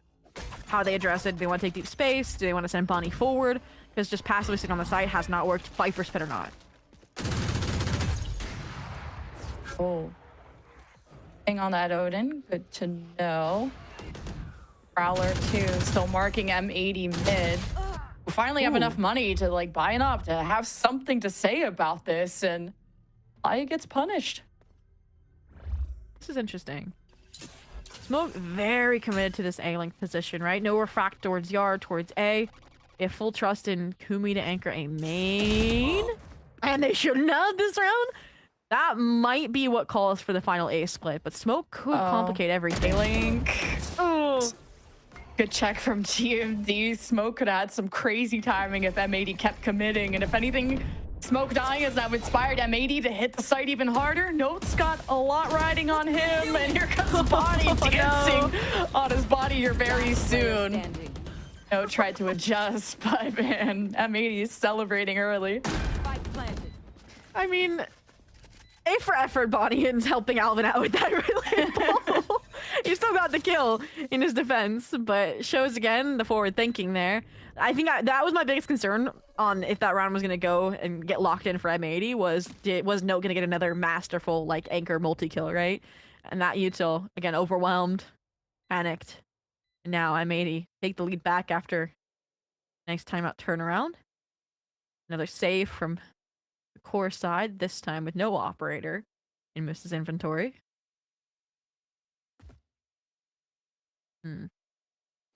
Close game though.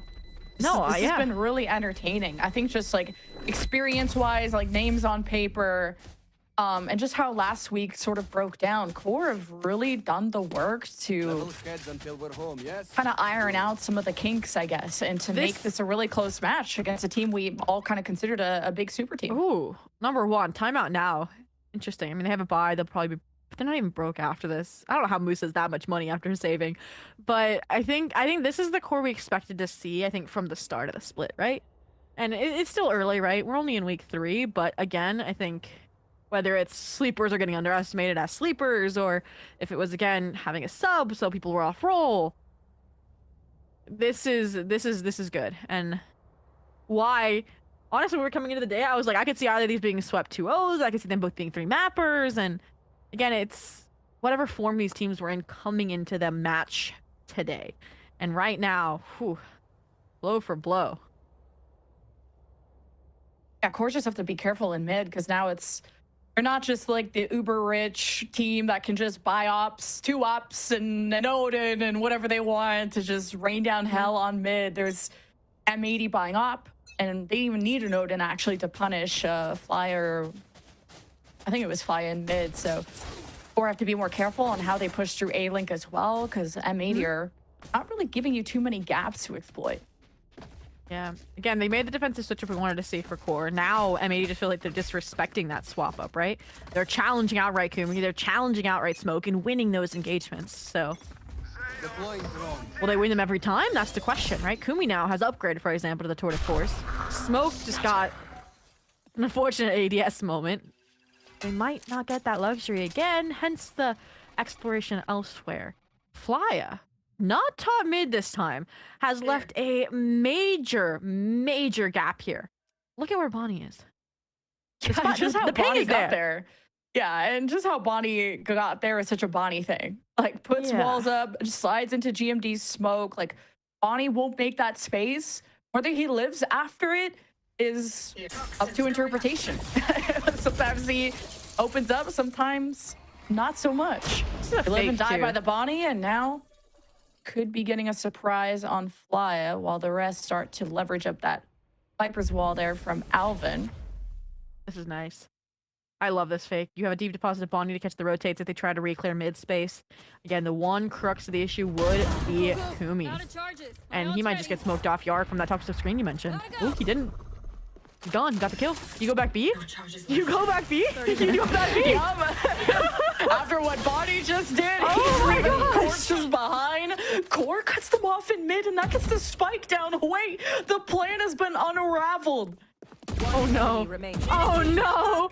A beautiful mid-round call. Yeah, you mentioned falls flat because the spike is lost, dropped, and just like that, Core is back in the game. 11-11. Save the op at least. It should be a fair buy all around to determine who gets to map point first. After Kumi kind of body blocked, unfortunate. Still got that kill, which is kind of funny. But there's been some pretty big heroic plays from Core. Like, Note is stepping up in the biggest of ways. Yeah. Fly and check the corner. Definitely not expecting a Neon to be inserted there, even though, like you mentioned, Core gave that up willingly. They were aware, right? They had Note, for example, watching like the top mid access point to spawn. You had Fly also head on a swivel towards his side of spawn, and Moose was holding this like nasty pixel angle if they actually committed through B-Link. But when the B main pressure showed that, and they got smoked off, all of that crumbled. But that aside, different approach from Core this round and how they're taking this mid space, right? Smoke has yet to push from top mid off of this Odin spray. And Kumi has since swapped back to Link. This issue, though, is that Bonnie just launched his way through a main. And yeah, there's a trade, but the backstab... Okay. Ugh. We're still on 3 on 3. Still hold it down. Nightfall to give some support. And it will dwindle that pressure. Prowler 2. Notice if they're going to swing off of that Prowler ping. Hey, let's send in another for good measure. But Note has to maybe respect this push, play off of Flya. As the Odin, M80 will find a different angle, and Core are watching this wraparound. Flya will check it at the door, and Paige just walks into his demise. Core on match point. Wow. Match point. Huge mid adjustment that works out really, really well. And again, I think Note is that level of stability that they needed on the defense, right? Kumi, the op, the first half, perfect. Kumi as well here, the reposition away from the B site, perfect. And I think that, if Flya called that, is what saved this map for Core. Now, M80 is lost in their last timeout. Again, part of my problem to me as well is I wish M80 took the timeout sooner. Like, probably... when did they take their first timeout? I feel like it was like round 20-ish after that. And then they won 21. Because I think it would have been like after these 4 rounds is probably when I should have been taken, but... I just believe that whatever problems that they have are super fixable on the fly, I guess. I guess. At least they have a bye. Let's get that out of the way. All right. They have Hunter's Fury as well, which has got them out of some tricky situations on the M80 side. The mid splits are no longer working. Note and Kumi are stacked towards A, the current 2 top frags. I think you go for either B main or B split right now for M80. And unfortunately, I mean, they're confident they have the powerhouse names for a reason. They opt to challenge a main head on. They at least get to dodge the bullet of Note, who's repositioned towards B, but Smoke now, I mean, is 1 off the convergent paths and has a refract. This is double danger. Okay. See how they approach this fight. Core just gonna take out the drone, and Bonnie slips right into the crosshair. Fantastic patience from Kumi, and not even that, he goes in for seconds, and M80 have nothing going for them. And the shotgun from Kumi should have done more in paint at 31 HP. Glad he's still standing, but with not many friends to rejoice with. Derek being main, hoping they could just get the spike, and well, it'd be difficult to re-clear and scale anywhere else, especially with the time given. So, dire straits here for M80.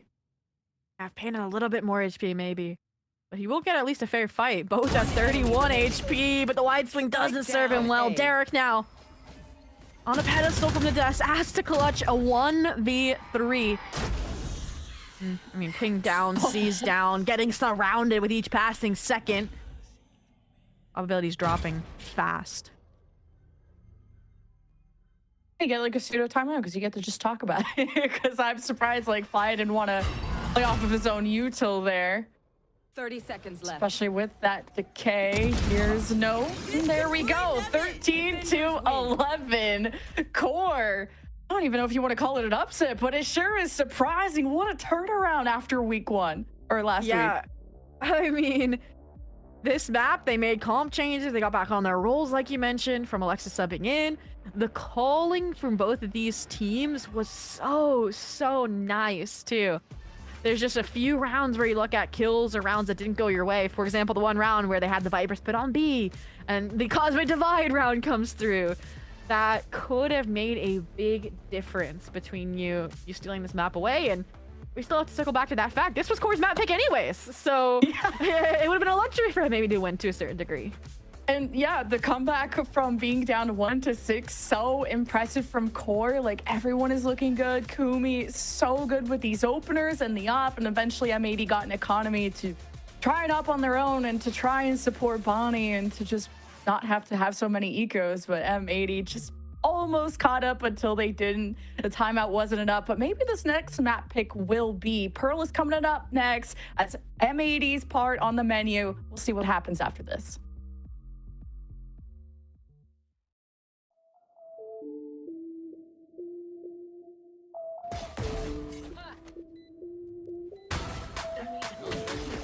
Last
together, fight together.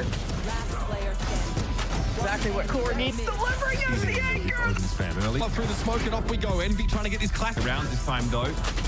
But the stand and fight, he's down to 8. And there's Alum. That's the Phantom. Brought up by the save. And trouble without his rifle. Way out, but the spike can still be held with just enough time.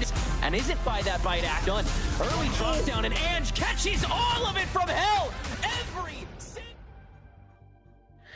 Well, it's about time in this broadcast we had someone win their map pick, and Core take their map pick of Corode. Welcome back to Valorant Challengers League North America. I'm your host, Elizabeth, joined with Roy and Gompers on the desk. And if you're just joining us, you missed a very close Corode, but all goes somewhat according to plan for Core, taking it 13-11. But Roy, it was 6-1 at some point, and you and I, the Core predictors, were like, "Ooh, uh-oh." And then Core just turned that around.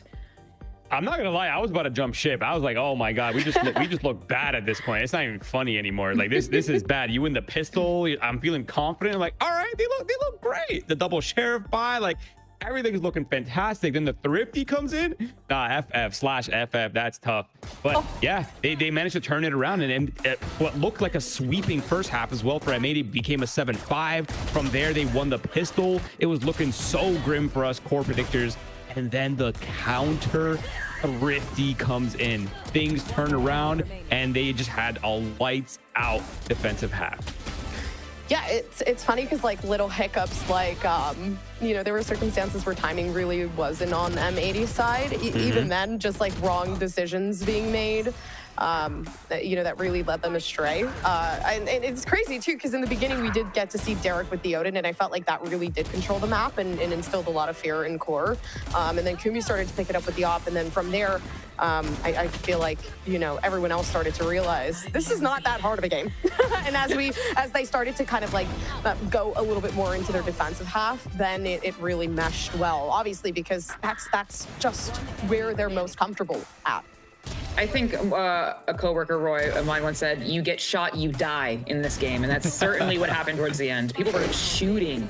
Oh yeah, there's so many individual expression happening in this game, but there's also so much team stuff and like small little details and so many like just good macro awareness on individuals, like taking the timings. I'm thinking back to Guimont, who had like really good timings early in that first half. I'm thinking Note dismantling them in the second half. And I'm also thinking about some of these rounds where we got to see some very innovative Astra play. Like they made the Astra look so good on this map. And specifically Note made the Astra look even better on this map, the way he was utilizing it, where they allocated the stars and some of the utility. Like it's very obvious that Core came in with a very clear idea of how they wanted to play this map and how they wanted to utilize their agents, and just the way they capitalized off it was beautiful. Yeah, you can tell too, M80 were like really trying to push for mid. And from Note and Moose, the both of them had adapted so well that they ended up fighting mid to the point where they had gained at least like 90% of mid, majority of the time. So, and then it started to cause another issue of, okay, now we've switched sides. Core is able to now play for their defensive half. And, you know, Moose was just really, really good at making sure nobody was able to gain any ground. So, you know, they had to funnel in towards choke points and try to fight, and then they were getting taken out early down in mid, and no, I mean, being like such a big benefactor of that and making sure nobody got by. So it was honestly really cool to see, I will say. I'm glad, Roy, you brought up Note, because as an Astra main, thank you, Note, for making us look so damn good out there. I mean, Gompers, you brought it up. I'm gonna go to you, because you in the agent select said, you know, this might be a problem. We don't see Astra a lot, period. And especially on Corode, and you told us to keep an eye out. I wish M80 heard you, because Note, especially in the second half, was a problem. Yeah, and to play Astra, I feel like you really got to let go of the ego, and you have to help your team. And you have to, like, all your util is so useful if you are able to, like, to really think ahead of time, and then also talk with your teammates about what they're comfortable with. And I think, I mean, it really is evident that Note was working with every single person on that team to make sure that they weren't getting in the way. Instead, they were they were benefiting everyone else. And I think that's really the mark of excellence with Astra players, right? Is their ability to balance the fact that you have to place these stars and manage this global util and also very long cooldowns. And the fact that he was doing all of that and found ways to put himself in very good power positions and capitalizing off of those. On top of that, I mean, you got to give him respect. He put in some crazy work on this first map. Well, let's think about it the other way, right? If there is an Astra that is not playing up to the, like, you know, Astral standards, if you will, it's essentially there's only 4 players on that team, if they're not going to use their util effectively, which makes it, you know, there's a lot of dynamicism with an Astra that Omen maybe lacks, but I think there's maybe in Challengers we will be seeing a little bit more. But that was Corode, folks, and we are going to be heading to M80's map pick of Pearl. It's, you know, 13 to 11 on their map pick. I would normally be like, oh, you're doing fine. But that was a 6-1, Roy. And I don't like saying this, but I think M80 threw that a little bit. Oof, okay. Fighting words. I think some rounds they could have capitalized that they should have capitalized. Yes, there's a little bit of kind of the Evo Genius effect that we saw in the last map of Split. I think there's a little bit of that going on. I think there was some trolling going on as well. But ultimately, I think Core just played very well, and they were winning.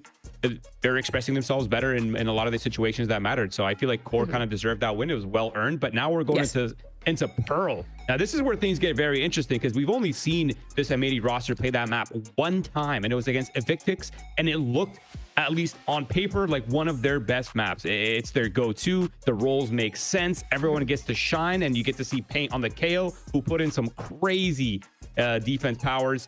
And if I predicted M80, which I didn't, I would be confident going into the second map. And I'm speaking for the M80 predictors on this broadcast. Oh, love. Okay, at least some love on the desk, guys. That's awesome. Okay, well, yeah, Evictix.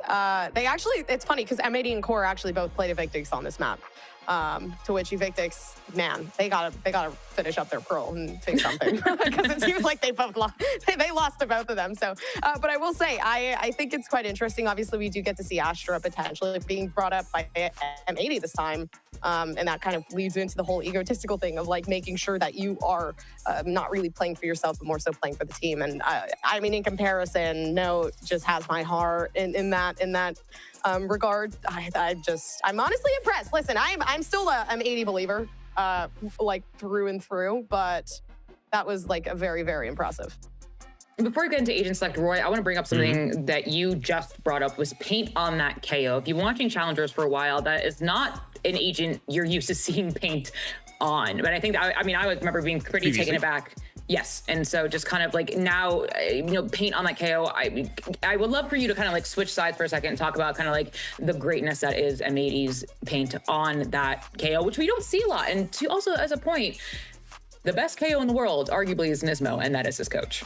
And that's really a big piece. I think we talked previously about this on broadcast, but I'll kind of give the TLDR spark notes for kind of the Paint effect on this agent, right? One, he's a duelist. So I think he kind of intuitively understands how to get set up as a duelist. And I think he's in the role where now he's supporting these players. And he's also he's always been a very vocal player. And obviously KO is he's very micro heavy, and a lot of, hey, I'm flashing for you, peek, peek, peek. And there's a lot of that going on. So I think his vocality makes sense on the agent. He's being helped and kind of he's upping the weaknesses that maybe he has on the agent by Nismo. And I feel like it kind of everything makes sense, right? Like he gets to be part of the supportive cast, and he also has individual expression when it comes to self-sufficiency on the KO, which some people struggle with. And I feel like he has a nice balance between the kind of the performance that you want from a high fragging KO, as well as the support for the duelists and making sure people are set up for favorable engagements. I'd say statistics actually support that too, because it was like what, plus 18 in their last game in Pearl that they had. I mean, 18 assists, my apologies, that they had in their last game, and I think like a 286 ACS. So not only really just like applying themselves and helping the team, light work, but also bragging out. No big deal. Well, folks, we will see if Paint goes back to that KO or surprises us. Personally, I would be very surprised to see them not on the KO as we go into Agent Select for M80's map pick of Pearl. And there you go, bada bing, bada boom, as we say in Italian-American culture. Paint is on the KO with GMD on the Astra, going against Note's Astra, Roy. Little Astra v Astra. Yeah, and both of the players are popping off as well, so I'm kind of curious to see how that plays out. But what I'm eyeing out here, guys, is the fact that there's a double duelist on the Core side. We talked a lot about Smoke on that duelist. I feel like Kumi on the Waylay is very flashy, so expect a lot of plays from him. But defensively speaking, against his composition, you kind of need to work around the KO. So if M80 is dedicating that KO util towards A main, which they will. Core is going to have to problem solve of how they're going to play around that knife, how they're going to manipulate that early A pressure that's going to be front loaded here by the M80 game plan on the attack side. Well, folks, they're looking for their second win in VCL. Can Corode make it a clean 2-0, or will M80 win their map pick of Pearl and force us to Breeze? Lemon, Kiwi, and Zobe, please take it away. Thank you so much, Liz. We are so excited for another close match. I mean, it doesn't get any closer than 13-11 unless you go into OT, but for M80 to fall this early is a little surprising after how that last map started. Yeah, I mean, again, they mentioned 6-1 lead. EG versus NRG had a, 6-2 that they also ended up tossing just a little bit. So it's, again, pish posh, but it was the enemy map pick, and that's where you have to lock in here now. But also, Core have made another composition shift, right? So they're basically erasing everything that they worked on in week 1 and week 2 and starting fresh, and they've been looking strong as a result. We saw it on Corode. We might see it here on Pearl. And you said, you were like, oh, Kumi, the swap from the Waylay to the Chamber on Corode was nice. Well, guess what? The Waylay is back, and hopefully help set Smoke up for even more success.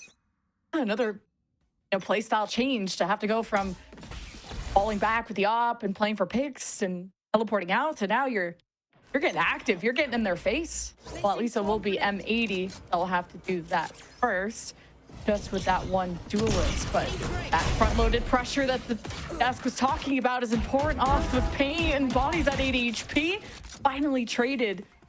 M80 have something to work off of here, despite their duelist not being involved, and it's trying to collapse onto B, where Moose will be hiding in some smoke, and now just off the turret, but has to take advantageous battle. Now just trying to play from main. GMD reveals his position. Now you got the ring around the Rosie. Moose, backstab. Easy like that. Oh, not even. Wait, he's not even done here. The Moose is loose. The Moose is loose and looking for an ace. And he may just get it here. What a first map. What a first round, I should say. Wow, I mean, M80 turn up the heat, go for a mid-door play immediately. And Moose, that's the perfect call, right? Like, the calm's coming from your team. There's 3, maybe 4 people in through mid-door. It's like, pick your poison. Would you rather face one apple seed or like a full vat of toxic waste, right? And I would choose the apple seed, and that's exactly what happens. They flip the site, they play for that long control, and I thought they were just gonna like let the Astra walk by and wait till the entire team was exposed, but they still get the kills anyways, Astra smoke or not. Out from mid, M80 get stopped, and they're gonna try a push. Smoke with the outlaw. 1-2, goodbye to M80. And most of their core too. At least it'll be a quick one. Oh. Yeah, no more gamble. We're only buying a Stinger so we can get Vandals in our third round sort of purchases. And it reaps the rewards perfectly as well. So now you carry the big guns over like Moose and that Phantom, which he could afford thanks to his round 1 ace. And now, honestly, the chances of converting a third, I'd say, are pretty strong here. And Core have the momentum, right? And they have a rep on Pearl. And again, it was a win despite all the changes that have occurred. So, yeah, maybe getting ahead of myself, but things are looking good so far. And M80, I'm hoping that they're not going to be pedal to the metal every single round like we've seen so far. Trying different looks. Out that deep recon. M80 feel confident to keep moving forward. They have that turret in mid, so no funny business from Core quite yet. Just 80 collecting orbs and rescaling. They slowed it down. Asked for. I do like this art trap though. This could be bad if they don't drone, if they're not thorough enough with their util. Let's fly a drone. Not see GMD. Droning up though from M80 this time. We'll get the attention of Flya and Kumi, especially with the judge. It's gonna have a Kumi plays patience, and there is the swing, and from behind, at least he'll refract out. Not the kill, but the threat still looms, and M80 wants to march on without them, and man, Smoke just got smoked. Holy cow, what a shot from Paint. That means the spike goes down without interruption from Core. The retake will come in through the top of the site. Which plant simulator ensues, right? You have So many players off site here. Util, not quite sure what's still online. Looks like a recon dart. That could help. Already some delay. That note has to get. We'll smoke it off. Maybe try and get on the spike while the rest try to delay. Oh, just trying to at least get it halfway and paint. Having a very clean start. Flexing all these different roles. Gets M80 on the board on their first buy. Yeah, very nice. Like, that's the player that has to fight forward in a 2v1. You want your Astra alive. But I want to go back to that Art fight, because that was, I think, the most impressive part of the M80 round for me, right? As soon as they make contact with that edge of sight player, like, their head on a swivel, prepared, ready, at a moment's notice to handle Kumi running at them with that judge as well. And that's what really allowed them to, I think, deny that eco, because the Art players that were still mid-plaza were a bit late. But coming into this next round, nothing too peculiar across the board. They do have this time Kumi a little bit more forward towards Art. Full anchored Killjoy towards B, and Smoke searching with this Outlaw. That delayed knife too. Ooh. Smoke put down again, but the long knife there. But okay. M80 still happy with that first pick. Is that enough to pull them towards though? I mean, you haven't gone past the Killjoy utility. That's where my attention goes to Bonnie and that fake out, especially. Right? Every Sentinel's worst nightmare. And my concern is that with less than a minute left, they haven't really even started piecing apart the layers of this piece-side onion. So many nooks and crannies that M80 have to inspect, and this could be these inserts at core due to catch them off guard. Like we've said before, expect the unexpected. Recon shock. It was just a clone. Flyer won't fall for it. It's so much delay at the front doors. The gates have not been opened at all. Just a spam through the smokes, enough to get M80 to kneel. Bonnie doesn't have the HP, now he has none at all. And information for Derek, what do you do with it? You gotta double your numbers, you gotta go crazy. And Alvin and Derek are doing just that. They've sandwiched everyone until Core retaliate, but that got awfully close. Yeah, I don't know how I would have felt if Alvin and Derek somehow clutched up that round, because that was played perfectly by Core. Or you could argue mistakes by M80 for not trying to clear out that util prior. Like, it's giving the eco round that Core had towards A on Corode, where they just, like, massacred them meat grinder style, and this happened again. Perfect dart, perfect KJ util, even the Astra Sun coming in. Like, that is the coordination we expect from a team like this, of veterans on Core's side. So that was gorgeous, and makes B a no-go zone unless the order clears it out. So where do you go? You go mid. It worked out for M80 decently before Core had to pull off some, well, an ace in that pistol. I guess that's what it's gonna take. Bonnie has a dimensional drift with a stinger, but is that an investment? No, man, no, it's just lurking. Oh my god. And Flya's got a two-piece too. Wherever M80 go, they've been met by such resistance. Wow. And Smoke is just the cherry on top. This feels like every individual right now for Core is energized. Maybe even just from the kickstart with Moose on that ace that's invigorated this system. I mean, even Flya heard Clorix is fragging out of jail and says, I want a piece of that pie. Right? The refrag trades swinging into Art were so clean. Yeah, and risky, but they're aiming right now. They know this was an eco, and that's confidence that showed.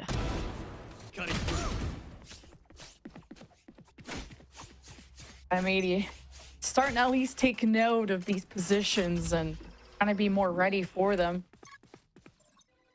Such a weird spot that note was too, and M80 just really surprised. Now M80 trying to take a fight. Null command, flash, all the pieces in position except the target to actually shoot at, and there's actually a flank forming in mid, something Alvin has to protect. And it's an opener, but for the defense to keep M80 at bay. Derek did find one towards the back, and it's still Moose that lingers. The drone to kind of help assess the field. Flya gives that information to Moose, who is still fragging, and ever such a nuisance at M80. They have to bury him, and Kumi gets involved with the ult, and Moose is playing out of his mind right now. Wow. Yeah, I mean, they were so aware. Double shock darts come through.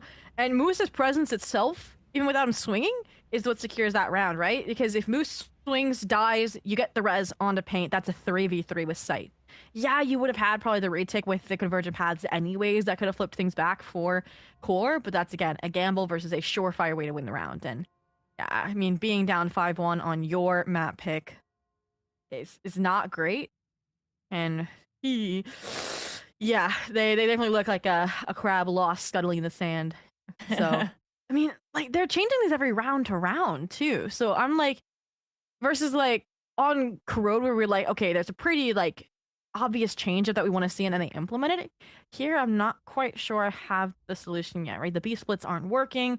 Art, hit or miss. I think I wanted them to go back towards Art, I think. Maybe like an A split again. I think that's your best bet right now. Or again, if the Killjoy utility stacked on B, try your hand a little bit longer towards A main. Especially, I was gonna say before the op came online, but look what Smoke has. Yeah, B has really felt like a crab shell and very difficult to crack, especially with Moose being 10-1. And now a lockdown. Don't have the Hunter's Fury. Derek tried to throw everything he could into that. And yeah, I think hitting A main was the only successful run from M80, or at least going to the A side, however they crunch into that. Because when they've challenged Kumi around Art, he's also refracted out, which feels like you got nothing out of your investment. Oh. We said go A because the Killjoy was an A. Well, guess where the Killjoy is now? On A. And I am expecting Moose to play a bit disconnected because of that lockdown you mentioned. You can already see it's more just Asher that's going to take the brunt, but they did A split like we asked, and Bonnie's gone all the way into Art. Heroic plays from Bonnie and Pain, I think, last time to split open A. Or holding their bases. Now emerging from the smoke, a perfectly timed trade. And swing two from Moose. It's really hectic for M80 to have a foothold on anything. And Core were just ready for them. M80 can't even get a numbers advantage. Core read them like a book. He didn't even need the ults. Just the reflood there around that top site smoke from Note was crazy. Wow. Yeah, that's a momentum killer. I mean, they don't even have momentum yet on the M80 side. I mean, just the bold fights out, but it wasn't alone either, right? Immediacy from Kumi to go for those trades. I feel like we're seeing like a lack of clearance, and it feels like an all-in kind of front from M80. We saw it towards B, we're seeing it towards A. I need more thoroughness, or coverage, I should say, from Derek's utility. Or the Paint, you have a double initiator! You got some powerful ults too if you're M80. Truly, this dimensional drift is just a free win. Lock down to 0 though, they're believing in the op first. Scale up using that offensive smoke. Once that goes down, or have just really hidden away. I mean, you pointed out Moose was such a nuisance because he's just lived for so long at the back of that hallway.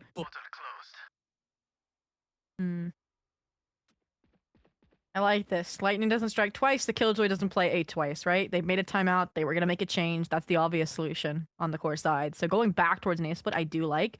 The issue is look at how deep Kumi is. He looks like he's ready to swing off of a refract immediately.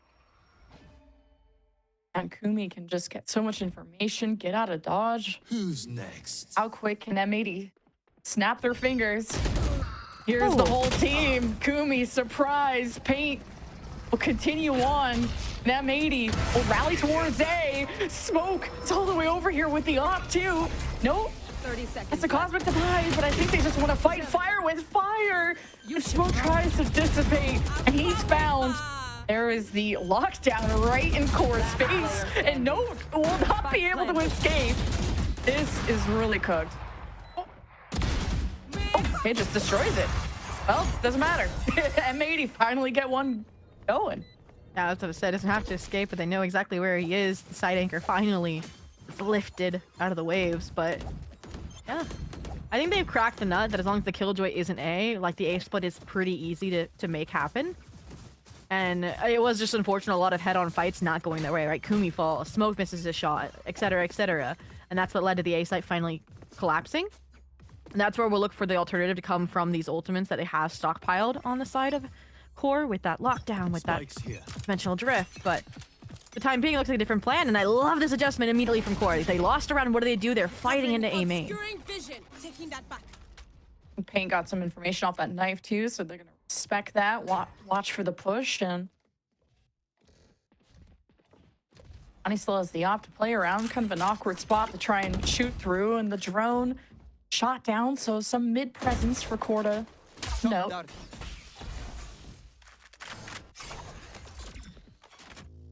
I mean, hey, split. If it doesn't fail, you try it again. But look at how far back now. 2 steps back. QoR have taken.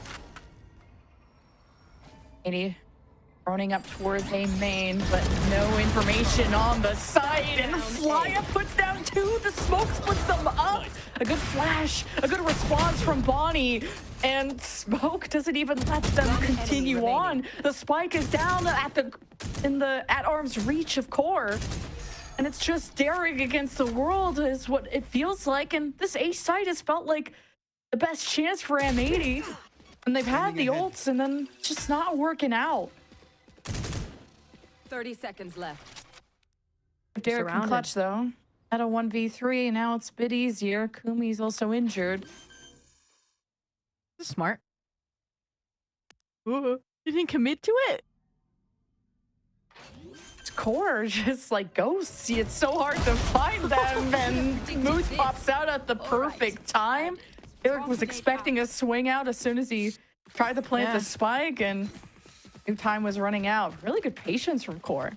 Yeah, I mean, even a timing fight was supported by that hinder. Like, that is crazy. But yeah, right now it does feel like QoR have like M80 on like a retractable lead, and like as soon as you feel like you finally gain momentum, they pull you back, right?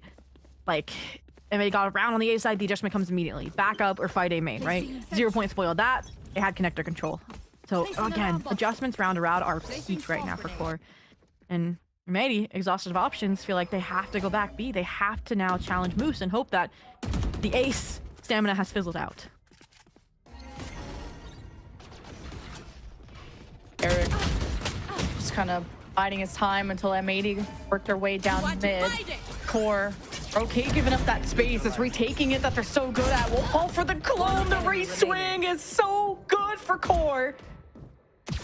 And it's Derek yet again, who's kind of waiting for his team to make space through mid, and now he's stuck.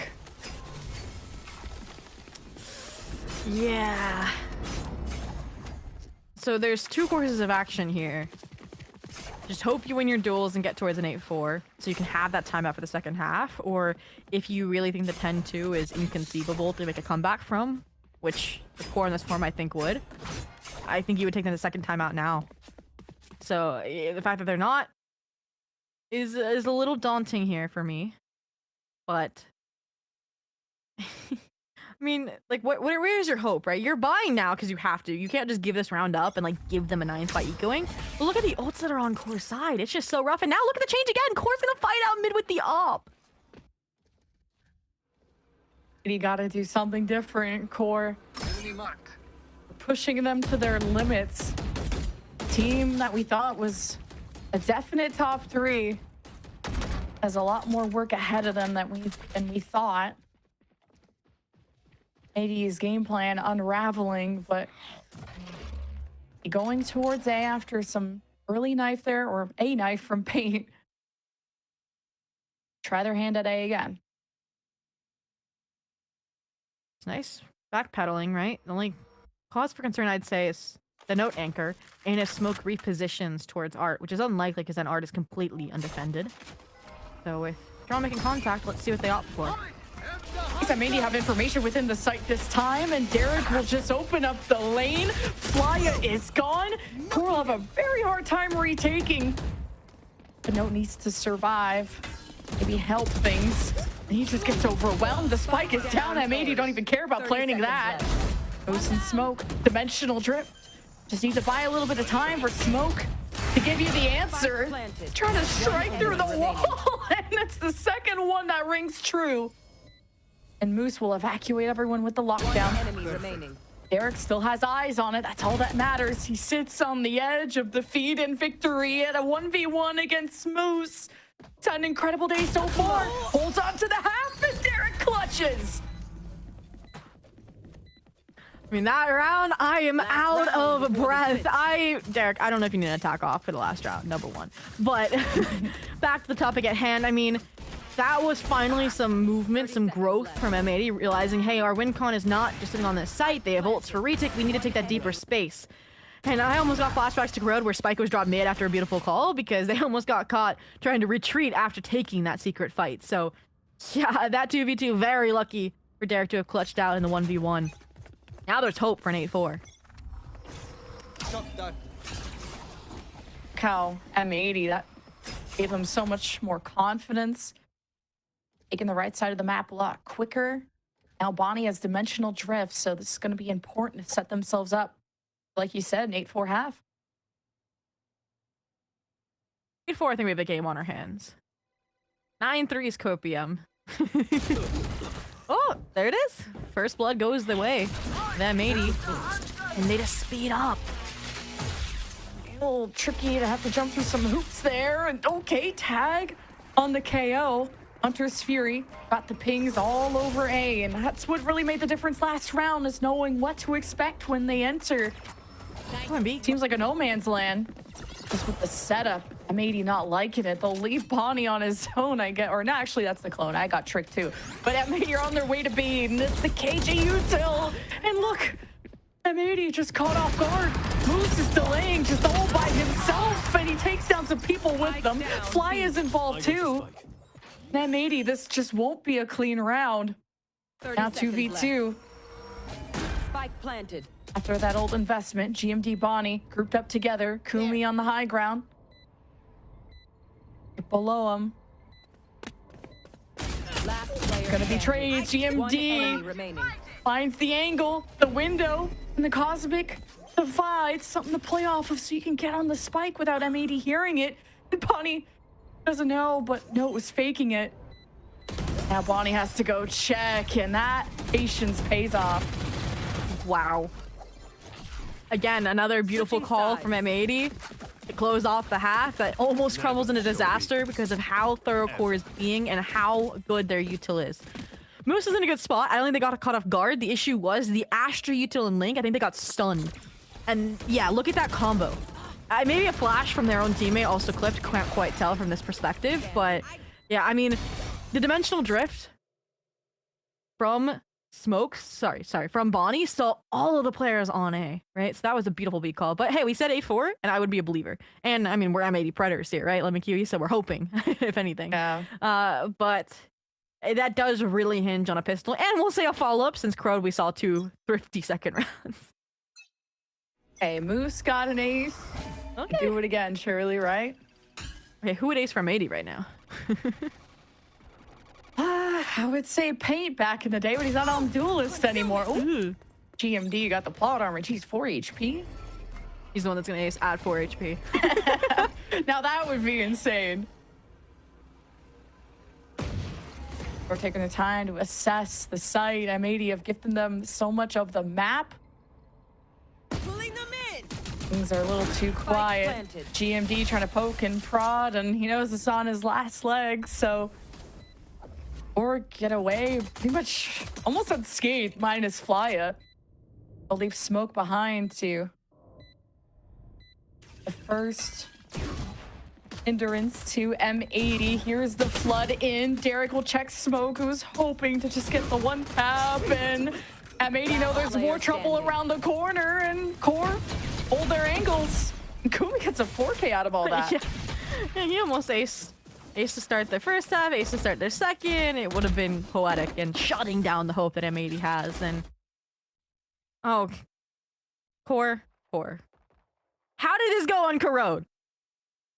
How did this go? The Stingers on the second round. How did it go? It led to them. I mean, they won the map, but it led to them being down 6-1. So I'm not sure if I'm committed to this, but I want to see where they're going with it. Mid door, maybe. A main? No. There's 4 people stacked here for M80. I'm scared, Lemon Kiwi. Oh, here's the gamble. Got the information off of Paint. Some trouble is afoot, and at least M80 will live and die as a team, and the Stingers rain down hell. It's a 3K for Flya and a quick anti-eco for Core. Recalling my bot. Disaster avoided. It's all down to Alvin with only a classic to his name. Spike planted. Get his one on Flya. Oh, Never mind. Nope. Full 4K though. Hunter's Fury too. We've had 2 players get 4Ks. Fly, Kumi, we're just fast tracking these ultimates and fast tracking the series, right? Double digits already. 10-4. M80. Ooh. We'll have to revisit this. Maybe just weren't challenged fully by Evictix, much like QoR weren't when they played Pearl with a different comp. A very fundamentally different one, by the way. They were playing Sage Chamber last time, and now they've switched to the double duelist, the literally antithesis, and are finding similar success. I think more dominant success, actually. I just feel like M80 didn't put up much resistance on that pistol, and like QoR are planting. They're all pretty much all 5 alive on post plant. Very different approaches to the defense. Revealing area. QoR not having to work as much, but M80 will push them to their limit. This is a pretty important rifle round for M80 if they want to have a chance to come back into the series. And Kumi checked. Alvin with 2. These are the type of players you need to pull off if you're M80 and the spike is down. Note. Be lingering. Oh, Alvin's going to turn around and he suspects something, and that's a good response from M80. Oh, very, very nice response. Very reactive to the explosive mid take, which is the first time we've seen QoR go for that as well. So maybe, as I dub it, closer syndrome setting in a little bit as you've reached the double-digit mark. So I'd maybe go back towards these more direct sight hits because you're winning those and you're thriving more in the post plant than anything, right? We look back at Pistol, the crossfire they had on Art. That's kind of where I want them to be at for now, but we'll see. I mean, I'll see a lot of Asher Stars here in A main. Standing ahead. This fight for that orb is important for QoR. They've seemed like this has been pretty smooth sailing on that side of the map, so going quiet. Right there. Obscuring first point of contact being GMD. Doesn't want to be marked by that drone. Umi pushes in, spam through the smoke, is gonna tag up Derek, and smoke finishes it off. Now QoR maybe need to extend out and work these advantages before the group ups happen. And M80 are split before the retake could really flourish. But QoR still haven't planted, so that's the only thing Bonnie has going for them. Well, 16 HP doesn't help either. Is he gonna wrap all the way to the flank? That's kind of crazy, and even if he does so silently, he won't be able to pass the threshold of the turret. Would have to find both here, and without contact made with each passing second, you'd hope the recognition rises that he could have gone A main. Or you just don't peek in A main. Especially that turret that hit him. Smart.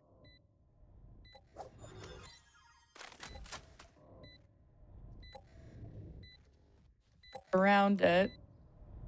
Eventually it will have to succumb. Time to jump. It'd be a miracle if Bonnie could pull it off. Playa and Moose. Scanning ahead. Just waiting for the spike tap. There is the recon. Bonnie still gets pinged. And he waits for the engagement. At least gets one for the road, and anything helps to try and get that dimensional drift online. Very, very difficult round. Very bloody round there, you can see. I've never seen such concentrated X's after a round concludes. Massacre in Art. And most of them taken through smokes, and as the smoke dissipated as well. And again, that comes back to the reactivity of M80 was there. It's just Note gets a monstrous 3K.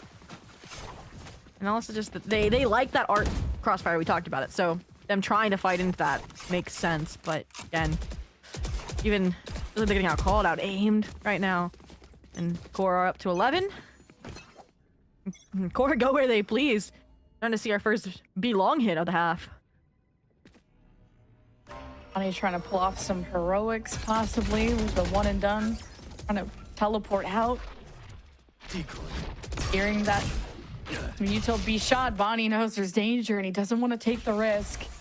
QoR approaching that finish line of the series. Cutting through. QoR will still try to absorb all the space that Bonnie has gifted them now.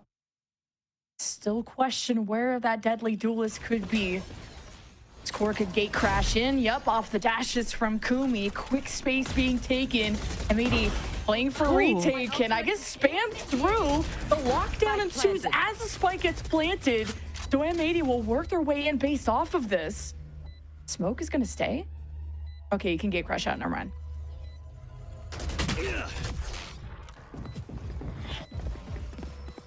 Just tried to get that last second stab in.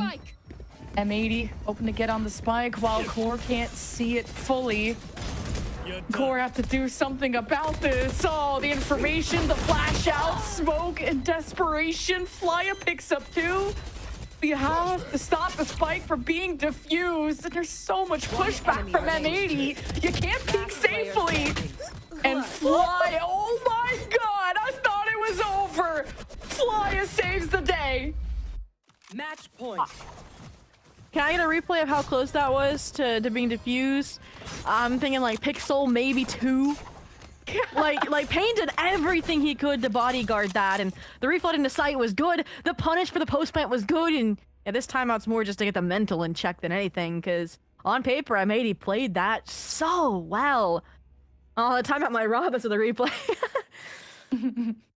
Oh, wow. I mean, it had to just be the smoke timing, it fading. Like, yeah, you couldn't have done anything differently in that situation, and that's where what hurts, because previously we felt like, again, and maybe we're making the changes and just that they weren't working, or as soon as they made them, of course, was making adjustments, and it's the worst feeling is feeling helpless, not knowing what the call is.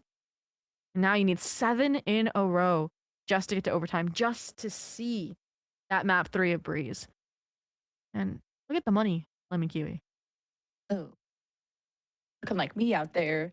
I mean, just like haven't been able to create significant delay, get these opening kills to put any kind of stress on Core's attack. It feels like M80 are constantly playing for retake. Maybe that can work out when you got Dimensional Drift, Hunter's Fury, but this has now become a marathon, not a sprint for M80. Oh. And you have the Dimensional Drift. You mentioned that Bonnie fought 4 in that 1v2 clutch.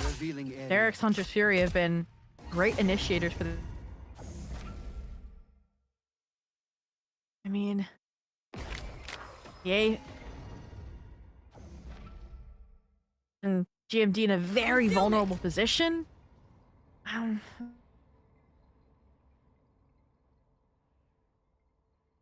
Or this has been their best chance.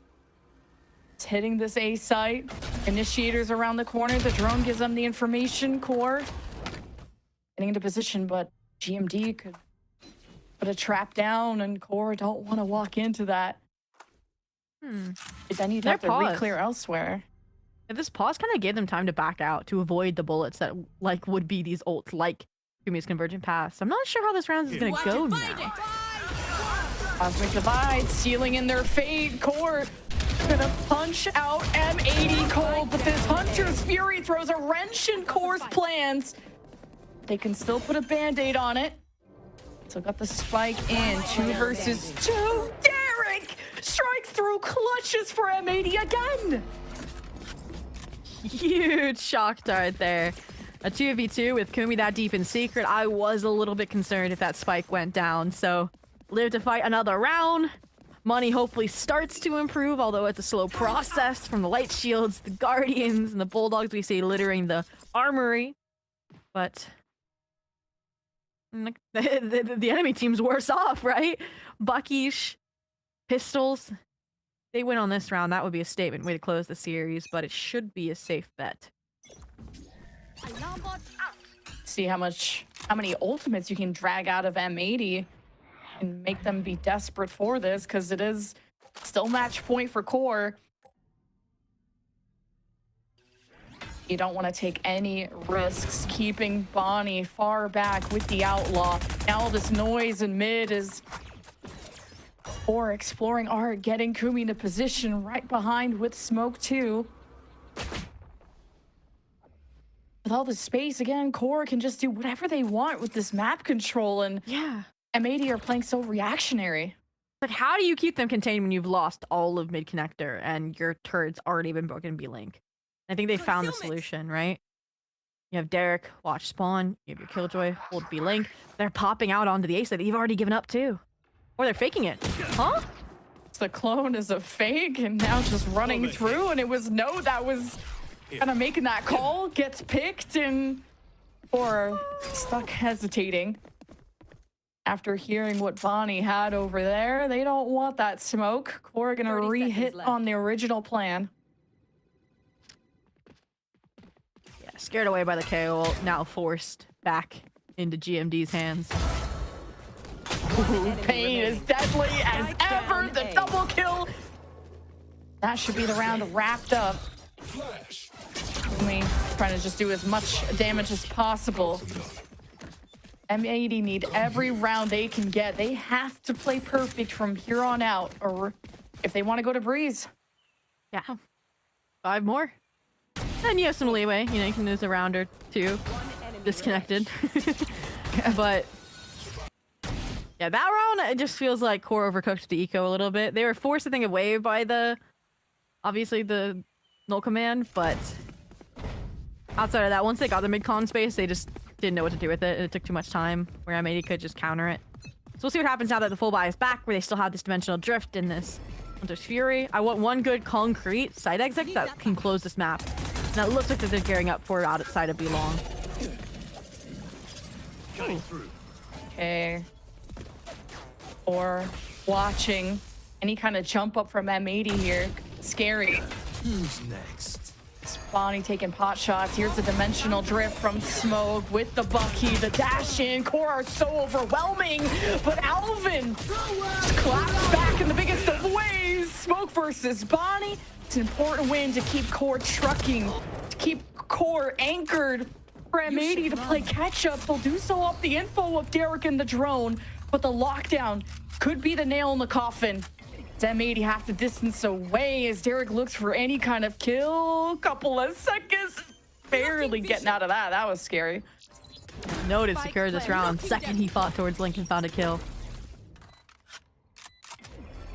Paint has flashes, but is quite split from the team. At least M80 are going to try and isolate the fight.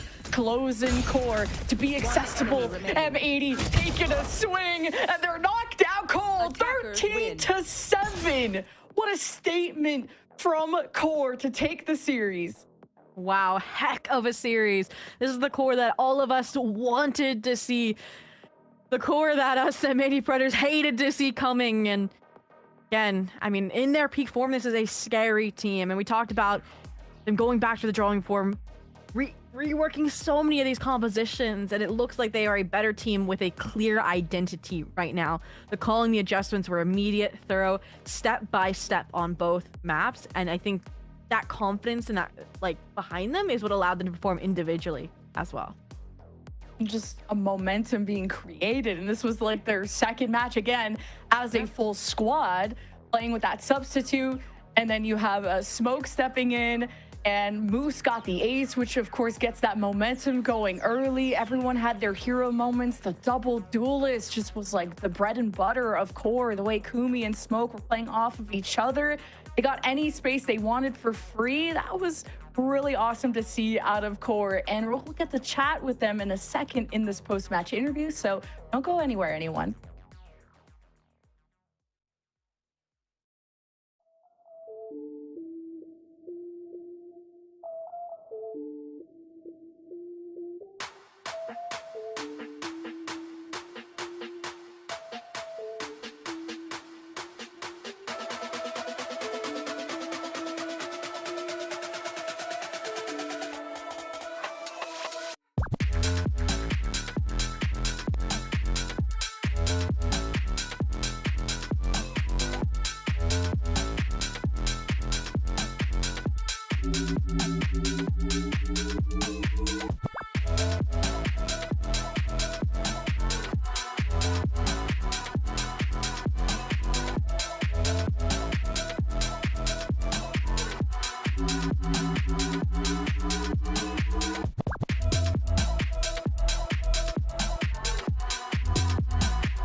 fight together. Exactly what Core needs. Delivering as the anchor. Through the smoke and off we go. Envy trying to get this classic round this time though.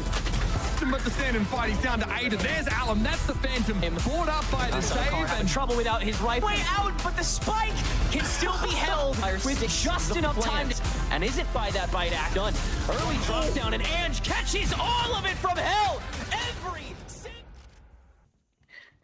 Well, folks, that's just about as clean as you can take it. Core defeat M80 2-0. Beautifully done on their part. Now they have their second win in VCL, but welcome back for the final time to VALORANT Challengers League North America. Elizabeth, Roy, Gompers here to break it down. And now we are post M80, kind of struggling a little bit, but Core kind of really rising to the occasion, Gompers. I think proving a lot of people wrong. Yes, including me, really, in reality, including me. And I didn't intend that, I'm sorry. No, it's okay. Lay it on him, Liz. Just say my name next time, I guess. It's at her. It's literally at her. Yeah, 13-7 victory coming through from Core. And I gotta say, I knew that this was gonna be a really close game. But to the extent that it was, I'm honestly incredibly impressed. Obviously, like, you know, we've highlighted a bit of note and exactly what they were offering in the game, but I feel like we did get to see a variety. It really didn't feel like there was one specific person that was carrying. Everyone was applying themselves, and there was just a lot of slip-ups coming through from M80 that we did not see in the previous game. And it was hard for them to adapt, and I think maybe that's something moving forward that they, you know, might want to take a look into the strat book about. Also, Gompers, on your defense, I also did not think it would be this easy for Core, to be honest. I thought this was going to be a 3-mapper. I thought we were going to go the distance, even if it was only 2 maps. But the form that Core has shown here is so thick, and I feel like this roster has been so underrated because the results have been the results were largely overshadowed by the fact that they had a stand-in the first week, and people kind of just wrote them off or just kind of just forgot that there's some sick names on this team. So I think this is a nice reminder, a wake-up call for the community, and they've regained the faith in this Core roster, and yeah, they look great. And it wasn't even just individuals either. That's my favorite part about all this, is they genuinely had such good ideas and their team play was so sick. And I feel like there's so much more room to grow as well, which bodes extremely well for this roster throughout this year and this split. Yeah, everyone on Core complemented each other pretty well. There were a lot of circumstances too that I want to talk about where upon the post plant, they like to sit on the extremities, and you know, in circumstances where, okay, pop flash comes through from KO, now we're gonna have to fight this. I did like how the YoR did abuse that flash, and actually, like, they played together. They played for the refrag. They played contact. Like, it was never a circumstance where I felt like someone was playing solo, as to where that was the case a lot for M80. And I do feel like they kind of got angry, or maybe they let themselves go a bit, and I don't know what the case was, but it did kind of seem like there was a lot of unity on Core versus where there was just a lot of not a lot of unity on M80. Yeah, and I think there's just it's a growing pain for M80, right? That's kind of like my go-to. That's my cope. It's like, it's just a growing pain. Like, we got a person who's first time coaching, and you know, he's trying to get into swing of things, and like game planning is a whole different world, and just trying to like lead a team is a completely different challenge, right? And you're also bringing all these very vocal players from different teams. Like, there's going to be certainly growing pains for M80, but for the Core side, I mean, individually speaking, it feels like every person is so good in their respective roles, like kicking it off in the pistol round, where you see the way that Moose was maneuvering around the pillar, even though he was on a complete island, by the way, comes out with an ace solo defending B site. I mean, that's beautiful. That just goes to speak on the level of individual powers that this roster has, and of course, it just the leadership and kind of the calling has only been improving from week to week basis. And I think this Core roster, once again, I want to reiterate that this roster is very underrated, and no one should be sleeping on it. Dare I say the term dark horse? We've used it a lot, but I think, you know, there's a lot of dark horses. There's a lot of dark horses, but we're adding to the stable here with Core. But we did want to highlight 2 players on Core, specifically Moose and Flya. Both have had their experience. Why did Flya looks like he's peeking over? He's so cute. Just like, hello. But these are both players, Gompers, that have that tier 1 experience. You know, have that, you know, especially Flya, have that calling experience in tier 1, and you can, when it comes down to it, when you have, you know, Moose acing on pistol, or Flya just kind of running circles around M80, it is just brilliant stuff from them. Yeah, aim was really on it today for both of those players. KD kind of shows it, but even like through smoke, which is crazy, obviously, as you saw in that clip, I feel like there was never a moment where, honestly, they were just super hyper aware of their surroundings. And every round they were thinking about, okay, what iterations have we seen from this team? What exactly can we do moving forward to just kind of keep this flow going as to where, okay, we found the weakness, now let's keep hitting on it. And if anything, I feel like the biggest weakness was just they knew they were able to isolate fights so easily that they kind of just like, they killed it, honestly. Yeah, and it is honestly really just so exciting to see, again, you know, from week 1 till now, how QoR has kind of blossomed into this team that is getting the recognition they deserve, sort of like last year. I think kind of the story repeats itself a bit, kind of that narrative of just, you know, we're doing it again, we're back. But friends, we have the interview here, and it is none other than my fellow Astra Note here with us. Sir, I need to shake your hand. Thank you for making Astras look good. We looked so good out there, and you are incredible. Thank you. Absolutely. Thank you. I mean, my first question for you, I think, is just about the Astra. We were talking about it, and it's such an uncommon agent to see competitively now, right? When you have your Omens, it is hard to see an Astra in competitive play. Single-handedly, you make Astra look so viable, and you play Astra so well. Talk to me about playing Astra in an environment, in a competitive environment where Astra isn't played that often, and how do you find that success? The way I play Astra, I try to play like more aggressive. Like I always place like aggressive stars, like, and just fight as much as possible, basically. And like Omen's kind of more aggressive, but like you can still do a lot more on Astra in terms of like aggression. Like you honestly have like more because of the stun. You just fight. It's like you're like basically playing a Senti, but it's like a Senti initiator. Like, hello. Oh, all right. Hey. Yes, put the crown on. Put the crown on, please. Yes, correct. Oh yeah, it's like you're basically, I don't know, it's like having like a pocket breach. So like you can just like make plays by yourself. I mean, you were absolutely frying out there. We said in the broadcast, you can go back, really keep an eye on Note, and absolutely kind of the premonition came true. Something I want to ask you is just kind of about your career until now. If you look, is someone else, is he there again? I looked down at my notebook and I just see some hair. He's gone. He's gone. He's gone. Right. But I think when you look at your career until now, you know, you had a pretty steady, career in finding, your place in QoR now in 2026. On January 15th, you tweeted to Alexis, your teammate, "We will win it all." What about QoR is going to win it all? I know that's like such a, basically, how are you guys going to win? But truly, there is something special about this team, Note. What is it about QoR? I think like we like are all friends. Like we like all love each other. I mean, I don't know if that's like corny or not, but like we just like we like stay together and just work at everything. Like we had like some issues like earlier, and then we fixed them like pretty easily, and like now from here I think we're just gonna keep winning. So you think, or do you know? Hey, nothing's determined. Okay, I don't know. That is completely fair. Well, no, I will let you go enjoy your win, and on behalf of all Astras, thank you very, very much. We'll let you go on your way. Thank you. Have a good one. Bye. The Astras everywhere celebrate, my dears. Made us look so good, so viable. It was incredible. Are you an Astra player? Did I miss a piece of the lore? You're acting like you're on the Astra team. What's going on here? Do you not know I'm an Astra main? No, I don't. Rank check? It's me, the Astra main. Rank check?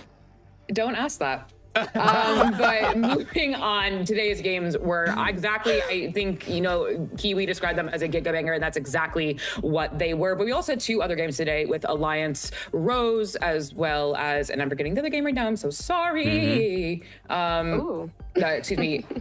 Sad versus Sleeper, which is actually still going on, so you guys can check that out. Looks like it's going to a third map unless something goes crazy, which is super exciting. But Gompers, I said this to you in the beginning of the broadcast, and I will say it again. This is, I don't think this is the way we saw it shaking out for a lot of teams.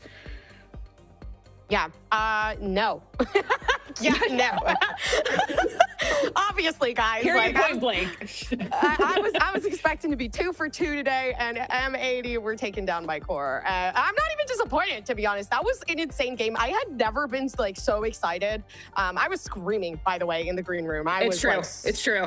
I was so hype about this game, and I think QoR has my heart, and I'm like, in these circumstances, like this is what's so exciting about challengers is like you're watching these teams and you're really expecting, you know, the fan favorite or someone to win, and another team just kind of proves themselves worthy, and this is one of those circumstances.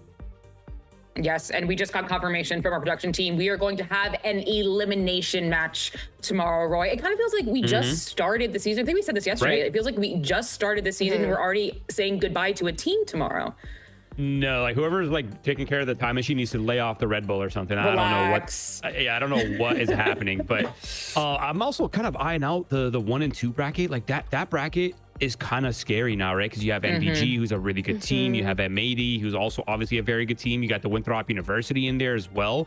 Evictix, who's kind of a bit on the come up. Like that, there's a world where M80 pulls MBG or pulls Winthrop University, and they might find themselves at 1 and 3. So that 1 and 2 is going to be really interesting to see how things unfold. And obviously the 3-0 makes sense. NRG Academy looks like one of the best teams in the league. I'm curious to see who they'll be up against for the qualifying match.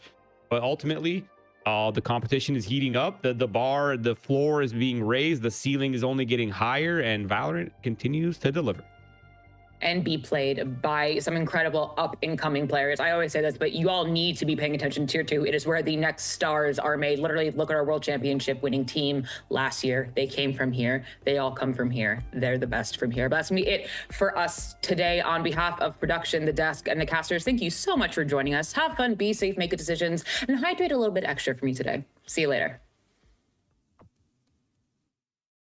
They're all committing to this mid space because nobody is at B main, so let's see if Giza and Sean get the job done with about 35 seconds to go. Maybe that fake was enough because Clark was watching mid with Yoden, rotated A, and that left that lane completely open. EG are cutting into B, but Giza's just that guy. He's a freak when it comes to mechanics. You should have seen him last week too. He puts a huge dent into EG, but the spike goes down nonetheless. So consistent pillar until he tries to exit. And EG will make him exit the round. Trades are favoring EG at the moment on this post plant. Renz tries to get a glimpse, get info when Clark could clean it up. Annihilation! Oh, gives EG the round. What the hell? And neither am I! A mid gets explored on the high ground. EG could try and get a look. Pressuring stairs, now seeing if they can remove these snipers, but Ange is firing away, and EG are trying to puncture this fortress. These defenses that seem so unrelenting, and especially with Corey at the helm. Yeah, I am not gonna lie, I was a little worried about 20 seconds ago. Well, at least it will be M80. They'll have to do that first. Just with that one duelist. That front-loaded pressure that the desk is talking about is important off the paint, and Bonnie's at 8 HP. Finally traded. M80 has something to work off of here, despite their duelist not being involved, and trying to collapse onto B, where Moose will be hiding. He's some smoke, and now just off the turret. Has to take advantageous battle. Now just trying to play from main. GD reveals